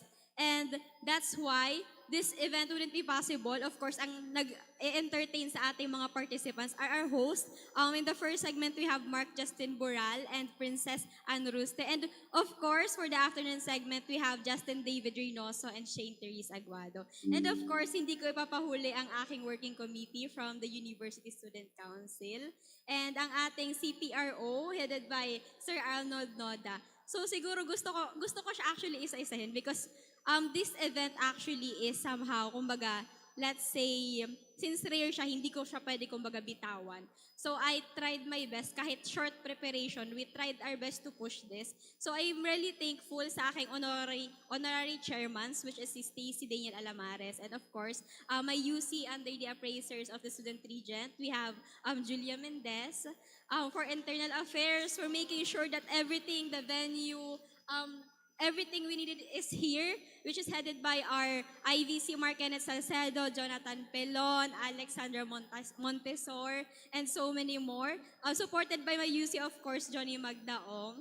Our tech team, we can never forget about tech team supported by Ara Lampara. We have, of course, si Vince na nag-venue prep din kaninang morning. So, nandito na po kami kaninang morning na 7 a.m. to prepare for the event. And then, of course, I'm really thankful sa publication material sa ating creatives, secretariat, and of course, I'm really grateful for, kumbaga, the effect and impact of this initiative to the kumbaga opportunities that it will bring to our participants today. And of course, I would like to thank the admin for their support because yun nga, we really grab this opportunity to kumbaga provide assistance to our graduating students and interested students. So I am very thankful that napagbigyan kami. So that would be all. Thank you so much po. Of course, shout out to my USC counselors and executive committee. Kahit kumbaga busy sila sa midterms and everything, they are still supporting and helping in any way they can for the University Student Council. And of course, for the welfare of our VUenos. Thank you so much po. Thank you so much for our student regent, Ms. Remy Stephanie Baldorado. And to close our activity for today, may we request everyone to be in front for a quick photo opportunity. Picture. Picture po. Put on your best faces. Gumitna na talaga, no? Oo, gigitna na po kami. Taga na po everyone, working com, participants, halika na po. And of course, we are your hosts, Justin David Reynoso from Jesse M. Robredo Institute of Governance and Development. And Shane Teresa Guado from the Department of Political Science. Thank you, USC, for this opportunity. Thank you. Halika na po. Everyone, dito na po tayo para picture na.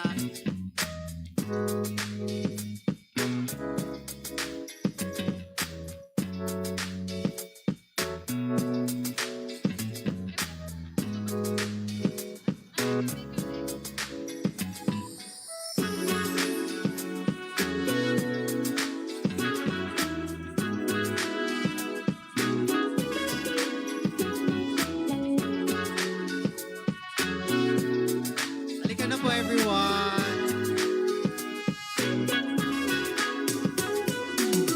Thank you so much po.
On this episode of Lingkod Bayan Diaries, ating tunghayan ang kwento ng isa sa ating mga honor awardees.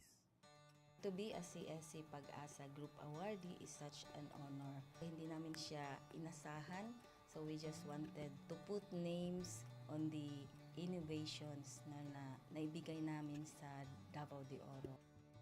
Ako po si Joycel R. Odi, Provincial ICT Officer ng Provincial Government of Davao de Oro, Team Leader ng eGov Technical Team. I'm George Danhil M. Duran, Computer Programmer 3. Ako po si Mr. Wilfredo M. Galagala, Information Technology Officer 2. Ako po si Antonio Isimini, Information Technology Officer 2. Ako po si Antonio Salarda Jr., Computer Maintenance Technologist 2. Kay eGov Technical Team are employees of the Provincial ICT Office of the Provincial Government of Davao de Oro. So kami yung gumagawa ng mga systems and innovations and nagsusupport din sa mga na-implement na mga systems sa iba't ibang departamento ng probinsya.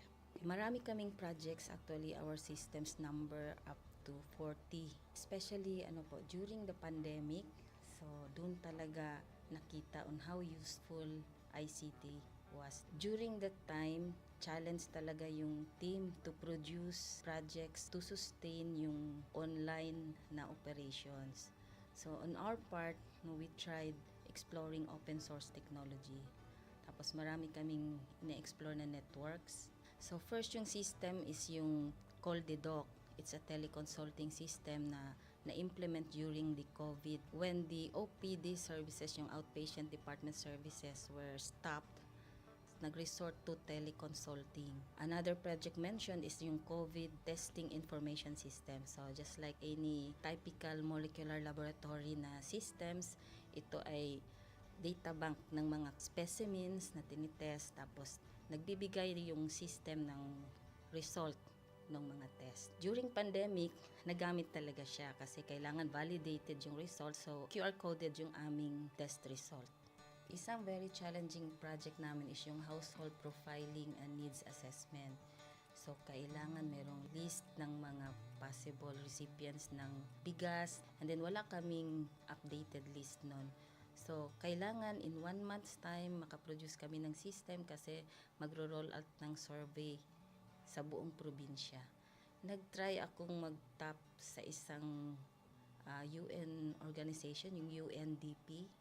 Tapos, nag-request ako kung pwede ba kaming turuan on how to do survey using Kobo Collect. And we were blessed, kahit wala kaming formal agreement, no monetary considerations, tinuruan nila kami. And in 1 month's time, na-produce namin yung app. Then after that, dire-diretso na po. Hindi rin namin ma-imagine na in 6 months' time, nakandak yung survey using employees only of the provincial government. So nakamobilize kami ng mga 200 plus enumerators. Talagang nilibot yung entire province, 236 barangays, bahay-bahay yan. Tapos nakuha namin yung data with maps. Na mapping namin yung mga households. So and very appreciated po yung output ng systems. Kami nasa LGU, na-feel namin yung need na dapat ma-institutionalize yung ICT departments. Nasa digital age na tayo, so hindi pwedeng hindi tayo mag-upgrade or mag-adapt ng ICT. So basically, yung ICT, nagagamit siya para ma-optimize yung ating mga processes. Aside from that, yung interconnectivity, interoperability ng different offices, napapadali yun through ICT. So talagang dapat i-leverage yung ICT ng any organization, not just the government. Kung mapansin nyo, lahat ng developed countries is naka-leverage talaga sila sa ICT. Maraming magaling sa Philippines, medyo may problema lang tayo dun sa interconnectivity and interoperability kasi parang nangyari, parang kanya-kanya yung mga LGUs, kanya-kanyang innovations. And if you can see from the national, paiba-iba yung mga systems hanggang dun sa baba. So, yun din isa sa panawagan namin sana magkaroon ng uniform na standards and protocols in developing systems para hindi masayang yung mga efforts ng mga nasa baba. Okay, my message to my fellow public servants, so let us continue to be a gift. Diba pag gift ka, maganda ka, mapapasaya mo yung recipient, kay magiging useful ka sa recipient. So, isa lang yun sa palagi kong isinasa puso, no? Continue to adapt to the change, especially in ICT innovation. Even though marami tayong challenges na related to it, just continue to adapt to the ever-changing progress in technology. Kaya ang masabi ko lang sa mga kawani ng gobyerno, kung trabaho tayo, gawin natin talaga yung nasa puso natin. Gawin mo lang ang dapat mong gawin upang kung ano mang gusto mong maitulong para sa bayan. Na patuloy lang natin ang ating mga mabubuting gawain sa gobyerno para sa ating mga kababayang Pilipino. Kami ang EGOV Technical Team ng Davao de Oro at ito ang aming kwentong lingkod bayani.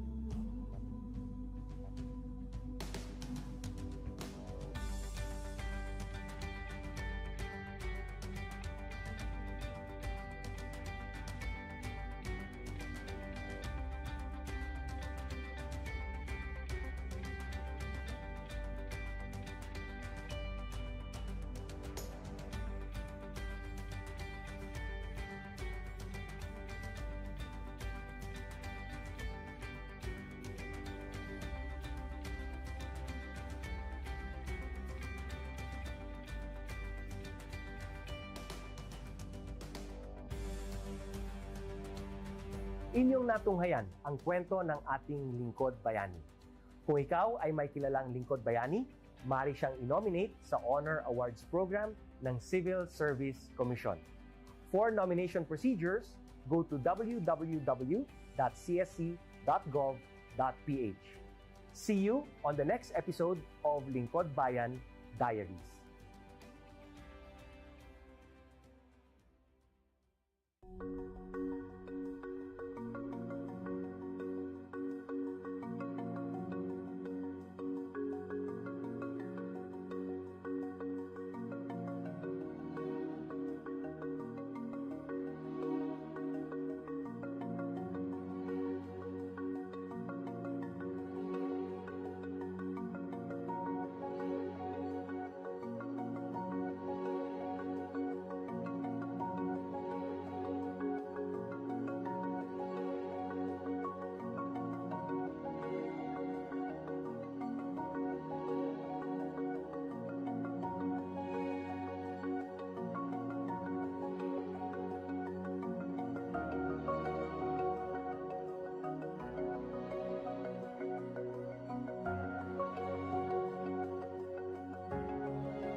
day to all of you.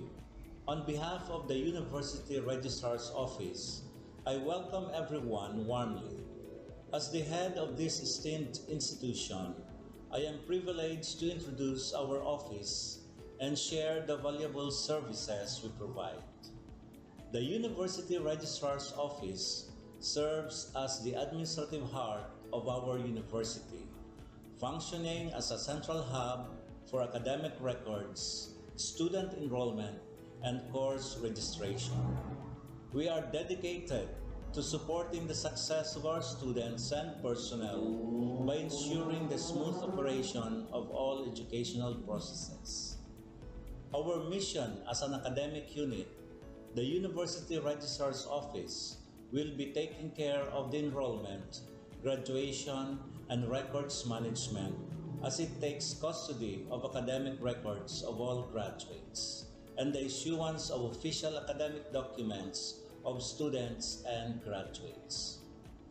Whether you are a current student, a prospective applicant, a faculty member, or an alumnus, our dedicated team is here to assist you.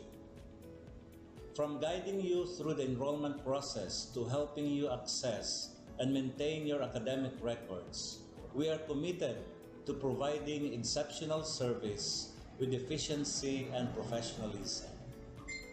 In addition to our core responsibilities, we are continually strive to improve our services by embracing technological advancements and streamlining our operations. We aim to enhance accessibility, transparency, and convenience for all clients, allowing you to focus on what matters most, your education and intellectual growth. As University Registrar, I am honored to lead a team of talented professionals passionate about supporting your academic journey. We understand the challenges and aspirations of higher education and are dedicated to serving as your trusted partner throughout your time at our university. In closing, I extend my heartfelt welcome once again. The University Registrar's Office is here to assist, inspire, and empower you as you embark on your intellectual endeavors. We look forward to collaborating with you and contributing to your success in every possible way. Thank you, and may this be the beginning of a remarkable academic journey for each of you as a university for humanity.